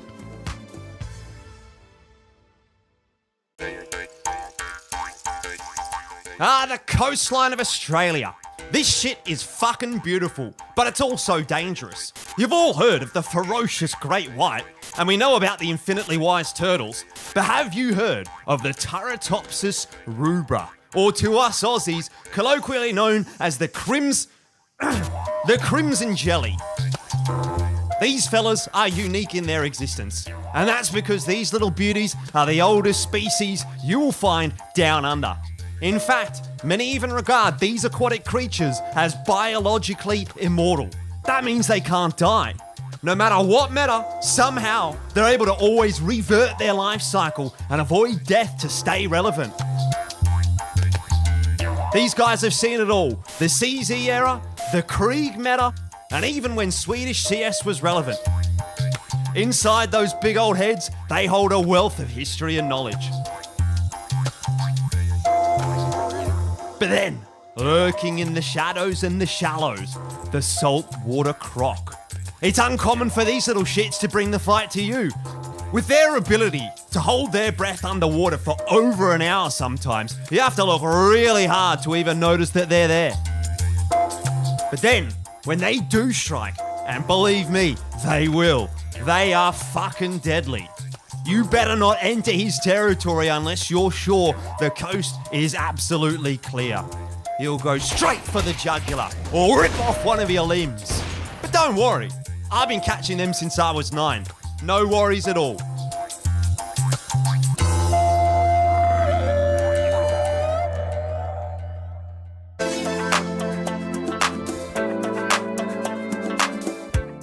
Oh, jeez. I have my thoughts. I mean, yeah, I think bunny hopping is actually impossible. I think them locking 64 tick is pretty lame. I mean, I like the idea that like the smokes are the same for, you know, whether you're playing Faceit or matchmaking. To make it just worse for everybody just doesn't feel right to me. I think there's a lot of intricacies with the movement right now because especially with how sub-tick's working, sometimes if you press your jump key without like the semicolon bound to it, it'll either let you jump at the first tick or as high as like the 20th tick.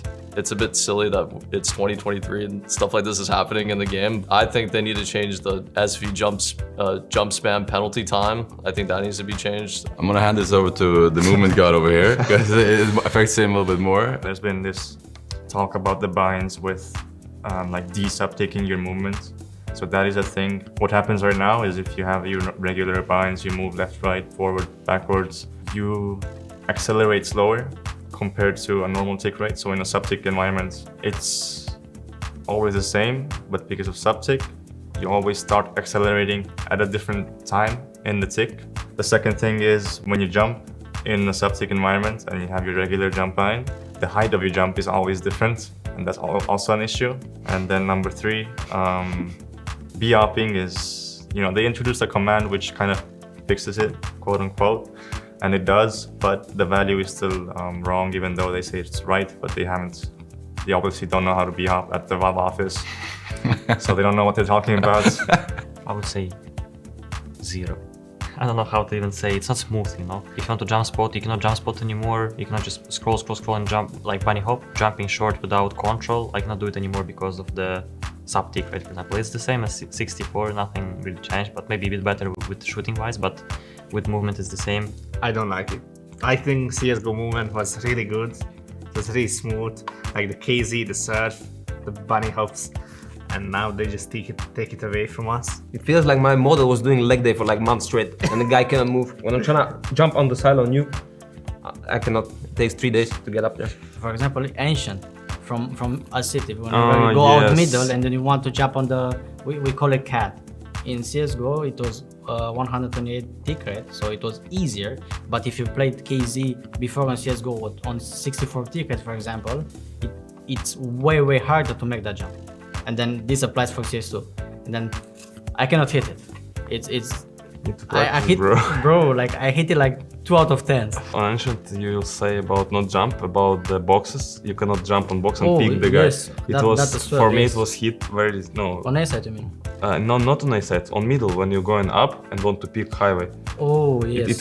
For me, it was like big hit because I killed a lot like this. I just go up this and kill from this, but you cannot jump and insta shoot. Let's put it 7, I put 7.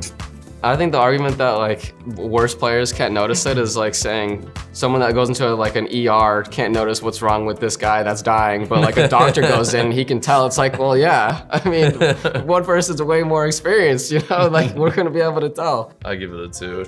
I think it's like atrocious. I'll give it a 3. All right, just one up in me.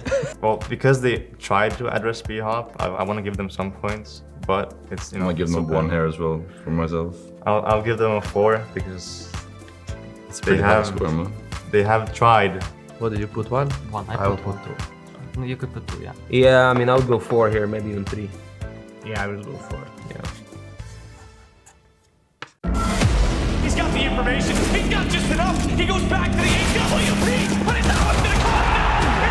It is going to cost him.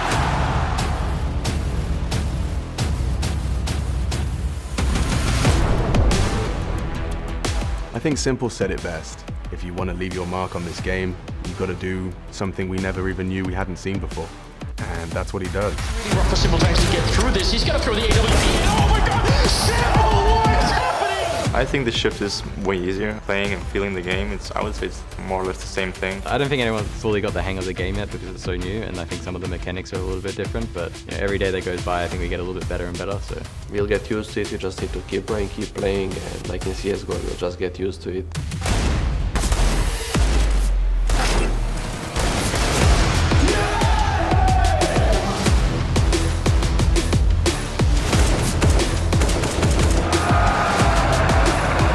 Everything works differently with how you can, throw grenades and you have open skyboxes in the game. With a new game, that meta is everywhere right now. You can be the trendsetter. You can find the perfect recipe.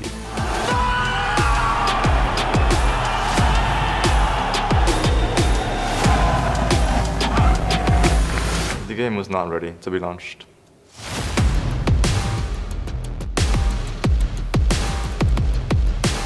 As a team, we're not doing much different stuff as compared to CSGO. I mean, we're just experimenting. I think it's a little bit weird because it's the first event and the game is like, it's not fully ready yet in my opinion, but I think like it's also just special because it's the first event in a way, and regardless of like how the game is, it's still a CS event. Honestly, we didn't have that much time for practice because we played Pro League playoffs and we went almost until the end. The second shot fast enough for Jax. He drops in. Oh, talk about a facility. Talk about a superstar.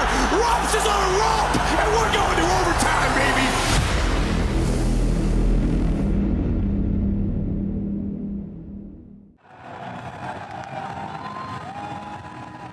In 2021, I think, I came back to play competitively, joined FPL. I won in the first month, and after 2 months, 3 months, I was in with Team Endpoint for, I think, 1 year.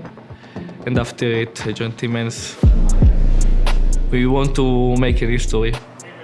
I feel like from the start, we were clicking as a team, in-game, outside the game. When they gave me this chance, I took it with 400 hands, and I'm trying to be my best version that I can be. And I feel like right now, I'm getting comfortable as a player, as a lurker. So yeah, like I'm feeling really good right now.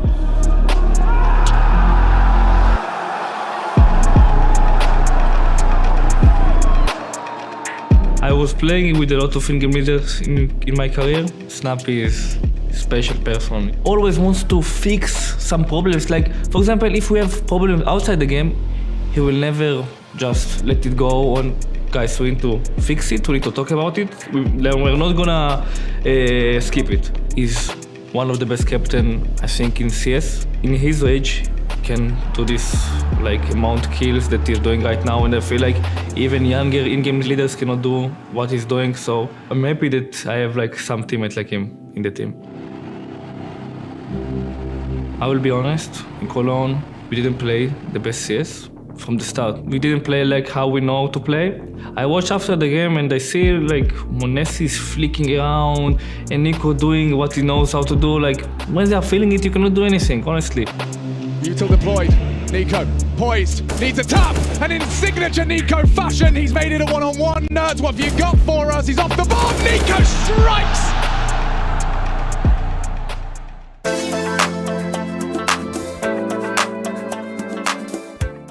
Oh no.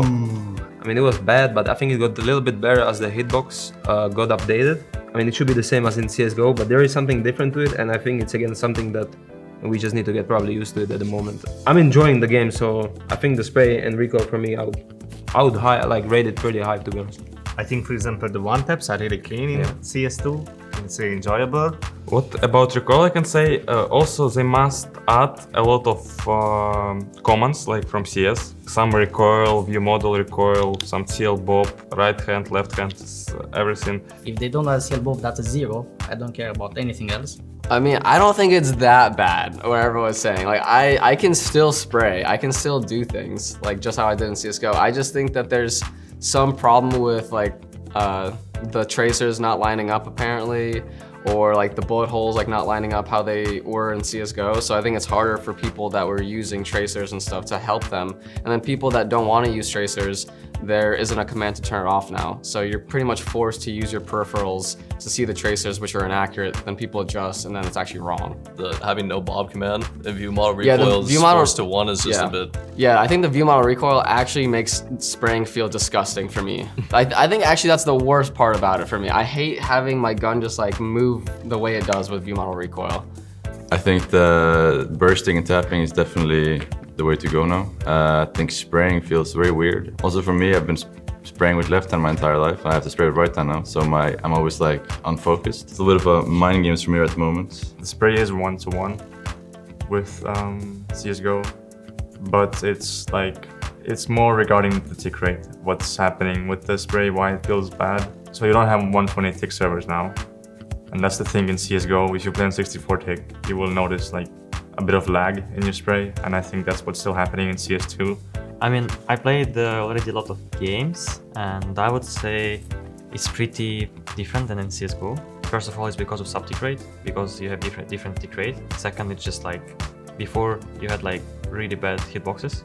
I don't know, sometimes like one map feels really good, one map feels really bad. That's how I feel, like it's Yeah. random, maybe 5. Maybe 5, yeah. 6, 7, 6, 5. That's cool. I'll give it a 6. I hate giving 7s. Everyone gives 7, I never give 7. I'll do a 6 again. 6 again? I could go 9 easily, probably. I can go 8, yeah. It's in sharp, spray and recoil. Recoil is shit. Spray is like so-so. So if recoil, if you take 5 and 5, we can take 3 spray or 4 spray. I take 7. You take 7? I left 6. Overall, it's not perfect, but it's not that bad either. I'll say a 5. I'm gonna say 3. It's because I think it's still possible, but there's definitely a lot of stuff that needs to get fixed with it. OG double pick, boys. Yeah, OG double pick. Let's try the smoke. We one way shit. When they're smoking, guys, when they're smoking, middle one way. They will be afraid to go out. One out donut. He's sniffing A. Bob shooting an A. In there. In there, yes. A. You guys are gonna fake me. It's clear. Take it slow as you can. They're gonna pull the defense over. Remember, the bomb is still gonna finish at the A bomb site. Madden needs to do something big. All 5 players from ENCE are on the wrong side of the map. Can you rush donut now, boys? To shoot A? I'm ready. Okay, rush donut. Flashing going. One more noob. 2A, 2B, 2B. Safe go. Come on, hold the donut for you. Donut clear, I have donut. I flash right side and we take the pull back, okay? Yeah. Flashing drive. Tempo up, tempo up. I'm with the city. I have it. 2 tempo. I have donut. I'm flashing in front of Bubble. Side, default. I'm dinked. Look at that. Over it. One of them. FaZe are dragging it back. It's overtime looming, and FaZe have done it. Good corner. Good watching. It's outside. You fucking break. It's not outside. Carrigan finds the way to the perfect round right at the end. He had him on a string, pulled him every which way, whichever way he wanted. Second side now. Side, no. What's the noob? I don't know. Red one, 2v1. One to elbow. Another gamer. He's done it. The other guy's done it. Cover up under you. Molo. Two molos on Finn. Default. One. Maybe he went to cave. Ents did not expect to have a chance in this, but suddenly one is presented to them. Give it smoke, Pavel. Give it smoke. Give it. I smoke. They have to take it. These are the moments that don't come often. Yeah, molo for the bomb. I gotta go banana, bro. The molly's not used for the plant either. It's used to try and dispel them. They're moving in. D has onto the site. Do you stick Maybe it? He has to tap it, get on it, stick it through. Robs isn't getting it. Oh my goodness, D has! No! Let's go! Well played, Madison Pavel. And still uncomfortable to plant. Left side plant. On tempo. Hey lobby. Hey lobby. Donut. And it is Brokey who thrusts himself into the clutch. And Brokey, he knows you're in his temple, you're in his home, and he is going to look for you. Nice, Brokey. Good fucking shit, Brokey. I love you, dude. I love you, bro.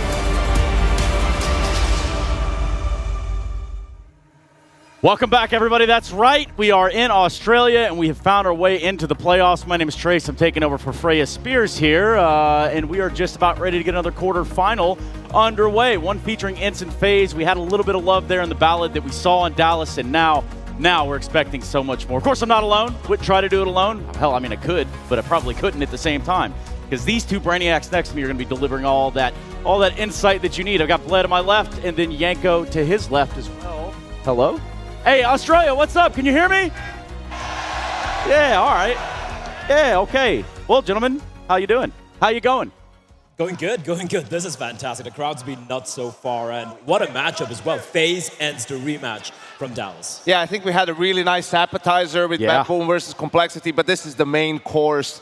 This is the meat and potatoes, the gravy, the lettuce, all the good stuff. The tomato. Yeah, and I think, we all remember that Dallas game, that Ancient and all of that stuff, but again, now these teams in two different spots compared to that tournament. Yeah, and you look at how this has all kind of unfolded. FaZe really counting their stars to have made it this far, dare I say. Yeah, FaZe, they really had to run the gauntlet, right? Having to go up against Vitality, who were actually, it was a very close series right there. And then, of course, against Na'Vi, albeit without Simple, they managed to get the win as well. So they were pretty happy. I was in a bus ride to the arena with them, and they're like, boys, we're back in the arena again. I think that's the vibe they're going with right now. Yeah, absolutely. It's been a rough couple of months for them, right, not being able to get to this stage, but yeah, having to play in the first game of the lower bracket against the number one team in the world, taking out Vitality, taking out Na'Vi, and then getting revenge on Gamer Legion. I think it's also going to be a big benefit for FaZe, the fact they had to play so many maps. Yep. So they're one of the teams with the most map plays on LAN when it comes to CS2, and every map helps you a little bit more, right, to get used to the game and to maybe figure out how it is that you really want to approach. Now, I was trying to figure out a way to crowbar this in here, but I just feel like the world needs to see this. Like, the world needs to see this right here. This is Chad Birchill, resident Australian by trade, but he's already here. So let's hear from the teams as they start to get their way into the arena. FaZe Clan is entering the building. FaZe Clan in the fucking house! Does he have this much energy all the time? He has too much energy right now. He's not saving his energy. It's not good. I'm jealous. I am so jealous. Carrigan, welcome to the big building. Welcome to the theater. Did you have an opportunity maybe to check out the stream and see what's actually happening? Yeah, I can hear them shouting a lot on the stream, so that's good. So they're making a lot of good noise. I'm happy to cannot play in front of that.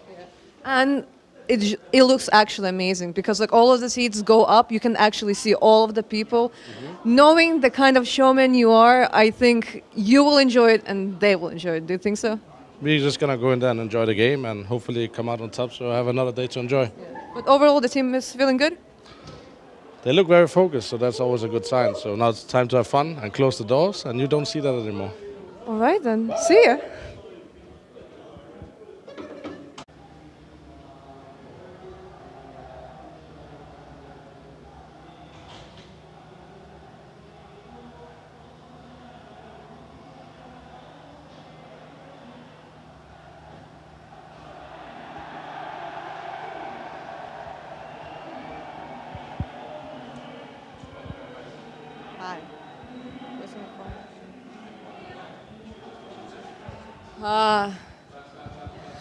Look at him. Hi, Sampayas. You're doing good? Yeah, it's not that snappy in the interview. No. It's gonna be you. It's gonna be Nerds. Maybe you can walk for now. Maybe I'll bother you again. You go. It's okay. But how are you feeling? Why do you have a pillow with you? I need it to play. I always put it in my bag. Did you steal it from the hotel? Yeah, I do it. Oh, all right. Where did Nerds run away? Where are they going there? Wait, I think we're losing our players. Wait, we're gonna go there. But like, how are you feeling right now? I'm feeling really good. We had a really good preparation. I think we are just ready for the match, and we are just looking forward to play in front of the Australian crowd. Yeah. Did you have like an opportunity to actually like check out the stream? Yeah, I checked. It was insane. It was really loud. It's not just loud. It's like you actually see all of the audience because it goes up. So I'm kind of expecting for you like to hype up the audience. Will you do that? Not right now. No. I mean, you're gonna do the plays. Yeah, I will try my best to do them. All right. Thank you very much. Thank you. Try your best. That's about all you can do at this stage because you have made it to the stage. It seems that like the harder part's supposed to be over, but it only gets harder from here, Blake. Yeah, it's only going to get harder, and especially when you talk about these two teams. I mean, you look at FaZe, sure, they've had their trials and tribulations thus far this year, not playing too many arena games, not making too many playoffs, but they are a team we know really thrive and are at their best in a stage like this. For ENCE, though, beginning of the year, you would have said, this is a team who don't have that experience, but they've got a couple of wins. They got that win in IEM Dallas, for example, and of course have been having a lot of deep runs in tournaments, so to speak. So it's going to be a real test for ENCE here against FaZe. Yeah, it was something like 4 grand finals in a row for ENCE until the Pro League finals. I think that's where they ended up losing in the semifinals. But a lot of great runs for them, and on the other side, a team that's won a major in the last 2 years, won the Intel Grand Slam as well. Let's look at this. Let's look at the LAN events in comparison. Kerrigan, he's been around the block, they'd say. It's kind of not fair, right? I mean, look at the highest one on ENCE is Snappy with 14. It feels like I don't want to do quick maths, but even Twists and Rain, who are third on FaZe, have more than ENCE players combined, right? Just tells you how comfortable they are. This is from the semi-finals onwards, and I think that's the big difference here. ENCE has been playing great Counter-Strike in the last couple of months. There's only one thing where you could still maybe point out and say, hey, when it comes to the stage and the loud crowd and everything, do some of the players maybe fall off a little bit, and do they get a little bit too nervous, right? And for FaZe, we don't have those question marks at all. No, but what we got in Dallas was a real treat, and I keep going back to it because it was pretty awesome to have witnessed in person. But then we're talking about something that was just so well crafted and a good testament to what Counter-Strike's all about. Yeah, I think this map for me personally is my favorite map of the year, right? Like an insane game, semifinals in front of the crowd as well. And I feel like for in this particular matchup, right, ENCE getting that win, it kind of broke through a certain mental barrier for them. Like, guys, we can actually do it. We're going in a toe-to-toe against FaZe in a semifinals, in an arena, multiple overtimes, and getting the win, I felt like that was that catalyst that needed them to elevate. Absolutely, and also, I mean, there were overtimes where FaZe won all 3 rounds, and then ENCE is able to bring 3 back, and they just threw caution to the wind. They were going into each other's faces. It was careless Counter-Strike, fast-paced, explosive, and it did make for an incredibly entertaining map. 31-28 is a final scoreline on that map. Does kind of tell the story, doesn't it, Blake? It does, absolutely. And That's why I'm especially excited about this matchup, because they haven't faced each other since Dallas. And looking at these recent performances, again, it highlights what we've been talking about. ENCE have been looking phenomenally good, but they would still be wanting more wins. Now they know they can reach finals consistently. They know they can reach playoff games consistently, but getting the win, that's the thing. And also, you don't want to be in a situation like Heroic, for example, where that's sort of happening and happening and happening, but you're not lifting any trophies. And sooner or later, you can't expect to forever be, you know, in that position where you're going to consistently make the playoffs, right? Teams around you are making changes, improving and whatnot. So ENCE needs to start capitalizing on this form and this run that they're having. Yeah, and somebody needs to let D-Ha cook.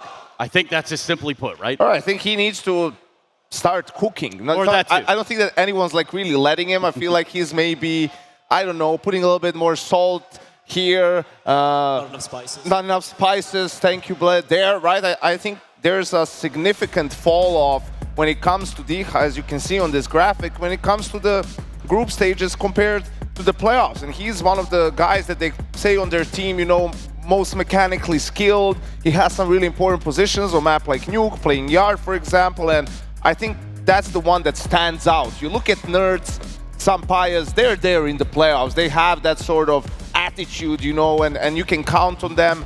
Madden as well, Snappy is the in-game leader, so it's really on D-Ha to elevate his game, or really just not letting his game fall off when it comes to these big stage games, and I think that's what could get ENCE that last step to lift some more trophies. And especially more important right now, because you look at ENCE's performance in CS2 in IEM Sydney thus far, and I gotta say, for the side of Nerds, for example, supposed to be the star player, he's kind of fallen off a little bit here. We had a chat with him before the tournament as well. He's like, the spray, I'm a bit of a sprayer, I'm not really feeling with the spray. He's the lowest rated player for ENCE right now, even below Snappy, which is worrisome, and that's when you expect players like D-Ha to kind of step up to the plate. Do you hear this though?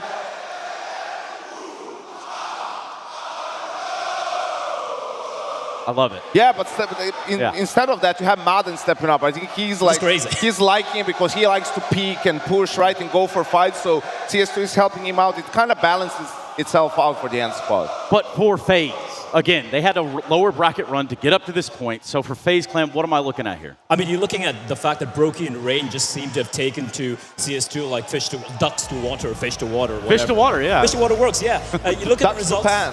Look at the results right now. It's been rough. If you're a team like FaZe, these results are not something you're going to be happy with. They mentioned as well that they've been having a lack of, you know, some motivation, so to speak, with CS:GO, considering CS2 was on the horizon. They're going through a phase. They're having a phase. FaZe is going through a phase. You know, it happens, right? And all you need to do that to break away is, you know, a good win.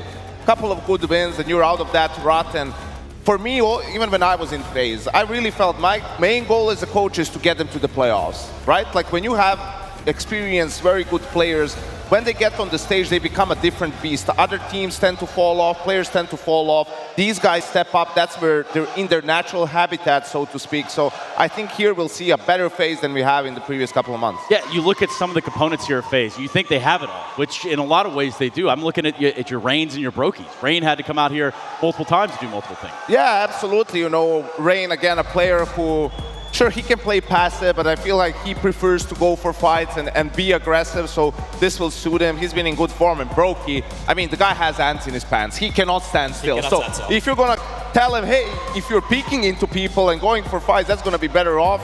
He's out there. He's out that door. He's going for a fight every single time. And I really like for Brokey as well. He's like, I know I'm the primary opper, but he's like, I can rifle as well. And the majority of the kills he's been getting in IEM Sydney thus far has been with AKs, M4s as well. Can, of course, op at the same time. Rain's looking really comfortable. He said in the post-game interview as well, it's like, this game seems to be meant for me. I just aim, I just run and shoot, I pop heads. Yes. It should be that easy, especially against 3 in the pistol round, right, Yenko? Isn't that the thing that they're living by on FaZe? Yeah, of course. You get 3 in the pistol round. That's a guarantee for a sick game. That's a FaZe guarantee. Yeah, I mean, you just got to look at this in multiple fashions, right? You have a new game. You have a team that's got all the veterancy in the world. I mean, you've got one guy on the team itself that's played more LAN finals, I think, combined than the 5 on the other side. So, wild scene. Wild scenes. And the thing for Carrigan is, like, we've seen him pull off some. Here's the thing, right? When it comes to arena games, it's a whole different ball game altogether. And Carrigan has more experience than, as you pointed out, anyone else in the server as well. And he said one thing: the sound's a little wonky when they're playing a group stage. It's like when it comes to arena, it's gonna be a little crazy. So I'd expect both. We've seen from a lot of teams sort of just try to do what worked for them in CSGO and start in CS2 that way. But I think everyone understands by now you have to play it differently. And I think Carrick and Snappy as well understands with the crowd and the stage and the way the game works. Like, we're going to see an extremely fast-paced game, I feel like. Yeah, and I feel like we have to get the storytellers out in front of the camera. They love being on camera so much that I even brought this of Chad. Yet again, I need to just show this off one more time. I might take this home with me. Chad Machine, where you at? Sponge, sponge, sponge, sponge, sponge. Oh, are we on? Oh! Hi! Is this thing on? I don't know. Hello? It's on. Oh, Apparently it's on. All Okay, right. fantastic. Well, that's good news. I suppose we're going out to the stream. They can't hear us. They can't hear us. Probably the booze. Yeah, okay. That's a problem. That's a shame. Yeah, that's all right, but it's good to be home. I love these animals. Dude, they are giving you such a warm welcome. It Oh, is- there we are. Oh, hello! Let me hear it one more time, Sydney. Sponge is sexy. Sponge is sexy. Thank you. Damn. Okay. Well, look. It's very good to be home. It's great to see all your beautiful faces, and I'm loving the animals that we have in the crowd today. So keep it up. The world is watching, and look, it is going to be a banger of a game. We got Ents versus FaZe coming up. This is the type of match where everybody should be erupting. Dude, I mean, we know what happened when FaZe and Ents clash. It can be one of the longest, it can be the most intense Counter-Strike. And I think Sydney deserves some of that high-octane, intense Counter-Strike that this matchup offers. One last time, Sydney, I lost my voice at karaoke yesterday, so I'm going to need you to fill it up with this loud, raucous energy I've been seeing from you. One more time, Sydney, let me hear you! Let's throw it to the desk.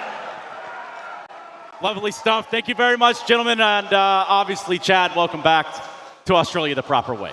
Yeah, I mean, love to see it. The crowd's been just fantastic thus far. And Chad, he seems happy, and he should be.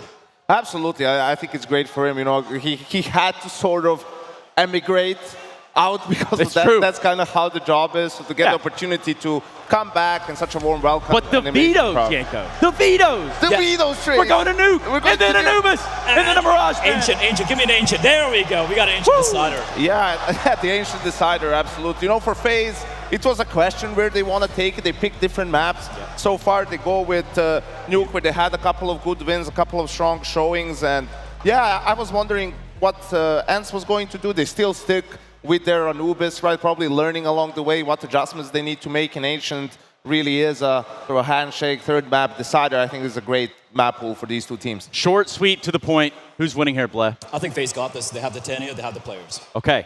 I think Ents makes that next step, Trace. I think this is where they get a spot in the semis. And this is where we go to a break. Australia, if you could just be patient for just a couple more minutes, we're going to jump right into this best of three, a quarterfinal, one with Ents and FaZe. We will be right back after this.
Let's find out if you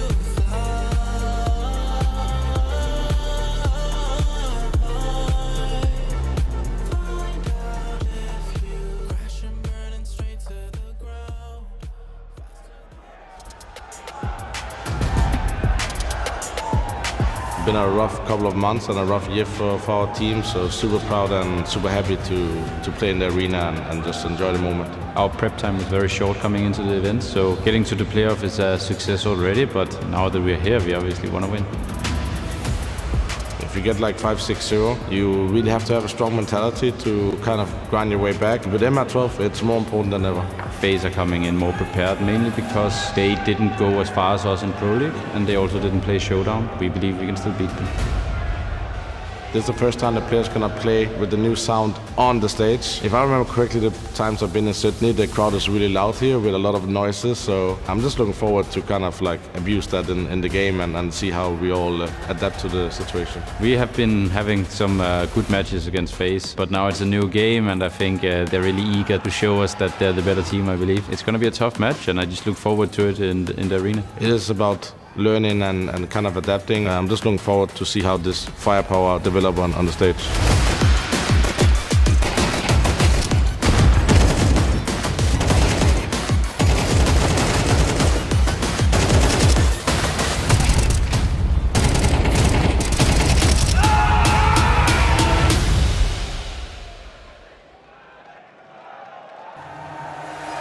Welcome back.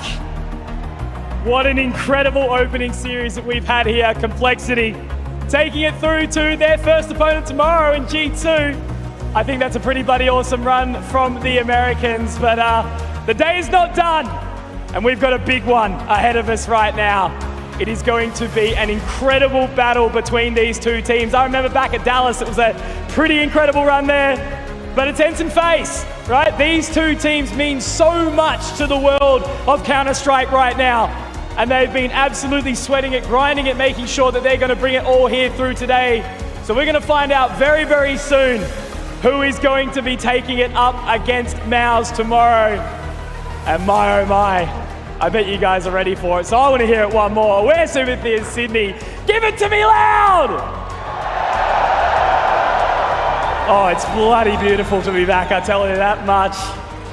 Okay, well, again, I don't want to hold you guys for any longer. So the first team, let's hear it. Let's bring the noise for the world number 2 at the moment. It's Ents!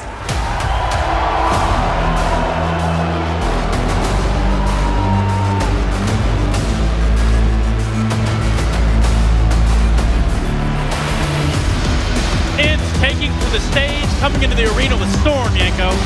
Yes, Tracy, call Ents the team that plays the best team Counter-Strike, the most beautiful Counter-Strike, but championship level Counter-Strike means you need to get your hands dirty.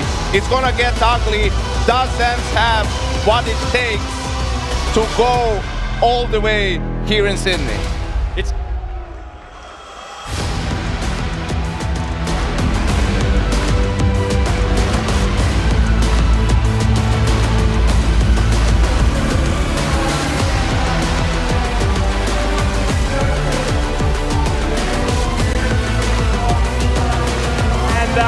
that's quite often the method that you need to the madness to win this game, which is Counter-Strike. So they've got a lot to prove here on this stage. Again, you know, the last IEM in Dallas, they managed to walk away with that trophy. But they have a titan in front of us right now. I think about 2 people who won IEM Sydney 2018. Let's bring them back. Let's introduce them. It is FaZe Clan!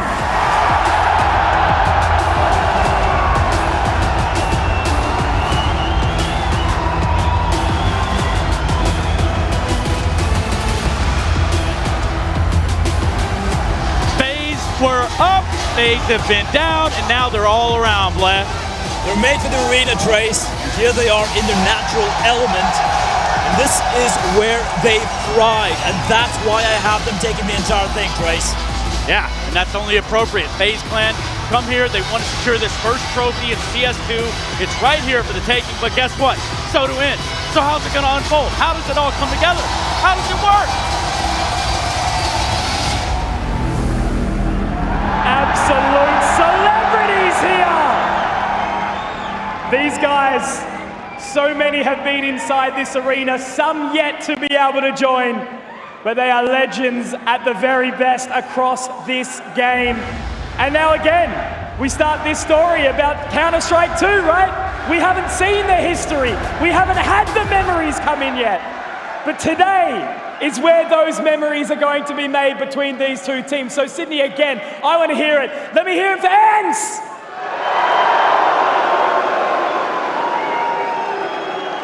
All right, and I know exactly what I'm going to hear this side. What about FaZe Clan? God damn! All right. Well, again, guys, without further ado, this series is about to pop the hell off. Sydney, break the roof off this place!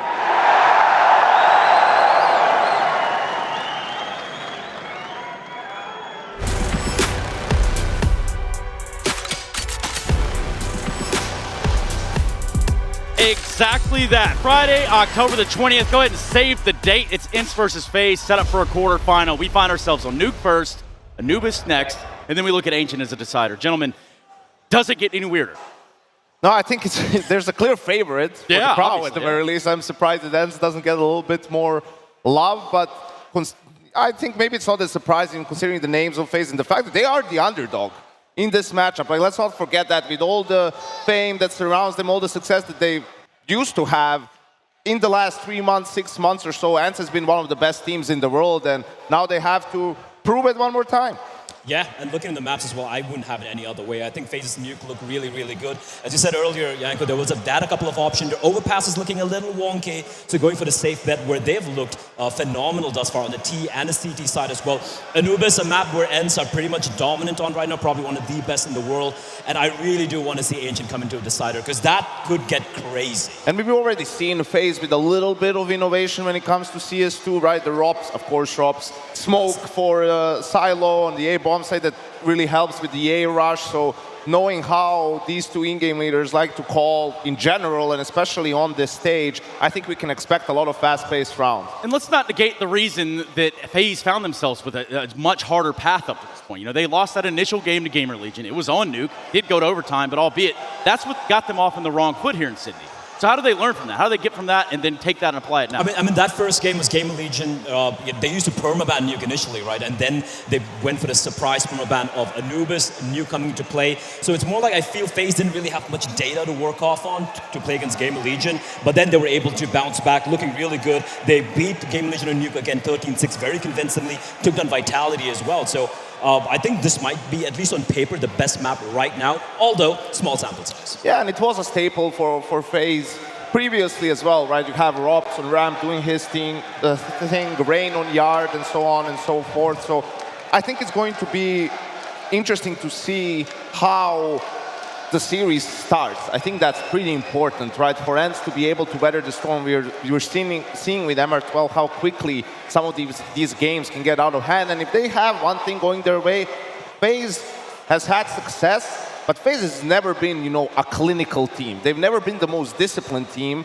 And that makes sense, you know, with their style and how they brute force some rounds and how they win some of those weird rounds with pistols and whatnot. Like, that's just how things are going to unfold. So ENCE, if they are on point, if they are, you know, as disciplined as they can be, that's where they can maybe steal some rounds away from FaZe. Speaking of pistols, I think these two teams are second and third when it comes to pistol round win rate so far in the tournament. And as far as we know from the games we've seen thus far, winning the pistol round really, really matters here, right? MR12, you don't have too many opportunities. So yeah, as you said, Trace, it's going to come down, it's going to start off from the get-go with round number 1 itself. It is a game of hot starts, and boy, are we ready to start this one off. Thank you, Yanko. Thank you, Bleh. And of course, thank you, Australia. If you want to hear some Counter-Strike, can I get a hell yeah? All right, all right, all right. Well, let's do it. We've got Sponge and the Machine. They're backstage. They're ready to deliver this story to you. And I, for one, am ready to get this quarterfinal started. So let's freaking do it, Australia.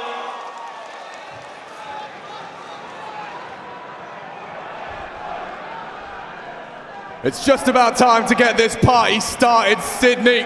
The bums are in seats, anticipation grows. FaZe Clan on one side of the stage, clearly a bit of a crowd favorite, Chad, but on the other, ENCE not to be trifled with. Everybody seems to love a little bit of Carrigan and co. But the type of Counter-Strike that might get delivered here on a Friday night will get everybody making some noise. We've seen with these two teams when they have tussled on stages, just go back to Dallas. But it's an electric affair, and I hope that we get an awful lot of that tonight. Now, Nuke, yet to see ENCE play this map.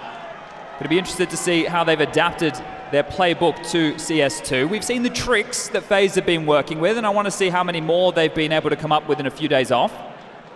FaZe picking Nuke, ENCE responding with an Anubis. And then we have Ancient, should we need it. Ancient, of course, being that crazy near 60-round affair over in Dallas. I'd be surprised if we go anywhere near that distance here today. True, true. MR12, you heard Carrigan talking about it in some of those interviews, talking about how, actually, well, both him and Snappy observing that the game is a learning experience, every match a learning experience, and one of the things Carrigan's got his eyes on is whether or not the pace of the game continues with this extra factor of a loud crowd. Well, for both of these two teams, I would expect so, right? For ENCE, this is the team that likes to fight, they like to get in your face, they're all very aggressive, and well, Yanko was just describing FaZe as, you know, a top team, but not always the most disciplined. They love the aggression as well. They have heavy hitters, especially in the likes of Brokey, who will do some absolutely audacious plays to get the ball rolling. And I think we're not too far away. Headsets are on, last few moments before we can see these two teams lock horns, but having two of the absolute best in-game leaders in the world right now, Carrigan and Snappy. It's always interesting to see what they bring to the table. And gimmicks, well, that's been name of the game for FaZe in some of their approaches. So we'll see on the T side if they've got anything more for us. Oh yeah, for sure. Everyone's been, you know, in the lab. And if ever there was a time to kind of pull out those extra gimmicks, those new ideas. And one thing Carrigan's known for is using the crowd as a tool. He's already got them in the palm of his hand as they put theirs together, because we're going into game. Second quarterfinal of IEM Sydney, live from down under. And we start on Nuke. Pistol rounds, there's a lot of pace in these, but also a lot of value in taking that pistol win. This is FaZe's pick. Will they be able to start off with the W? Yeah, and that's part of our learnings. This pistol rounds winning both in the MR12, meaning an awful lot. Buys come through. Rain's got a little bit of utility here, a smoke in his hands. Same to be said for Carrigan. Molly flashes to boot. CT side, Madden with a package of his own. Smoke flash and a HE, the rest with the armor. And do we kick it off with pace? Time to find out. Bookies can't separate them. Let's find who's going to start this pistol off successfully. They're postured for a little squeaky play here. Yeah, might see Rain throw a main smoke from Yard. This is telling them they want to search and try to search towards Secret. Warehouse and Warehouse, well, that's where the first fight's going to come in, but they're out on 8. They're already in. Nobody there to trifle with them. It's Deha and Nerds first to respond. Carrigan containing the potential lobby wrap. 3 through heaven. A HE to start it off, and they've got a lot of util on Madden. In they come. Good damage. It's Brokey that connects a bullet onto Madden, but Deha first blood. Twist no more. Snappy puts Carrigan on the floor. Bomb is ticking. Deha's hunting. Can't seem to find the bullets. He's reloaded in front of him. War of attrition for Robs. And with Brokey's help, it's a 1 versus 2. Nerds jumps down from the rafters, and ENCE will take the pistol. Okay, well, a moment's pause before that one got underway, and some fluff shots right there. No kit on the retake, and they will handle business. And, well, talking to Snappy about this team, he thinks Sampius is the type of individual who gets the buff on the stage. Being an AWPer, in the current iteration, we'll have to see just how that unfolds, and Deha is another one we need to keep our eyes on as far as stage matches are concerned. Good round from Nerds here. He's another one who really enjoys the spotlight and the moment, and that is the best way for ENCE to kick things off. Madden, bit of a talisman for this team in terms of his attitude. I found ourselves straight into a little bit of a technical pause, everybody. Everybody's favorite. So we need to make the fun. I was really enjoying the crowd's rendition of Uptown Girl earlier. They've got a few. Yeah, they got it all. Looks like Brokey just getting that quick little bit of help. So we'll keep the conversation about the purchases out of our mouths for now. We don't want to give away any information.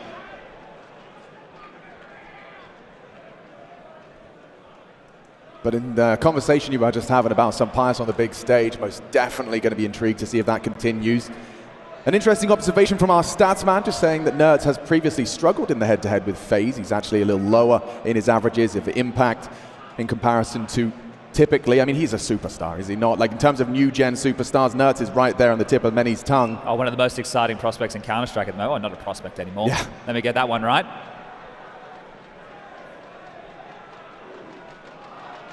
I wanna know. Careful, Alex. We don't want to get taken it's just DMCA or You're anything right. like that. Hold up. Be careful. It's a bit quiet out there, Sydney. What's going on? It's a Friday night.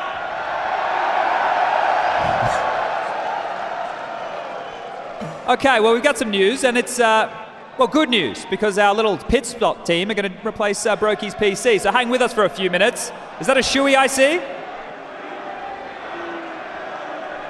That's culture right there. I see we haven't changed in the last 4 years. Everybody's still up to the same tricks. And we learned as well, it's been a great migration. Anyone who's just within touching distance of Australia, the surrounding world, using this as a pilgrimage to come and see Counter-Strike played on the stage. I've had a lot of players come to me, guys. They've said how much they love our country. They've only spent short periods of time here, but everybody's out enjoying the sunshine, checking out everything that we have to offer, and I think it's leaving a very good taste in their mouths, and hopefully we can come back someday. Yeah, man, it's a beautiful place. So far away, and yet there's a kind of a strange familiarity when I walk through the streets of Sydney. Is it the Cadbury's chocolate? It might be the Cadbury's, yeah. I saw you eating a crunchy earlier. I mean, I couldn't quite believe it.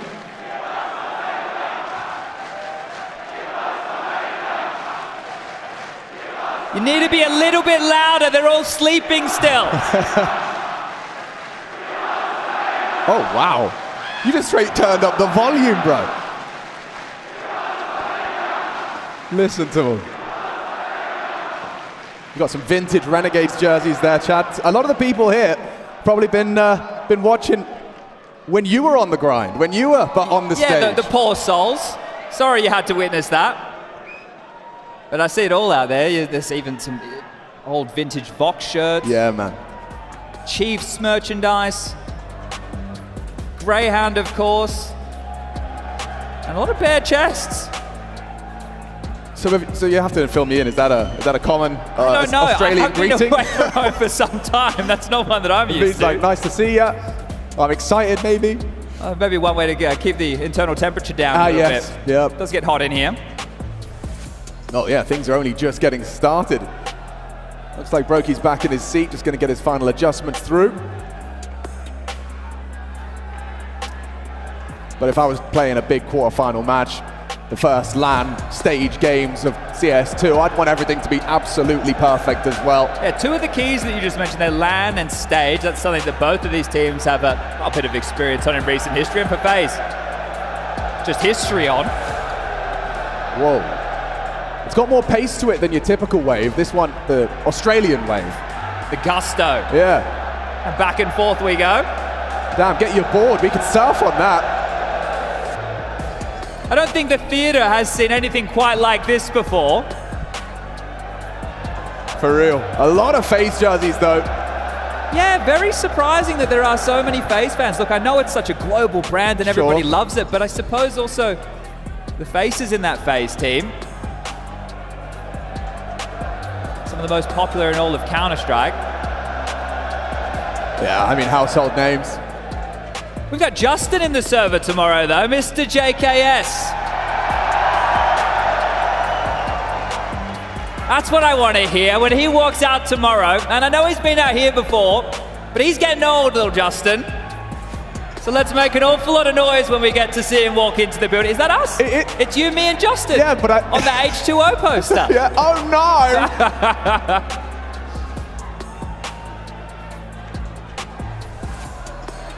Wow, that is... Look at that. Masterful artwork. Oh no, Cleo. Do you guys want to hear Alex's Australian accent? All right, guys, all right. Aussie, Aussie, Aussie. I don't know how much they like that, Alex. They don't like that one. Look, it drifts into New Zealand and South African. Yeah, that's fair enough. That's fair enough. Look, it's room for improvement.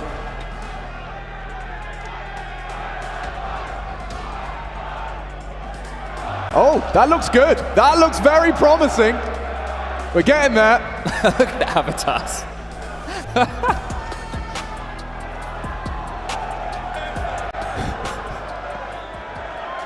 Well, thank you for the entertainment. I think we're about to get ready to get this one back underway.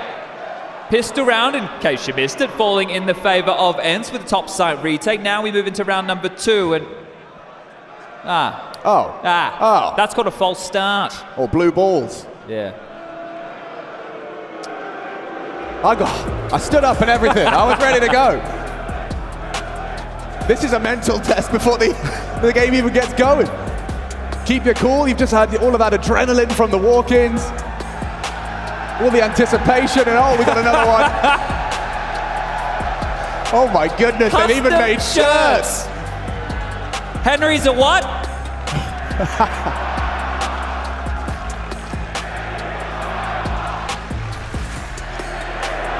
That's called cultural impact.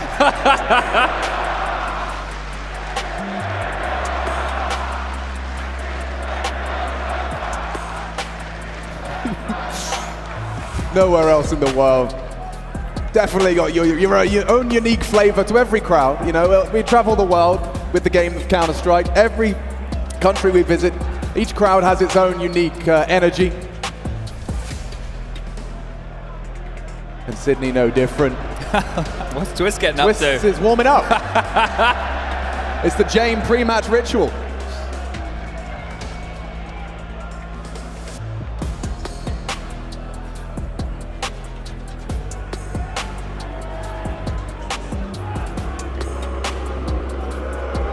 Oh, he's huge. Shout out to Mac mate. It's good to see him. Yeah, Mac. M-A-C. Oh, he's hey, coming. hold up. Yo. Hey, come on now, big man. It's cool, man, it's cool. Mac, M-A-C. Ah, there we go. One more time. Oh, yes, indeed.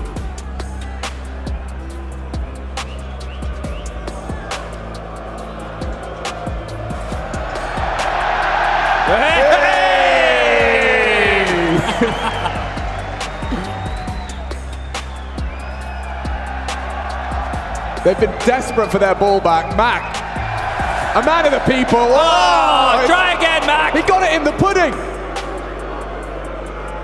He is not going to be popular around here. You got it this time. This time, it's a clean one. All those muscles. Yeah, right? Oh.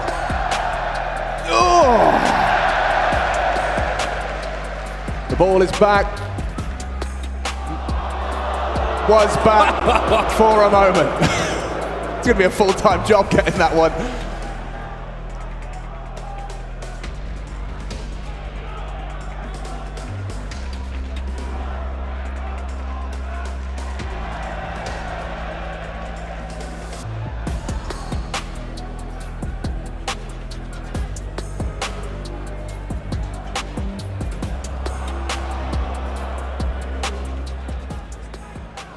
You want the good news or the bad news? I'd like the good news. Well, there is no bad news. That's the good news. We're getting underway. Here we go. All right then. Wow, breathe that one in for a CT buy into the second round. Whew. Nice bit of variance there. Madden even pulling out the shoddy. Maybe you're going to see that on top of the hut. But this is what we've come to expect. If the T's get the plan, that force bar to follow. No doubt about that, as D-Hart will burn down Rain. Light work. Easy opener found, and that pace. Definitely not name of the game just yet, as Carrigan stretches his legs with the scout across towards Secret. Not a problem at all. Yeah, just 2 smokes required nowadays. They will blow that smoke away, and Carrigan, he got some information, but Sampaius, he's quicker, more precise, nails the shot onto Carrigan, and now already tending to the potential for a ramp. Here they come a knock-in. Sampaius turns from the flash, does stand to deliver a second frag. A 2 versus 4 that quickly becomes just the 1. It's only Twist. He's recovered a Galil and catches D-Hut.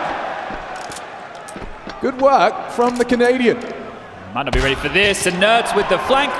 Quick to it, Twist goes down, damage sure, but without another plan here, I expect to see FaZe taking an eco. So decent damage done, considering they gave up those first 2 casualties without much of a fight, but you could see both Rain and Carrigan opting for Scouts and Deagles, so the other 3, the Star Trio, all rocking and rolling with those Galils. Should be enough considering the lost bonus to get out a pistol or 2, and as we can see, some Deagles, Tech 9s in the mix. Yeah, I mean, Robs' Deagle's been looking fantastic. Not to be underestimated of FaZe. Twist gets the parkour onto the silo, goes looking. And Sampaius might oblige, you know. He's been spotted and down. That is a precise reaction out of the Spaniard. More heads popped. Nertz connects. Yeah, confidence being shown here, knowing that there's unarmored opponents in the server right now. This is where everybody starts to take an extra fight or two. Squeaky might swing open momentarily. Madden to respond to that. Well, actually he's lost his teammate. Madden, he's lost the tracking. Robs has turned this into a 3-on-3. Just pace, and now they can get into the top site. They're testing D-Hut. Good reaction. He catches Brokey. Still can't find Robs. Now he spotted him. Oh, a beautiful handling of the situation. It is still more casualties than they'd have liked. Maybe more available for Rain, but he's not going to nail it. And Madden, yeah, that's probably exactly how he's feeling after that one, getting run down by the Tech 9. Yeah, very frustrating type of rounds back-to-back here for ENCE. You mentioned a lot of casualties, so that's a lot of bodies to give over, knowing that the buy is coming back out. I don't think we'll see full rifles across the board available for the likes of ENCE. Still sharp shooting. As mentioned, just Kevlar, so not a whole lot to worry about. Unfortunately, the likes of Madden having to rock a SMG, but 2 Augs in play, no AWP on either side of the server, and a top part Molly. Standard limb smoke out towards front of the door. It's going to keep them questioning, can anybody make it down the vent? And Madden will avoid the flame, so well aware, still similar to how it worked in CSGO. Yeah, that's a nice little lineup you see D is working on for the now standard 2-smoke wall. Look at this, constantly nading that smoke to maintain information as to just how many, if any, have crossed, but with a second investment, a second wall. Big gap, they've thrown this incorrectly. Oh no, they won't be able to get across without the info flowing. Oh, and he hit him. Rain cut down, Carrigan comes knocking though through main. Looking good for FaZe, a man advantage. Bomb into the top site now, an uncomfortable retake for ENCE. If they go for it at all. Yeah, I don't think so. Casualties that they stomached in those first few rounds, they will call things off quite early here, so they don't really have an option, and that was even with the unforced error of the smoke walls not quite landing how FaZe would have hoped. Now, I can understand the deploy of the second, right? Allow the CTs to use all their HEs. We've seen just how trigger happy everybody is with the nades, blowing them open time after time. I see teams using 3 within about 10 to 15 seconds just to get that information. So if you throw out a double wall, shouldn't have too much left to be able to get that vision if thrown correctly, but Carrigan, Mr. Finn Anderson will find the opening incision in towards that A site in the first round posted on the board, score reading 3-1. Yeah, I mean, that reads like mission accomplished for Carrigan, right? They throw the smoke wall, and who is it? It's Nertz looking out yard as Carrigan catches him with his back turned. Averts his gaze, perfect timing. And the first round on the board for FaZe's T side. Not the pace I was expecting to see out the gates, especially with how we've seen these two teams play previously. A bit more tempered in approach, a bit more CSGO-like. And maybe that's because the respect they have of one another regarding the firepower. Both of these teams are going to be able to light up the scoreboard in terms of trades or multi-kills. Yeah, the AUG really is going to be a mainstay for ENCE. Some Pius and Snappy bring out that scope rifle. Standard deep molly. Oh, and a miss nade. That is an awful lot of damage straight there into Nertz. Chunked down to about 50 HP. That's not how you'd hope for this one to go on. 2 bodies on the roof. More util lob towards yard to continue forcing these CT side rotations, and it will be a triple smoke wall this time round. But they likely going to set up for a top pop, especially with Carrigan ready to Molotov the top of Hut. Madden and Nertz. Good gap to work with. Trying to find a remedy and a response. He nades it just as Twist comes out of the hut. That's a dual. Twist can win, but he doesn't. It's Madden, solid hold. Rain onto Nertz in the meantime. That assist from Diha might give him that Listerine face. Bomb will go down. 2 smokes for the retake here.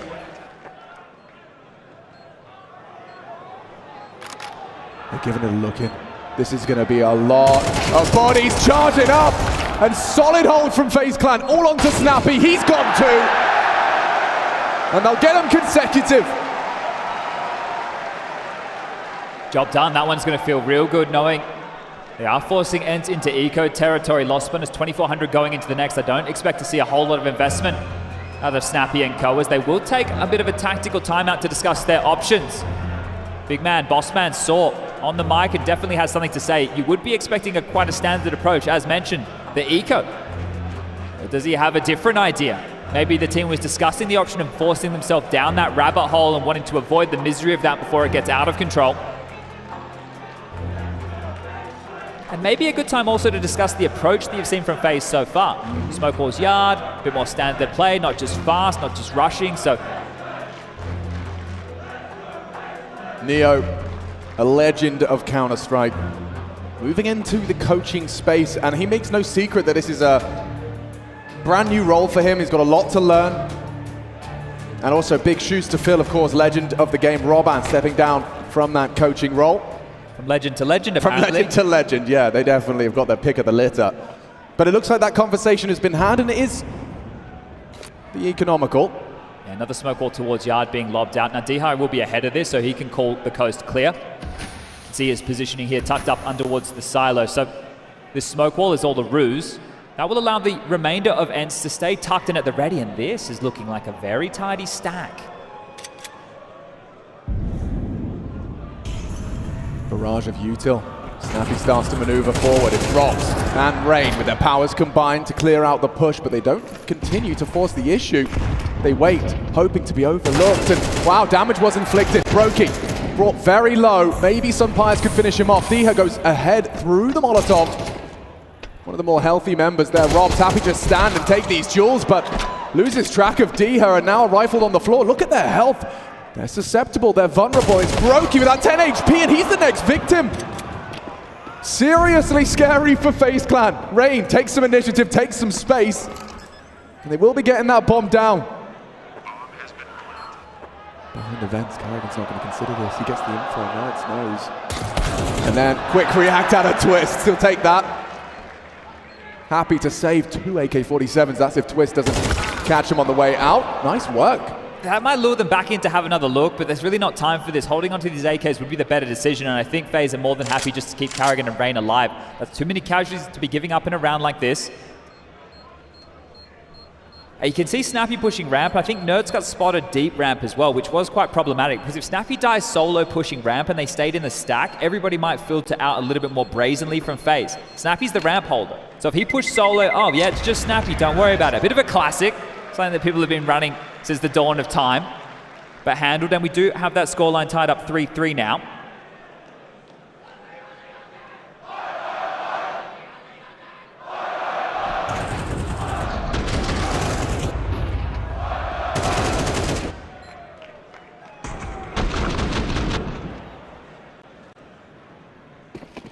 Still emissions here in the purchases, Alex. Look at ENCE.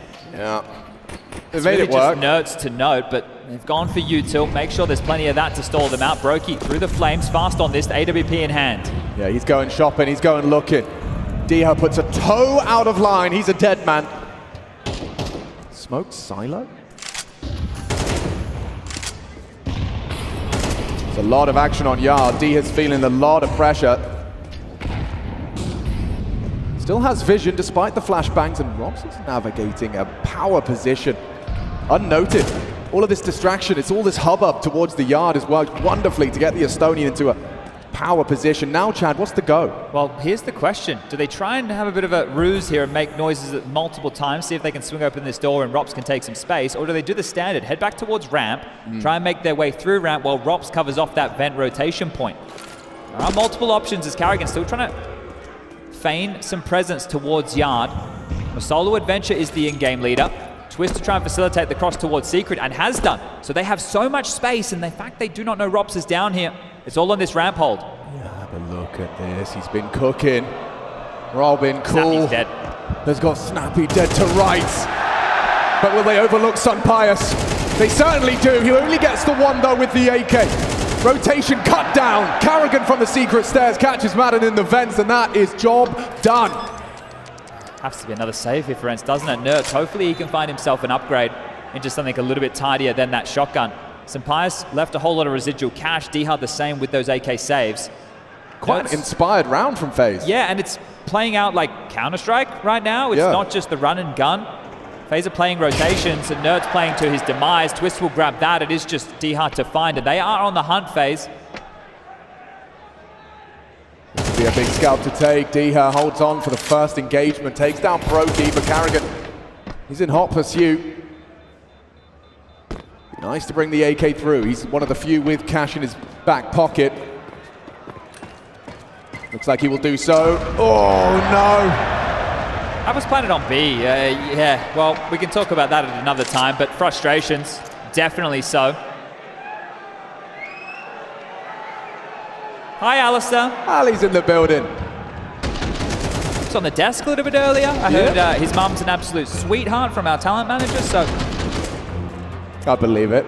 only the praise is being sung. But right now, FaZe are running rings around ENCE in terms of the approach. This has forced a second timeout from Saw, another conversation to be had. The finances, as we discussed, there was slight extras for the likes of Diha and Sampaius. The big boss man want the sell back from Diha, or will they stick to true ENCE fashion? Look at this, Madden quite animated there in that conversation.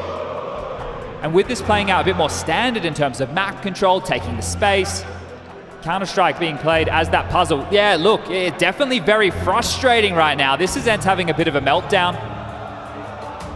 Well, it started so well. It started dreamily. Admittedly, with those extra deaths, you know, FaZe, they kept it costly, but they've hit the break point, and now they've run to 4.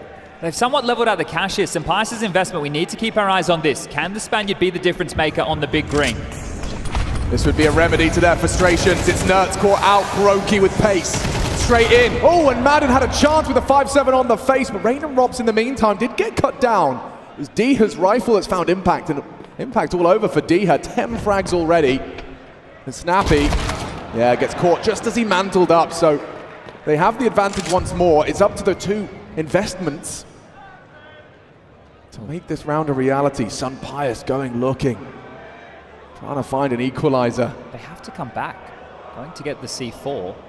Now that that's been found, do they continue to ramp? The orb's here. Sampaius just moved away and he's been spotted. Yeah, that's enough from him. Doesn't dare bring the fight back, relocates. They've still got a full minute to this. Diha was preemptive in his rotation. It could lead to success. The key note is all the utility that FaZe has remaining to finish on towards this lower site. They could smoke off towards the single door. A mollied in towards the stairwell. There's the smoke towards the single. I expect to see the molly, or one for Dark, so being very cautious about this of FaZe. Diha swings that door open. Ready to strike. He has to time this perfectly. Twisted Tonga clears, and it's a perfect headshot from the pole. A nice response. Brokey catches him. And Sampaius, you can see he's just accepted. It's a high priority weapon. Doesn't want to be going into the unknown. Going for that hero play. Despite Diha's best efforts, 3 in the round. You see Nerds getting caught off guard here. Just that chaos, and at the start, mollies, smokes, flashbangs thrown in, and Brokey just walked through the door. Decent attempt from Diha within this round now. We know why Sampaius is holding on to this investment. The loss bonus maxed out. There will be the buy from the rest of his teammates going into the next, but there are some gaps that are still to be dealt with, and that was the perfect time for FaZe to go for a pace change. We were talking about them, using Yard, forcing the rotations, finding the gaps. Well, this was, let's actually now head in towards that top side, take a fight, just as they're thinking we're going to play a bit more standard CS, and well, they changed it up on them at the perfect time.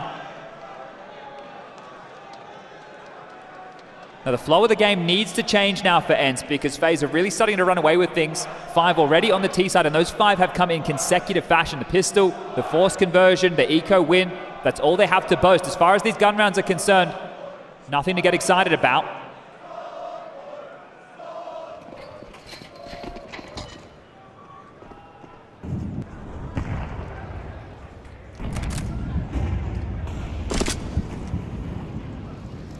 Again, just happy to play this out, allow ENCE to siphon through all their early protocol utility, blocking up, blocking door, now breaking smokes. Nothing more as Rops is going to make his way out towards the vent, and this is a classic Rops maneuver. And he's on his tippy toes. They will throw out an incendiary to contain the cross to secret. Now Rops is just taking this duel, realizes he's on a timer. Gets out of dodge, nice catch from Diha. Carrigan's trying to maneuver through, and now 2 to the good for ENCE. Trying to resuscitate hope is Brokey. He gets one and gets away, but Rain again having trouble with this Yard player. Diha doing an awful lot. He's putting in a shift for the boys. Yeah, Diha's doing great. Not one to write out twists just yet, but that might just do it. Madden, good angle from him. One back, but that's all. Madden closes it down with the double, and ENCE, they return. Redemption from the top hut position for Madden this time round, so no frustrations to follow, as did with that auto shotgun and a few previous. But that yawn, I think that might even be a similar feeling as to maybe what Ents were, feeling at the start of the game. It's like, oh, okay. Well, this is the type of CS we're going to play again, is it? And now they've adapted very well. That opening pick came through with the break of the smoke. So the teamwork and communication has to be on point if you're doing that for one another. Those alley-oops, those setups. As Sampaius, is he going to make sure that... Ooh, lost in the source there a little bit. Yeah, vent wasn't broken, so we'll have to give that sound cue away. It's telling that nobody's made it down the vent. Rops hasn't got up to any of those games this time round. Oh, they're layering the yard smokes late, so they're doing a standard secret cross, denied, while the molly is up, but they'll have plenty of time to get their way down. Sampaius can turn his attention. It's a good weapon for the job. Ooh, Robs wins a duel on Ram's side. D had to react. So low, but has to concede. So a lot of space taken. Really is all on Sampaius. Yeah, that orb yet to be found. It's going to be Robs perhaps that first contact as elsewhere. Carrigan taken another. Now the orb from Sampaius is noted. He's got no hope. From every angle they find him. Twist the one to post it. And, well, Carrigan in his death can report at least where 50% of the remaining Ents players are. That bomb can go down safely. Brokey with a fake just to be sure. But there's no chaos for Ents to thrive in with any of these rounds. They're being isolated, they're being forced to rotate, the duels are just not falling in their favor, they're being so strung out across the map. And FaZe, this is masterful in terms of the approach so far. If this is the game plan, it couldn't be working any better. Call that 6 consecutive. As Ents stomach yet another loss, and sure they might get to hold on to these 2 AK-47s, but we've already seen them take 2 timeouts in the first spree of rounds. Ooh, hold up, they might lose everything. Rain's extremely close. Diha, you can't be so lazy about this. Nerds will not see him, and Rain's going to catch him first. On the turn, hasn't found Nerds, okay. Well, he'll get to live on instead. Yeah, that's a safe spot, isn't it? Thanks, Diha. He's trying to save twice over towards the T-roof. I like the specs. It's been a specky one from FaZe's T calling. See this from Robs. Yeah, wow, dink exchange. Yeah, the dink as well. Snappy's going to be asking himself, how much more do I have to do? Sampaius with absolutely no options, and yeah.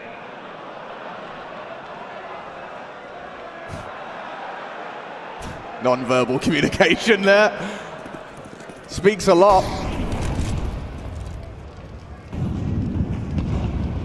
I'm wondering if we're ever going to see Diha get caught short on yard. Like, every time they've been applying pressure, he seems to be able to weather it. The biggest issue is they have to play ahead of it, exactly like that. That's an AWP down, Snappy. Wow, just a drive-by. But FaZe, they've recovered heavily. Carrigan pushes it, pushes the limit. Awkward exchanges, twists. He does connect onto Madden. Him and Robs are attending to the top side, and Sampaius caught off by the pace of that from Robs. So despite that opening, it's now a 1 versus 2, and he's limping, already 39 points of health. Nerds looking to give it a look, and if he can find this first one cleanly. He won't. That's a twist, and Robs up against the world. 5 frags between the two of them. Extends FaZe Clan's lead. This is the T side of Nuke. They've already got 7. Farming.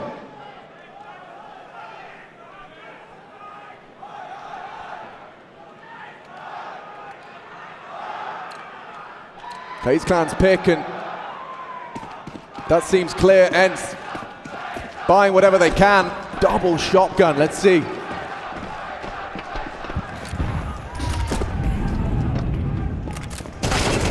And it's not gone well for Nerds. Yeah, tried a classic. They mollied on top of Hut to make it seem like it was just standard block utility. Madden now up to the plate. Uh-oh, there's another one coming. Brokey getting out of dodge, falls back, gets the frag, and a 2-man advantage in this final round of our first half.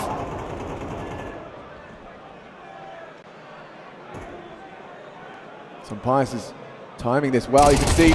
Oh, Rain's got the adjustment. Thought that would have been one back, but Sampaius down, 5 alive for FaZe. They are low. Brokey seems diligent on his clears here though, and it still doesn't stop Snappy from getting one. Then done. Shaping up nicely for FaZe Clan. Only Diha, who has come in hot, representing Vox. But from behind, he's got him booked here. It's Twist to finish it 8. That's one hell of a haul for FaZe Clan on their map pick. We'll swap sides and we'll be right back.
Don't give up on us, don't give up on love. Don't give up on us, don't give up on love. Hold me down, never let me go. Take me in, I want you to show. Hold me down, never let me go. Take me in, I want you to show me love.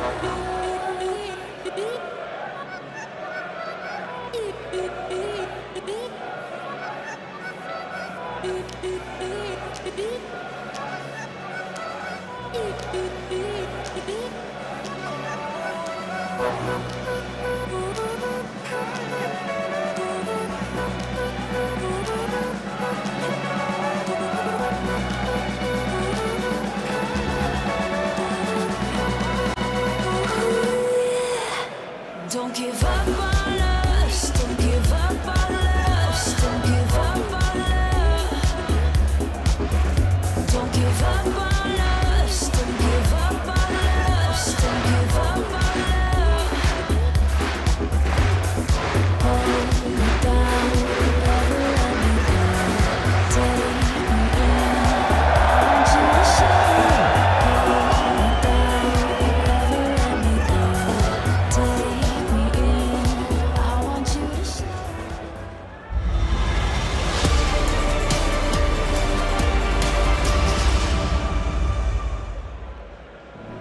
A warm welcome back, the Intel Extreme Masters. We are in Sydney. Sydney, are you with me?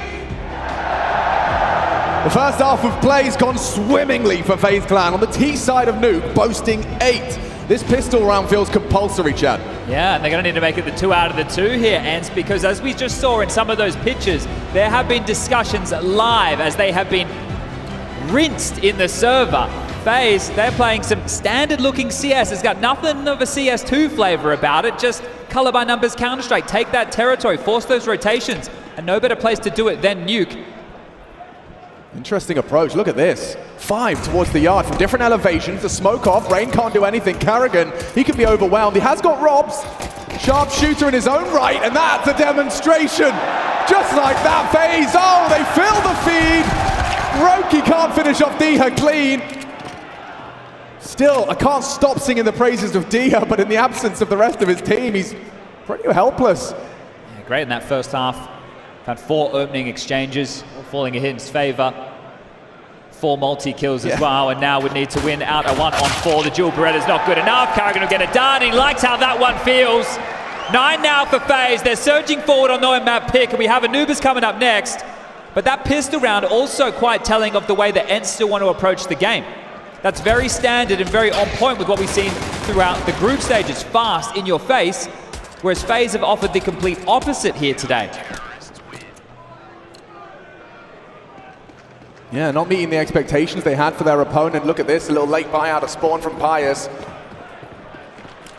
Ents realize they have to turn it around now. You've won both pistols and okay, Robs, what's that in your hands? He's pulled out the P90. And Rain farming, no he's not. That felt like a real golden opportunity. He gets some info, sure he gets some damage. Spam from Twist could be lethal. Broky's here. And Brokey delivers the first headshot. He's not going to go too hungry for it. Wants to fight, surely. He's happy to. But without the flashbang setting himself up, he does start to fall back a little. A 4-on-4. Now, there's no pressure anywhere else on the map, so they must know that the fight is either yard or secret, and Brokey has a good weapon for the job. Slightly worried about that vent drop for now. And that's going to force him to a bit more of a passive angle.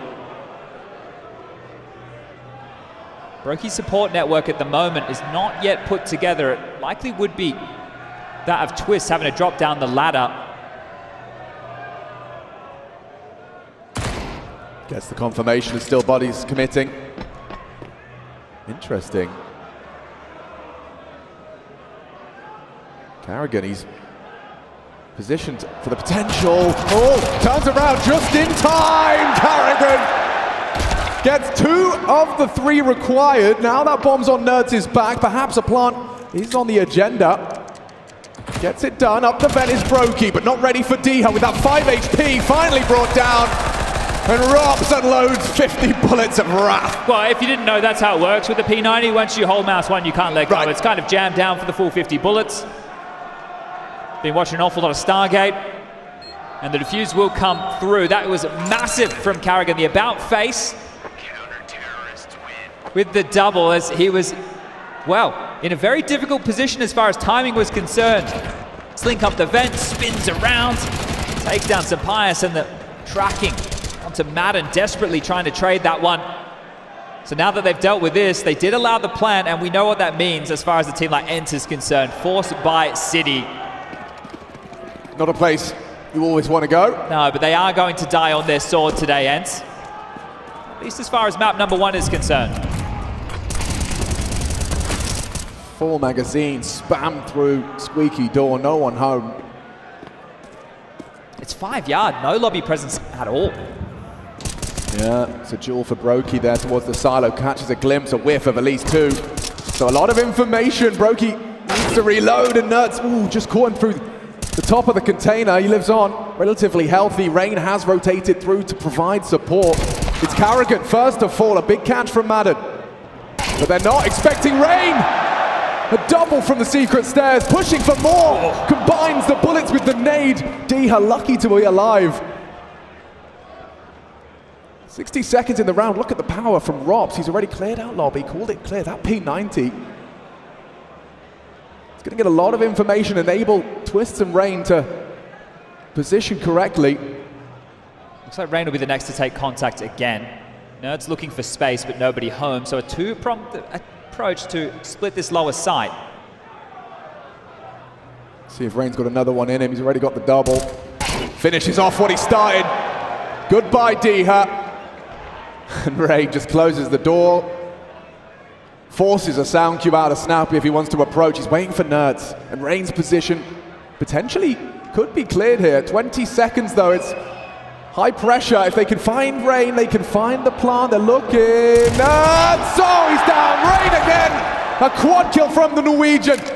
Here comes Robs. Maybe. Oh, the P90. He'll get rid of it. The P90's gone, but an 11th round comes through for FaZe Clan. They are making light work of their map pick right now. It is massive that he just denied the plant. It means that Ents not going to be able to get out another full buy. It's going to be something that is a force buy again with Mac 10s, Galils, Tech 9s, and utility around it. But an impact round from Rain. Brokey just staying so staunch towards yard fighting. I don't think they are expecting that it was Rain, the man coming up secret. And they are just being drubbed right now, Ents. Absolutely thrown around the server. Yeah, this is dominant. And you can see what the absence of the plant has done. Pace, name of the game. Carrigan jumping into the smoke. He has found one. Twist needs the Julies to work for him. Up to Madden and Diha. Make it just Diha, not the weapon for the job. Yeah, it looks to me like Ents really want to get onto map number 2 quite quickly. These force fire investments, yeah, it's standard with them. It's their classic approach, but it is not working here today at all. This is just phase dominance.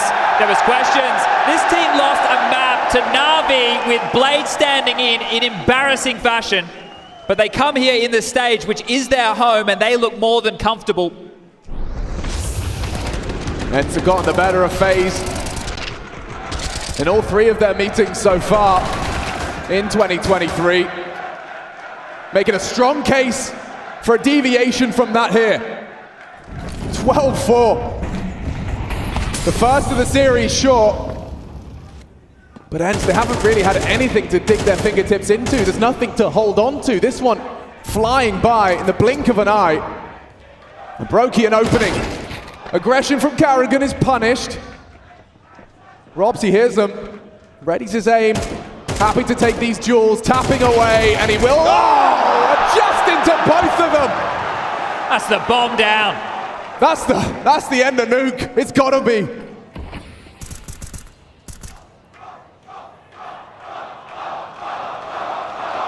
Styling on him now. Not ready for Brokey's push. Was Nerds, adjust nicely. And hang on a second, Nerds. He's heating up now. It's 3K so far.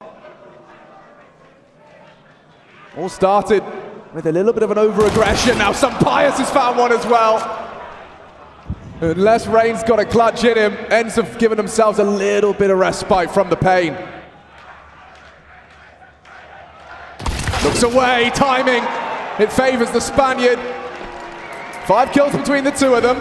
And Ents, they will extend play. Well, an overzealous approach there from FaZe. That was their round to lose, and they did exactly that. But one of the keys for them when they have noted where Ents are is how they've constricted the position. They've surged with multiple bodies to take the fight because they have a very good idea that Ents are playing a lot of pack roll Counter-Strike. That was them taking 1 or 2 liberties too far. Bit of a stinker, all things considered, as they will be able to buy back in with, well, 1 M4. Yeah, that one stings.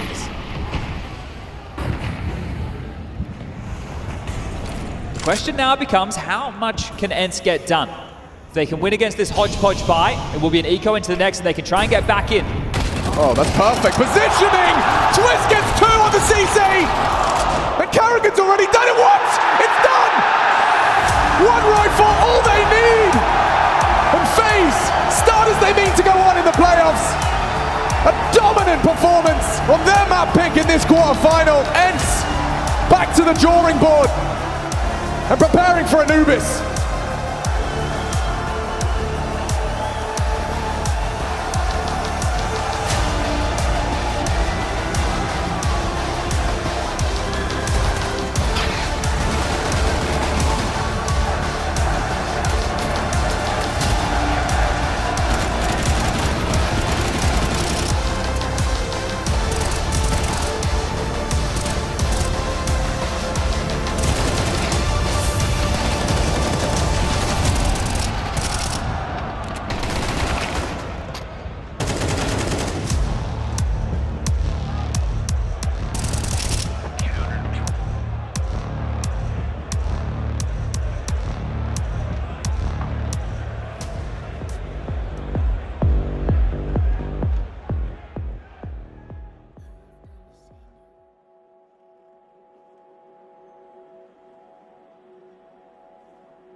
So we get it straight here. We get it right. We get FaZe down 0-3, bounce back, and then obviously the rest is told in the scoreline. 13-5 is how this one ends up.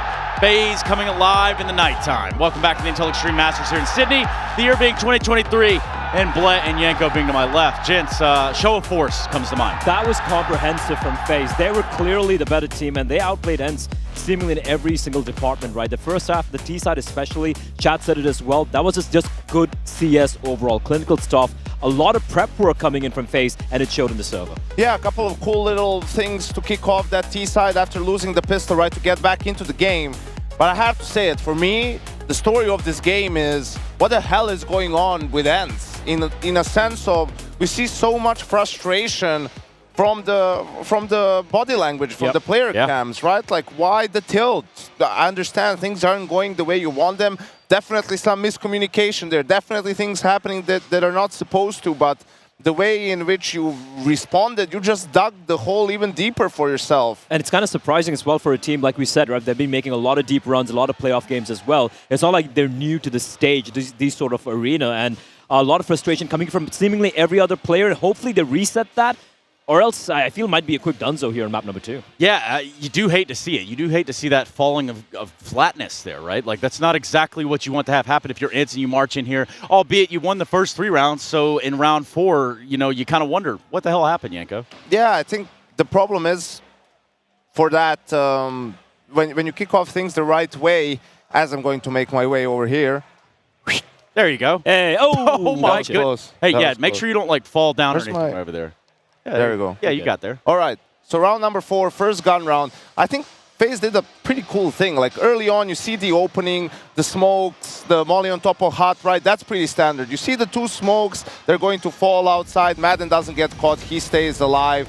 And now the HEs come to break these smokes, to try to gather information. Pretty standard for CS2, right? The way we see the defaults develop and whatnot. Second HE comes in as well. That's when Diha starts falling back. But here's what happens, what FaZe is going to do, they're going to add 2 more smokes, and you will see here, there's going to be a gap in the middle. This second smoke is more deep for Garage. It's not really to create that wall of smokes, and I think this might be intentional, actually, by FaZe Clan, because you see here, Diha now, as the Yard player, is focused on that gap. He's not really holding main or trying to be closer up, be more aggressive. Nerds was also spamming the smoke from main, right? You can see also right there, Carrigan, he's creeping up, he's getting close, Rain gets dinged, and now Carrigan goes for the main split, gets the kill, gets damage as well. You can see that the rest of the FaZe players were ready to pounce on that A bomb side, and they had some utility being thrown by Robs, and that was just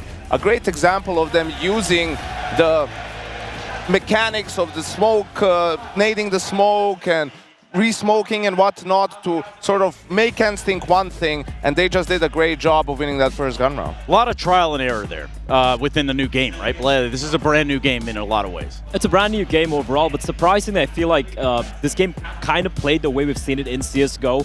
FaZe weren't trying anything too crazy. We saw a lot of fast plays coming out of the group stage. This was very measured. There were times where they sped things up, but for most of the times, they were very patient. They made ENCE use up all the early utility early on as well, and then punish them later on in the rounds. Yeah, which brings us to our U.S. Air Force Aim High player of the map. That's right, it's going to be Diha over on the inside, who did go for a tear for a little while. I mean, if you look at the numbers, that's what it's going to stay in comparison, right? It's kind of sad though, right? I mean, he's the player to watch as he did really deliver. I think it's kind of poetic, really, that when he finally does step up and has a good game, it's the entirety of his team, all of his teammates have a meltdown, really, and let him down. I mean, he was finding kills time and time again, whether it was on Yard, whether it was somewhere else, and, you know, before they could capitalize on that, someone would die somewhere else and throw that advantage away.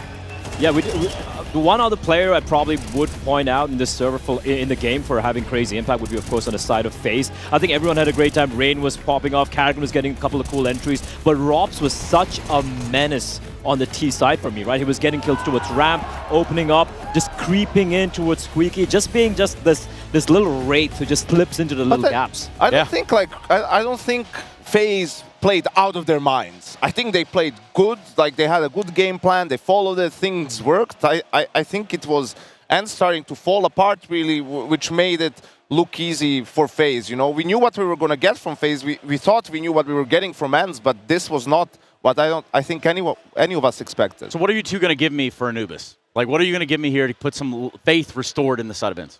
I mean, look, Anubis is a map that they have a crazy win rate on. They looked good in the group stage as well on that map. But at the same time, you know, for FaZe, it's a map they haven't played in CS2 yet, but I don't think they've really played much of it even in CSGO, right? So they haven't really had the reps yet on that map. And as long as ENCE are able to mentally reset after this first game, it could still be a 3-mapper. That's a big question mark, right? Like, how do you? I hope they garnered enough experience by this point in time to be able to get that mental reset, because if not, FaZe is going to run over them 2-0. Yeah, that very well could be on the cards. And I imagine it's pretty good vibes in the FaZe camp as of right now, which is exactly what Heku is checking in on. See what she heard. I just got a great update from Neo. He just explained some situations, like when it comes to Anubis, this is a map that they've been practicing both in CSGO, both in CS. They were trying to like polish all of the mistakes that they can potentially make. Right now, it was Nuke. They took it away. Right now, it's going to be Anubis. And there's a high chance this is going to be a 2-0. A high chance, to say the least, especially if we get a lackluster ENCE like we just got right there. That could very well be the case. But I don't want to tell you all that. I want you to have something to look forward to, which is why we have the DHL drop coming up here shortly. But first, we go to this quick break. We're going to come back with Anubis. We're going to try to see if ENCE has something left in the tank. Everybody, you are watching the Intel Extreme Masters Sydney 2023. About CSGO? Then stay alert and look out for the DHL drop quiz on the ESL Twitch channel, because as soon as the question is asked during the stream, the clock starts ticking. You will have 60 seconds to type your answer in the chat using this format. And keep in mind, speed is important at DHL, so the faster you answer correctly, the more points you get. Keep track of how well you are performing on the leaderboard. Will you manage to make it to the top and win one of these amazing prizes?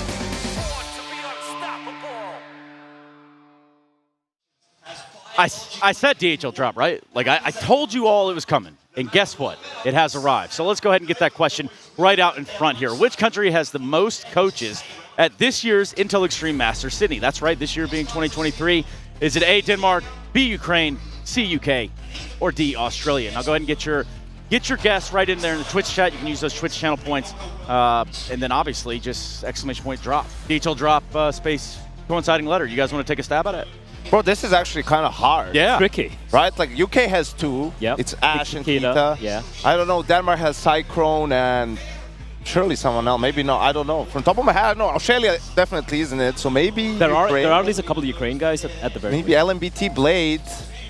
Yes, but that's a draw. Yeah. I would go with Ukraine. Well, not that we're trying to give away the answer. I don't know. We don't actually know the answer, but I'm sure we're going to find out sooner rather than later. Looks like we're going to be going to a break, so we can't come back and get Anubis started. See if ENCE can get those engines started even. You're watching the Intel Extreme Masters, everybody. BRB. You love it, you wear it. Wear your passion.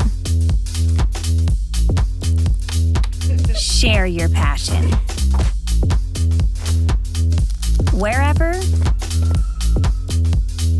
whenever. Gaming is a lifestyle. Get your merch at shop.eslgaming.com. Want to access statistics from all of your CS2 games? Simply search your Steam account to access a detailed breakdown of all your matches.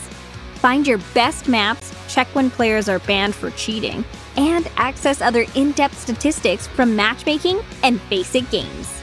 Gain access to your entire CS2 playing history with csstats.gg.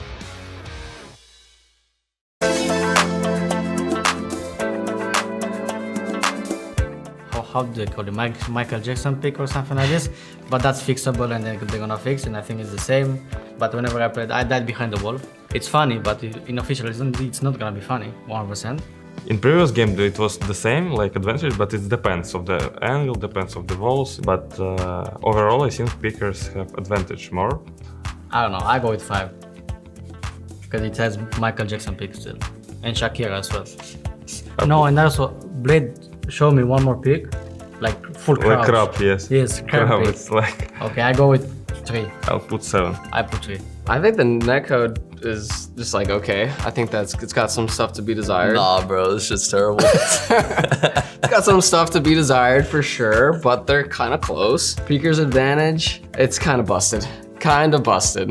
I think that you pretty much can't really hold angles right now, so. I give it a 0 right now. I don't know how it's gonna be on LAN, but like, dude, online it's actually not playable, even if you have 2 people on 5 ping. This game actually nerfed me because my whole job is just hold angles, now I can't do it anymore, so careful. I'll give it a 3. It's more like you hide, you hear a sound cue, and then you just strafe out, and you win duel most of the time. It's very different from CSGO, and you could actually hold an angle, but now I feel like it's so OP to just strafe. I feel more confident taking peeks. When you wide swing and you peek up, it's either you instantly get the kill on him, or 2, he just misses because it's so hard to hit you. Because, you know, all the models and how substick works, it's just hard to hold angles. I give it a 5 at the moment. It's good for my rolls. I wide swing a lot, so... I'll give it 6. Alright. In my opinion, I think it's a bit shaky. I think they still need to work on it. Because, for example, when I'm holding the dope and people are picking me, white picking me, sometimes it's tough to react. Comparing to CSGO, I think it's tougher to play with dope and hold the line when people are swinging. Yeah, especially with double scope. Yeah, but with rifle, I feel like it's not that hard. It's also when you're holding with M4, if AK swings on you, yeah, it's really tough. Like it's 99, not 99, but like more advantage for the guy with AK than with M4. Yeah, if he doesn't have Keller, GG. Then the GG. Yeah. I would say 7 for me. Let's put 7. Yeah, we have a good chemistry. I think it's something that can get looked into and it can get fixed. But as well, I think we are in a situation where at the moment you just kind of gotta get used to it, you know, and just go with it. There was a hitbox update like a few days ago. I think since then it became much better. There is still room to fix. I say 6.5. Yeah, I wanted to say 6, so I put 6.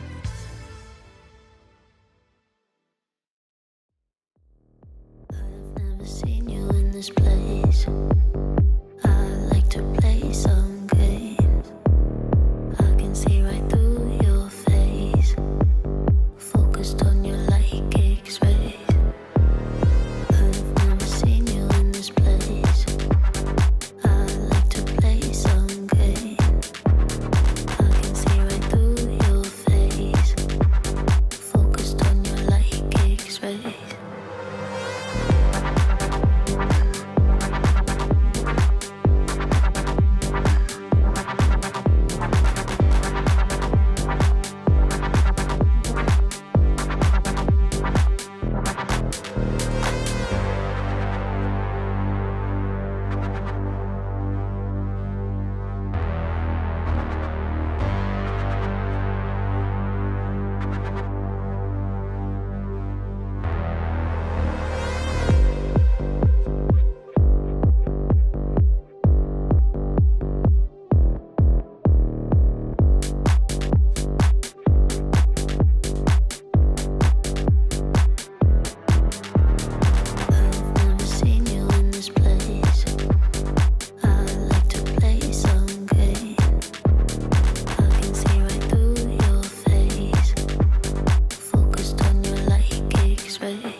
Oi, oi! We're back in business, folks. We're ready for map 2. And the question on everyone's lips is this really gonna be a 2-0? Anubis ends his choice. I got Chad Sponge Birchall in the flesh, in the building, down under. What's your read of the situation, Chatty B?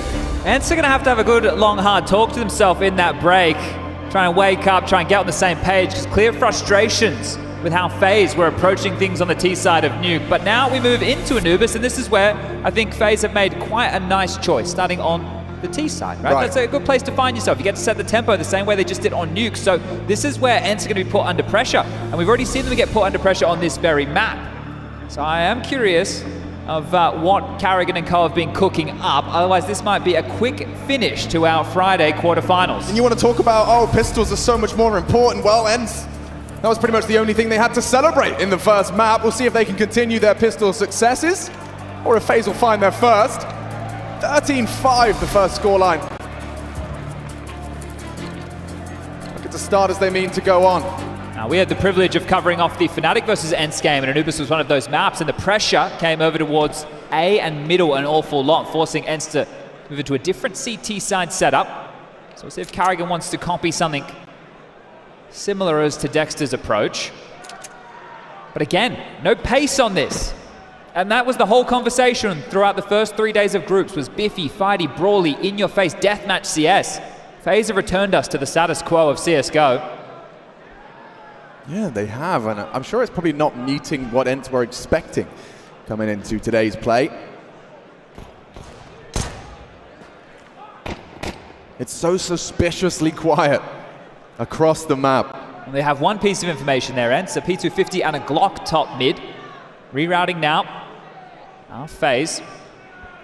U2 on Brokey, smoke and a flash.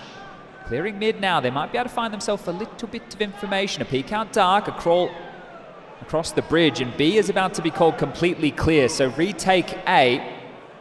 That'll be the play. Yeah, Madden's just got the call immediately. Knife out, realizing he needs to support Deha. Smokes in the sky, some pious aggressing. This is where Carrigan's perfectly positioned. Oh, he nearly had two. As Snappy, he lives on, but the site's being taken. Snappy cut down by the Brokey Glock. Rain's the one in the site, and he makes light work of two of them. Does FaZe find this pistol clean? Oh, still clean. Bit of a mess made of Rain, and yeah, that's Robs to secure it. The momentum staying with FaZe. Great pistol to pick up, and Carrigan, yeah, sure. Feels like he probably should have had 2 kills there, but the fact he slows them down, stops that flank before it could even get started. Essentially keeping bodies away from the A site while the rest of FaZe can fortify. Not having to worry about that flank is a luxury. You can see Robs and Rain more than ready for the duels coming through camera. Yeah. ENCE are not going to get up to any silly nonsense with the force fight on the CT side, so it's a full eco, besides Snappy's dig. And we see Snappy over towards Dark more often than not. It's somewhere where you see him on the CT side, the T side. He loves to be a bit of a nuisance. An unusual weapon choice for Rain. Trying to be a trendsetter. A bit more costly. A silencer is a bonus. Don't think they're going to get much business towards middle, but a quick response time. Do they want to just thrust themselves quickly in towards that rotation point and likely get mowed down? Well, Rain. That removes the only real threat. And here comes that rotation. Keeping it clean would do an awful lot for Carrigan. He's been overlooked but the first fight, and yeah, well, some Pius and Madden have managed to take 2, force the rebuys onto FaZe. A clean one to finish. Rain gets the job done. Yeah, biggest problem for FaZe in a round like that is sure the 2 casualties, but Rain couldn't go pick himself up an AK or a Galil, so we'll have to hold on to this MP5. But the buys will now trickle in for the ENCE squad.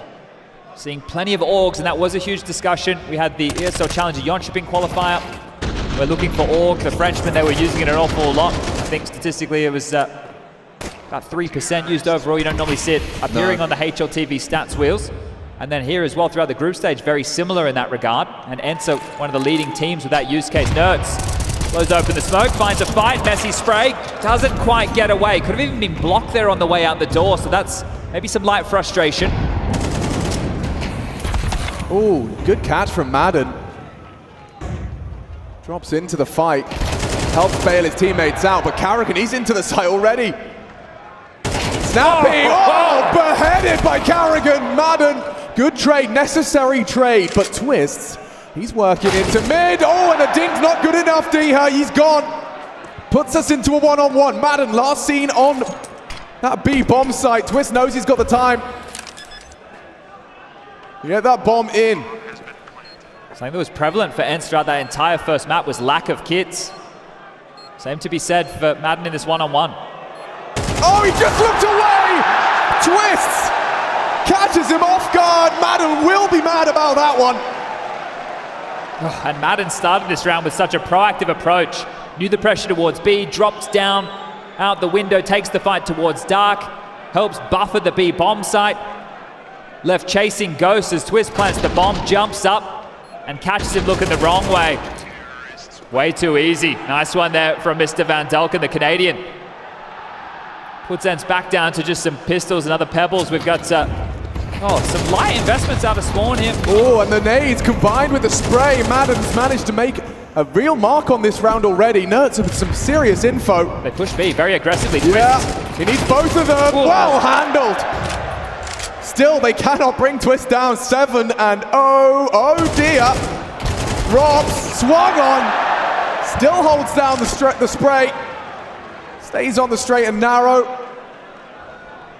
Nothing here for Diha. Clean one for Rain. Wow, FaZe full control into the start here. T-start and looking comfortable with it. Yeah, this is really getting away from ENCE now. Need to start building back into this half. This will be their second purchase, at least of the full variety. And a very good time to call a tactical timeout. Take a look at the buy. Sapias with an AWP, Orgs again. And 2 A4s. So not going to try their luck with the silencers, but they are lighter on in the util department. They will be lacking as far as Molotovs and HEs are concerned. So do they go for more of a direct opener? Do they try and take the fight to FaZe, who they know have been sitting back at a bit more of a default spread? What type of spawn does Sapias have with that AWP? Might want to find himself contesting middle alongside of Madden. You know, D-Hart locks down that A side of the map, and then Snappy and Nerds tending to B more often than not.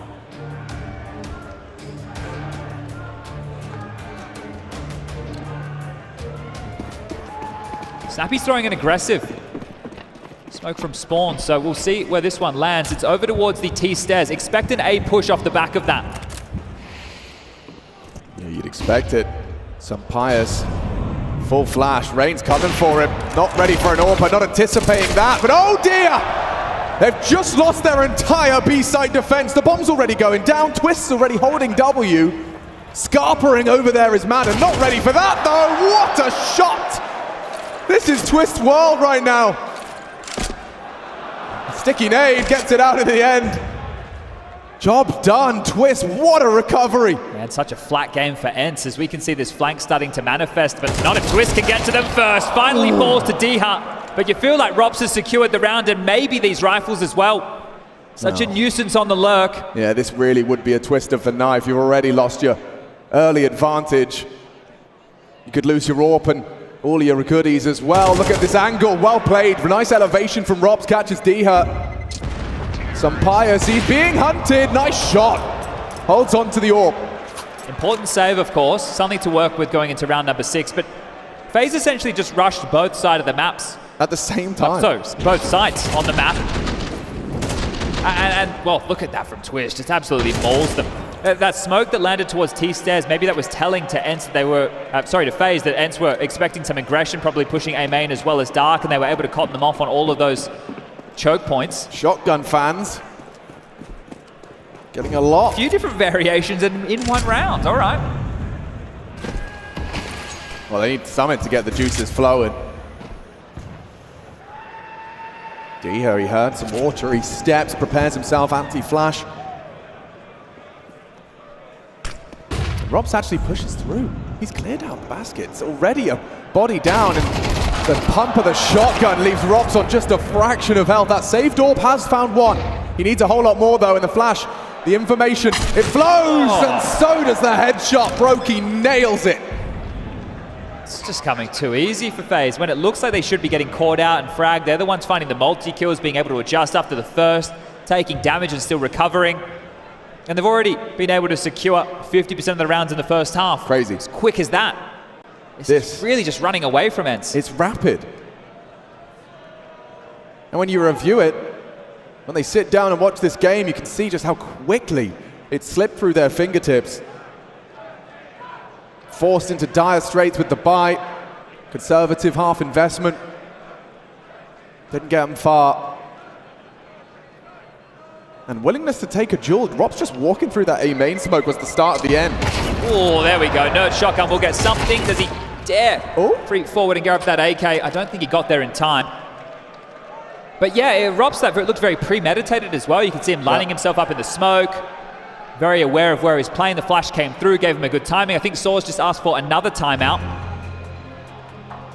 Damn. But yeah, it just feels like Ents aren't here to play. And sure, I understand that mentally we've had two different, I want to say, appraisals of Counter-Strike on either side of the server, but we'll quickly just jump in and look what the Canadians been getting up to throughout this first half of play, just mauling that clutch, huge, making sure Ents couldn't get involved. This is B aggression out of control, two players pushing, getting both.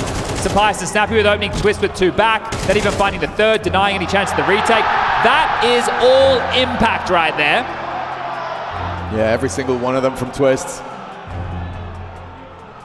4 multi-kill rounds in 6 rounds of play. It has to change now. This has to be Ents on the board. But with twists in this form, someone has to match it. Someone has to fight fire with fire. And I'm talking firepower. Orp in the play as well. Brokey pulls it out, so one for either side. Yeah, look, Sapias immediately denied by the deep dark smoke. You can't do anything there with the big green, so getting ready for a B push. More smokes laden onto the site. Molly's exchanged. It's all a bit of a ruse. They're just looking to find a frag or to force a rotation. The big push from Carrigan catches Nuts completely off guard. The smokes, they're up. He had no support and caught with his pants around his ankles. There is some aggression coming out from the CT side. Another smoke from Snappy. The bomb's still loose. Oh, Carrigan's having a game. Lovely angle finding. Don't worry about the bomb. They've just killed everybody. That's another way to get the objective done. There's one back. It's a good connection from Sapias' Orp. The bomb maneuvering slowly. But given the absence of the plant, you can see that there's no regrouping really. But they have no territory over towards B whatsoever. I think they're expecting a reroute from FaZe because they didn't actually see it a lot. It was smoked off. It was really just Carrigan. They have completely conceded the territory. They're trying to take back a puzzle piece of their own.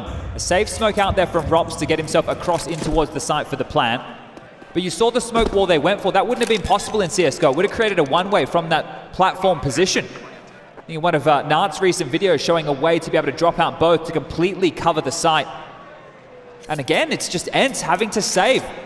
And it was so kind of brazen. It was so, like, quote-unquote, obvious, right? You got the smokes. Only 2 players, Alex. Yeah, but there's so many nades, so many footsteps, bullets. And then that kill from Carrigan really did convince them. Never mind the second as well.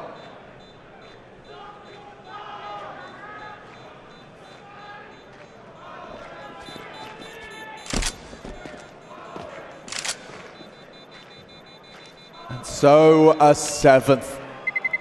The majority of the rounds already phases, and it's still a goose egg for Ents. This is really becoming problematic. This is your pick. This is a quarterfinal. Your first playoff game in CS2. And a meager haul of rounds so far, 5 across this quarterfinal from Ents. Yeah, it looks like FaZe want to leave the curse against Ents in CSGO. For real. Undefeated in the 3 meetings so far in 2023, and now this is FaZe just turning it up a gear.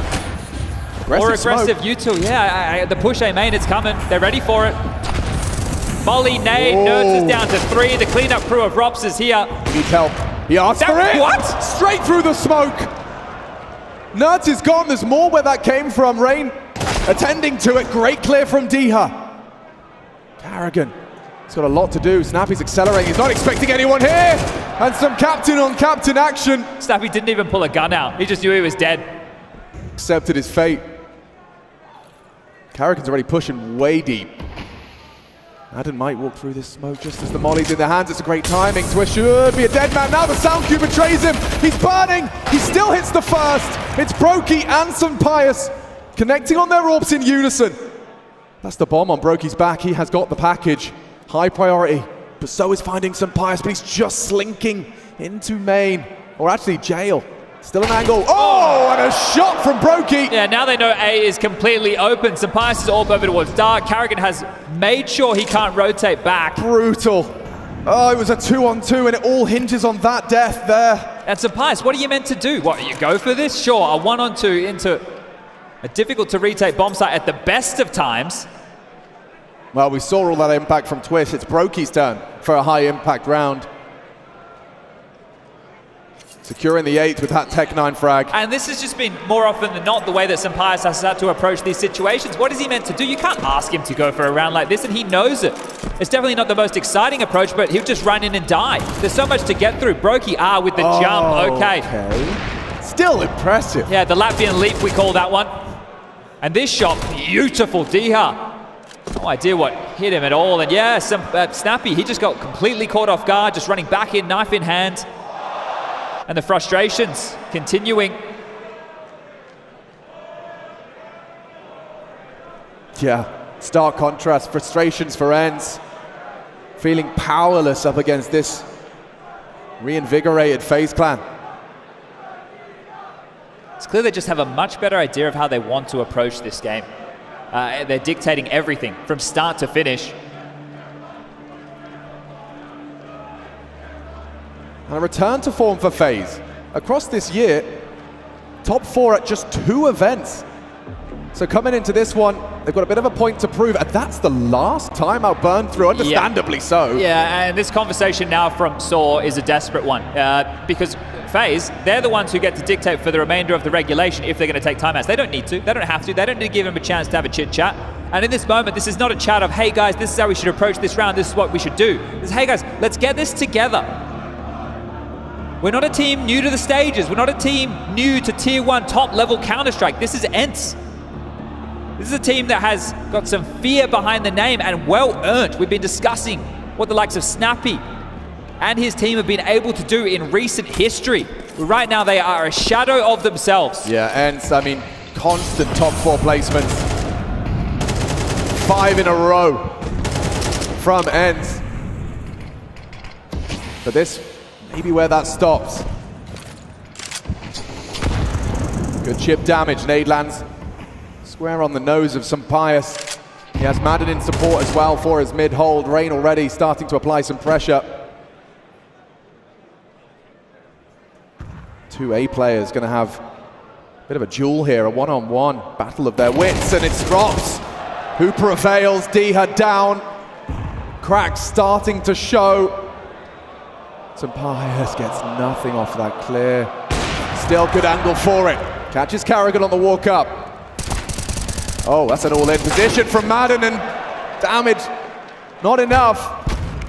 Nuts, he's keeping Rain trapped, pinned, but with only 2 alive, it's not enough. It's more about just having the rifle saved through. If FaZe allow them. Yeah, this one looking well and truly over. We are going to need a mammoth second half performance from Ents, something to match what FaZe have brought to the table. But if the T side of Nuke has anything to go off, I expect it just to be fast in your face, that surging play, which is something that FaZe were responding to with multiple bodies of their own. They were just, hey, they're rushing here, we're going to have 3 players ready for this. I think this might be over quite quickly this evening, Sydney. You're getting a masterclass out of FaZe. Whew. Can't even save. Yeah, I think we should celebrate the form that FaZe have brought here today. They had some catalyst victories throughout the group stage, some classic FaZe comebacks where they had to stick into it and really have that grit and determination. We're not getting the most exciting game, but we are getting a game where one team has come very prepared. And you want to talk about exciting game? I'm sure Mao's watching this one to find out who they'll be playing. Quaking in their boots a little if this is the form FaZe are going to be bringing into that potential semi-final. The double shotty back out. Desperation reeks of it. But what else are they meant to do? Early utility pressure. And it's a fake. FaZe have been great at this, just offering up different openings, applying pressure, hoping to force rotations, manifest those gaps. Redeploy from Snappy, standing put. Sampaias with that AWP is the key reason why Ents haven't bitten. They haven't even tempted the big green just yet. Madden has some support in the form of Diha. Nice nade. Yeah, softens him up for this. Needs this cleanly down, drive-by from Twists. Mid-open, A under scrutiny, only Sampaio to try and fight for ends, to give them something to celebrate too. Insufficient. This is up to Nerds and Snappy, at least quite quick to the site. Roki fumbles the movement, will get out of there, doesn't want to give him a way back in. That bomb ticking to secure 10-0. This is something else from FaZe right now. Only the one. Snappy in that clutch. No reason to take that fight. Rob's just happy to oblige. They'll double swing to confirm he's not going for it, and that is another brutal round for Ents to stomach. Yep. I think the crowd's had enough of it as well. Need to start going for some rounds. I understand it's another one of these dire situations where the options are very limited, but you have no rounds. You might be copying the absolute pantsing. I don't want to jinx anything yet. We won't dare utter the words. No, don't you dare. Right now on track, this is crazy, and you've got to try and keep your chin up somehow. Well, this is what the crowd wanted. Sydney, you had your favorites. They're winning, right? Well, there's something to celebrate. Let's make some noise for the end of this first half. Woo-wee. Who can buck the trend? A nade on the smoke. Carrigan didn't have another bullet fight his way. Forward position from Snappy, but nothing coming his way. It's Diha trying his... Oh! Okay. Just as Brokey looks away, Diha noted in a forward position. That's that A anchor. Look how many smokes have Look just at this, been used Robs. early. Oh, just pushes through! And down goes Diha. This aggression from Robs, it's punishing. Just sets himself up with the flashbang. Such an active lurk as well. To be feared, and this is just falling apart. Rain walks in, it's only Snappy to find. He's in jail, locked away for another round as 11 all but secure now. Sampaio and Madden, what can you say? There's nothing to be said here. Nothing to be done. Oh, they're saving again. This team Madden's still on A. Yep, helpless. Well, Robs is still alive. That's where he got the kill on Dio. He's probably worried about this lurk activated now. I heard from Yanko before talking about, FaZe not always being the most restrained. Well, we've seen an awful lot of restraint today. They haven't overplayed any of these situations. They haven't played into the chaos where Ents thrive. They haven't gone into this biff and brawl. It's been a completely different style of Counter-Strike. It's well put together. And this is beautiful from FaZe. They found themselves. They really have. Bit of an identity crisis towards the tail end of Go. Clearly, a lot of work been done to embrace the change, lean into it, make it work for you and in your favor. And 11-0 if you've just joined us. Yeah. You're a bit late. Yeah, way too late. Jesus. And this was Diha, look, just eats that flash, Robs, underhands it, pushes. It was actually Brokey, excuse me. He threw one in a bit deeper, gets the assist on that. But yeah. Look at Carrigan. Hard time. Brokey has 14K. Carrigan's bought a P90. There was more than enough to get him an AK. They're pushing mid. They found some space. Through the smoke, they have no info. Oh, Diha. Oh, Twists. Controls the spray, he brings the fight. He doesn't care. He just wants to take it. Twists. Massacres Ents to keep the sheet clean. It's beautiful. 12. What away from the semi-finals. And that's just the first half.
ENCE may have been undefeated in their meetings with FaZe in 2023 until now. And what a way to right the ship. FaZe Clan come into the second half of ENCE's map pick with 12. One away, ladies and gentlemen, and it could be here in the pistol round, where ENCE are sent back to the hotel with their head in their hands, packing their bags as FaZe look to secure it clean. And this may be the perfect call on the CT pistol. They have multiple bodies over towards the A site, and that's exactly where ENCE are coming. Robs readies his aim, a precise headshot. Carrigan ready as well. A clean click from Carrigan. Nade, missed shots. Tags up Nerds. Carrigan gets away. Brokey as well. Clocked with one. Good shots on the Glock, but still hits his. Nerds and Snappy to keep ENCE in it, or it's all over from behind. Rain has done it, and FaZe with the perfect finish.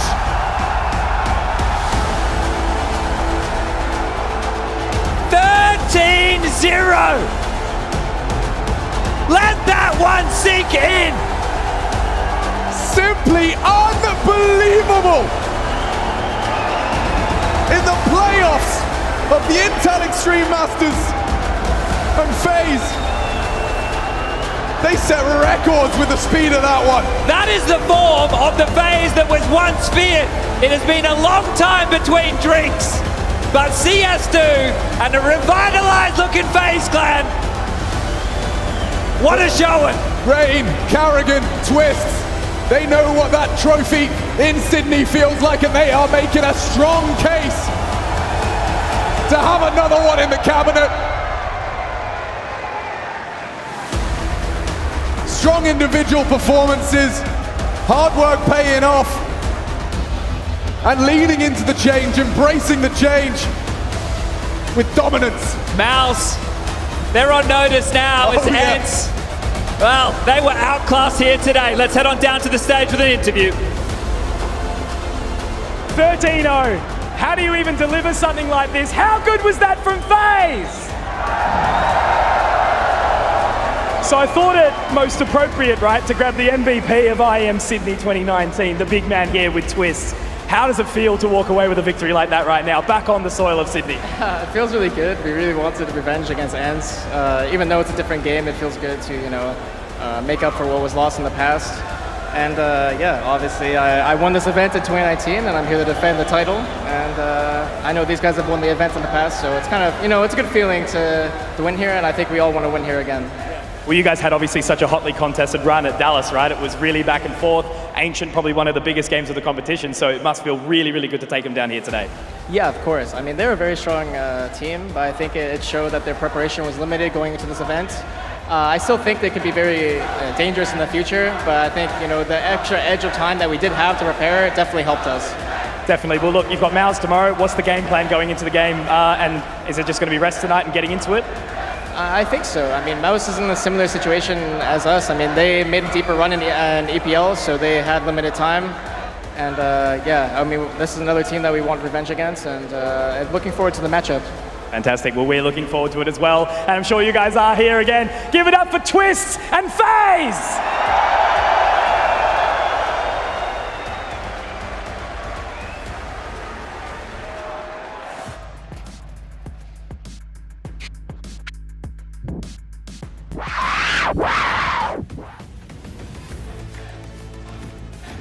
Yep, and that was the start of the diss track from FaZe Clan right there. 13-0, it's all in the bag. The first one ever recorded in CS2, and well, what a moment that is, right? A show of force, I think, is the easiest way to sum it up, but obviously we're not here alone. We just heard from Twist on the stage.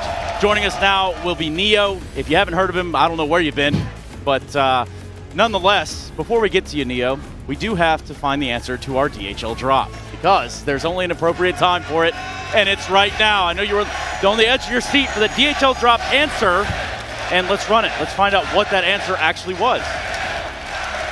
Yeah, let's do it, Trace. Yeah, let's do it. Yanko, anytime now. Anyways, so Neo, how you doing, pal? Oh, good. I mean, that feels nice. Say that one more time. Feels nice.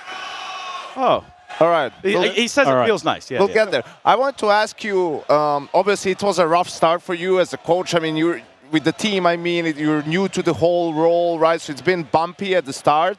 How do you feel right now after that game? I mean, obviously it's just a perfect game from our side.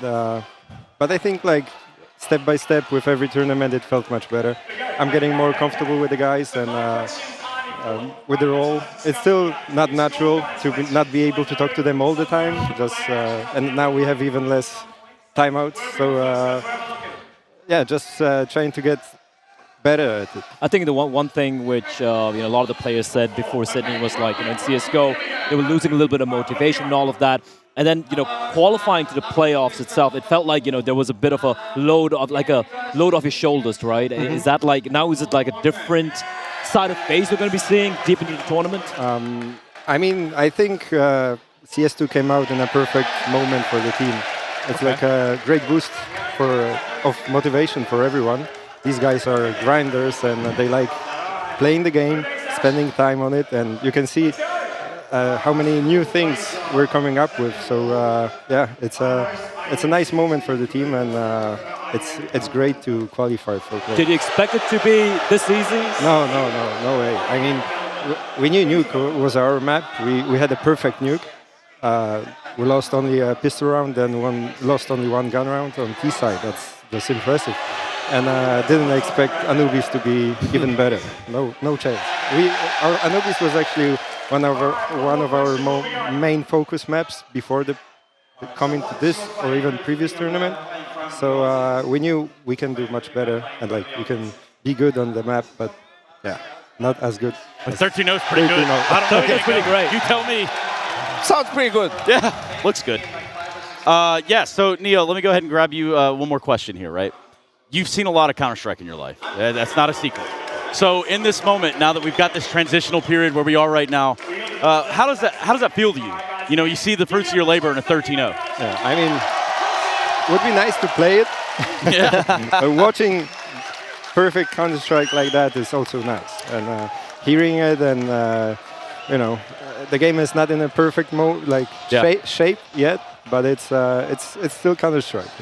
It's what we love, right? It is. Yanko. And I want to ask you also because, I know you have a great mind for the game, and that was true in 1.6, it's true in CSGO, and I think it's going to be true in CS2 as well.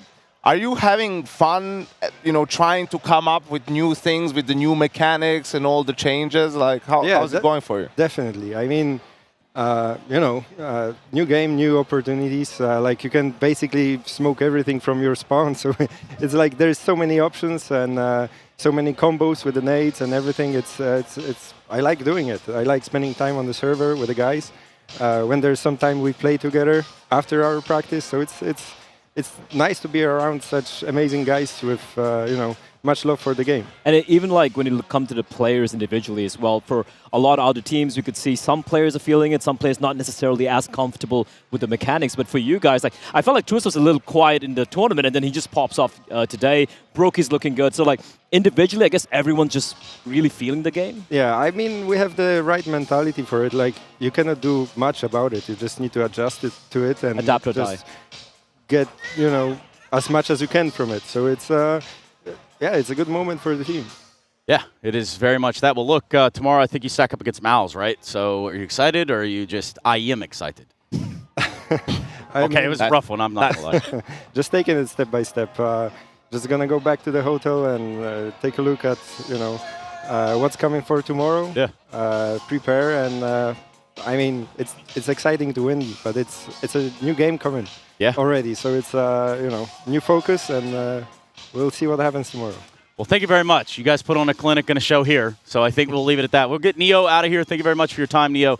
And for us, well, we can turn our attentions to just about anywhere. I mean, there isn't a whole lot you're going to grab from Anubis at that point, but certainly a statement game. That was a statement game, and honestly, even Neo said, right, you weren't expecting to really have a 13-0 scoreline or anything like that. But man, that T-side from FaZe, we spoke about it in Nuke as well, how they're being measured, how they're being very controlled, and how they're approaching it, unlike a lot of other teams. And they did the same here in Anubis as well. It never felt like there was a single point in time where ENCE really had the information. They didn't know what was really going on around the map. And yeah, that's the way it played out. So what you're telling me is in round 7, FaZe won the round. Yeah, round 7 is, I think, a very good example, Trace, of how it kind of played out. It probably played for you guys. It's going to be, again, the default map control coming out from FaZe. They have smokes everywhere. The CDs have no info. There's 3 players towards this B bomb site for ENCE. And I like the way they're using utility. It's not exactly a full exec, but they're able to segregate that one player who gets caught off guard by Karrigan. Great timing from him. And you can see the players are there on the site, but they're not able to really battle for control, and eventually FaZe has all the time in the world to come on back and get the bomb down in the B bomb site here. And it actually took up, I think, 20-30 seconds for the bomb to make its way over here, but ENCE were never quite able to kind of regain control of any part of the map which they lost. Yeah, I think FaZe wasn't necessarily planning on ending the round immediately on B. It's more to apply pressure and see if they can find any entries, and Karrigan actually did a great job lurking around those smokes, finding the entry kills. After that, it was just sort of holding the ground until the C4 comes in. And, whenever a 13-0 happens, or you don't get a single round and you lose the game, obviously a lot of things are going wrong for you. But unlike Nuke, actually, it didn't feel as much on Anubis like ENCE was molding and throwing the game away. It's just FaZe was on a tear today. They played probably as close as it can come to perfect CS. And it's also like for ENCE, we saw Snappy's face in the halftime, 12-0. They were just smiling. At that point, he's just like, all right, yeah, that's not a halftime. Let's try to get just one. Just one round. Or as every player says, we're just here to have fun. Yeah, no, that's a big lie. So whoever said that, I hate to tell you all this. That player, that competitor, he's a liar. He's lying. There's a difference between a casual gamer and a competitor, right? You heard Neo just say, hey, I love spending time in the server. I love figuring out new smokes. I love coming up with new things to do in the game itself. And now with CS2, he's got a boatload of that, surely. Yeah, this is a really good-looking FaZe, and we also alluded to the fact we're going to be playing Mouse tomorrow, and I wouldn't be happy to be in Mouse's shoes right now, looking at the way FaZe are playing. Also, there is a caveat. Obviously, Mouse, they have next year standing in for Jimmy as well, so yeah, we'll see how that pans out tomorrow. Let's also see how it pans out when we start talking about our DHL MVP.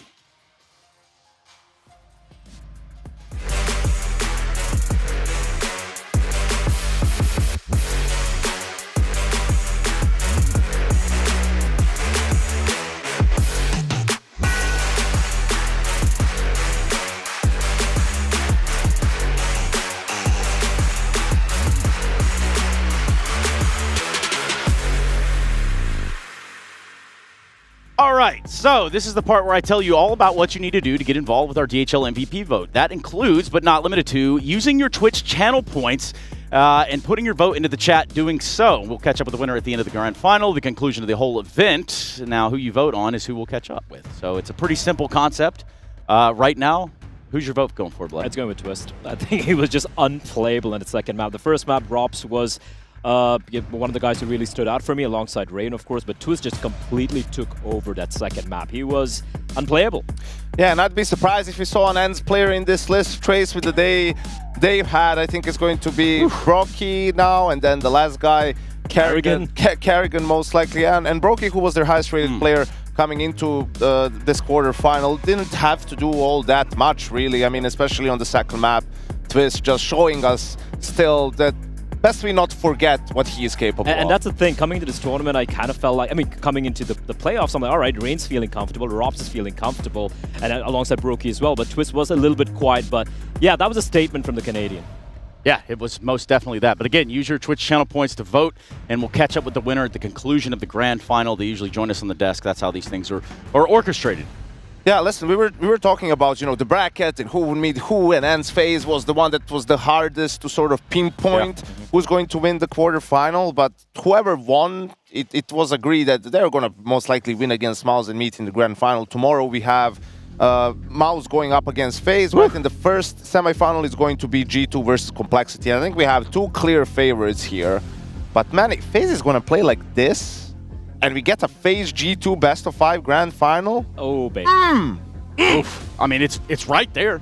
It is right there. It is setting it up. I mean, it is kind of setting up for what should be an incredible series overall. But Complexity, yeah, I mean, they look pretty plucky, but I think G2 are just a wall, which is going to be insurmountable for them. And Mouse, listen, getting this far with a stand-in? Here's the thing. FaZe and G2 are those teams that when they're on point, it doesn't matter who the other team is, right? Like, if FaZe can play like this, there's nothing Mouse can do. Absolutely. Right? And if G2 continues playing, actually they haven't played as well as FaZe has in this game, but they haven't dropped the map so far in this tournament. If they can keep playing well, and we know they also get a buff on stage, again, it's not going to matter. Complexity doesn't just have, they don't have the players really, or the team play on the level where you can do something about it. Yeah, I mean, we're talking about a field of depth at that point, which is exactly what I'm going to have on the docket for you all tomorrow. We do have semi-finals. That's right, everybody, semi-finals right in front of you. Complexity.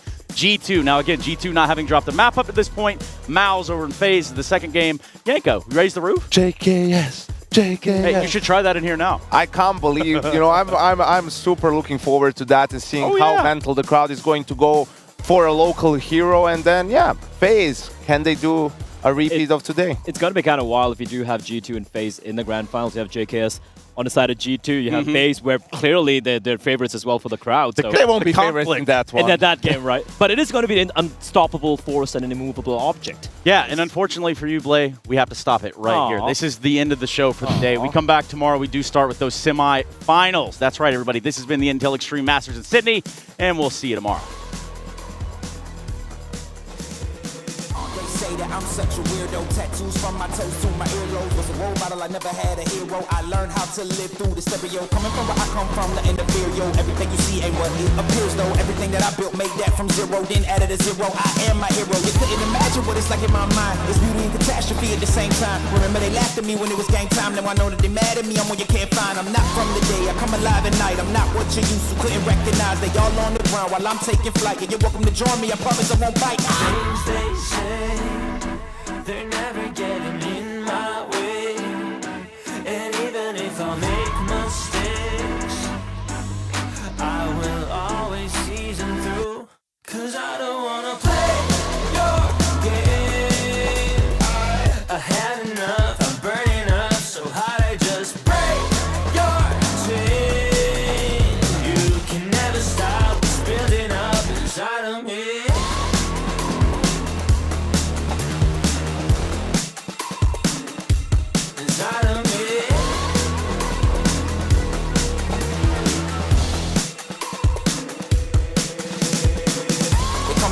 I guess I don't fit in with the imposters. I'm taking the mask off, prepare your conscience, prepare for honest, cut off all the nonsense. I'm all of your chakra, wonder who shot you. Go call the doctor, boom like the chopper. Don't you get chopped up, I'm here to stop you. Whoever wants smoke like a roster, break you off proper. Things they say, they're never getting in my way.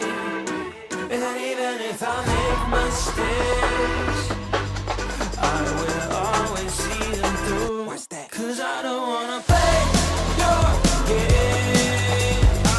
I had enough, I'm burning up so hot I just break your chain. You can never stop what's building up inside of me. Play your game. I had enough, I'm burning up so hot I just break your chain. You can never stop what's building up inside of me. They say that I'm such a weirdo. Tattoos from my toes to my earlobes. Can never stop what's building up inside of me. They say that I'm such a weirdo. Tattoos from my toes to my earlobes. Can never stop what's building up inside of me.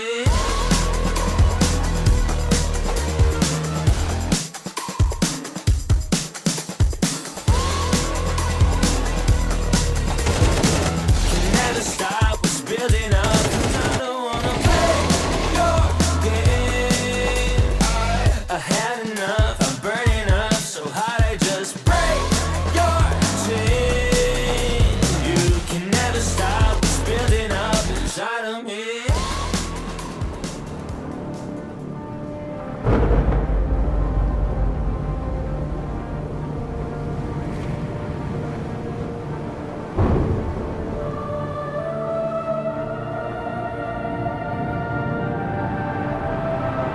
Rafa really making history. Absolutely phenomenal. And Ace is the champion of the Intel Extreme Masters World Finals. Storm's still not quite done. MC is going to take this fight, though. 3 seconds left. Last 2 rounds of passion's got to start it well for ESC. And this is a massive move for Zest, but he's not content with just a Nexus kill. He wants to win. JD! And it's all done. Astralis win it.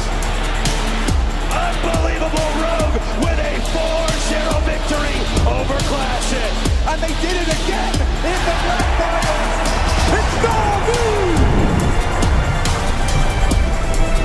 Give it up for your Intel Extreme Masters World Champion!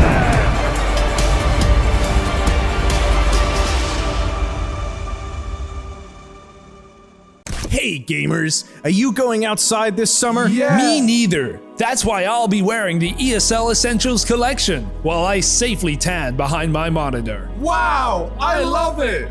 Well, you know what they say. You love it, you wear it. Made from 100% cotton, the ESL Essential Shorts exhibit a comfortable waistband, embroidery with the ESL logo. Look at the flexibility on those bad boys. Thanks. I meant the shorts.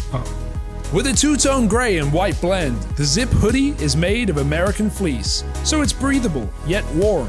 It's Lime time! Try out our new and improved colorful sweater in all sizes. So what are you waiting for? Don't you dare change the channel! Pick up the phone and call now. Call now and get your hands on the new ESL Warmly hand warmers. Side effects may include warmer hands, more frags, and better stats. For more information, visit shop.esl.com. Terms and conditions apply.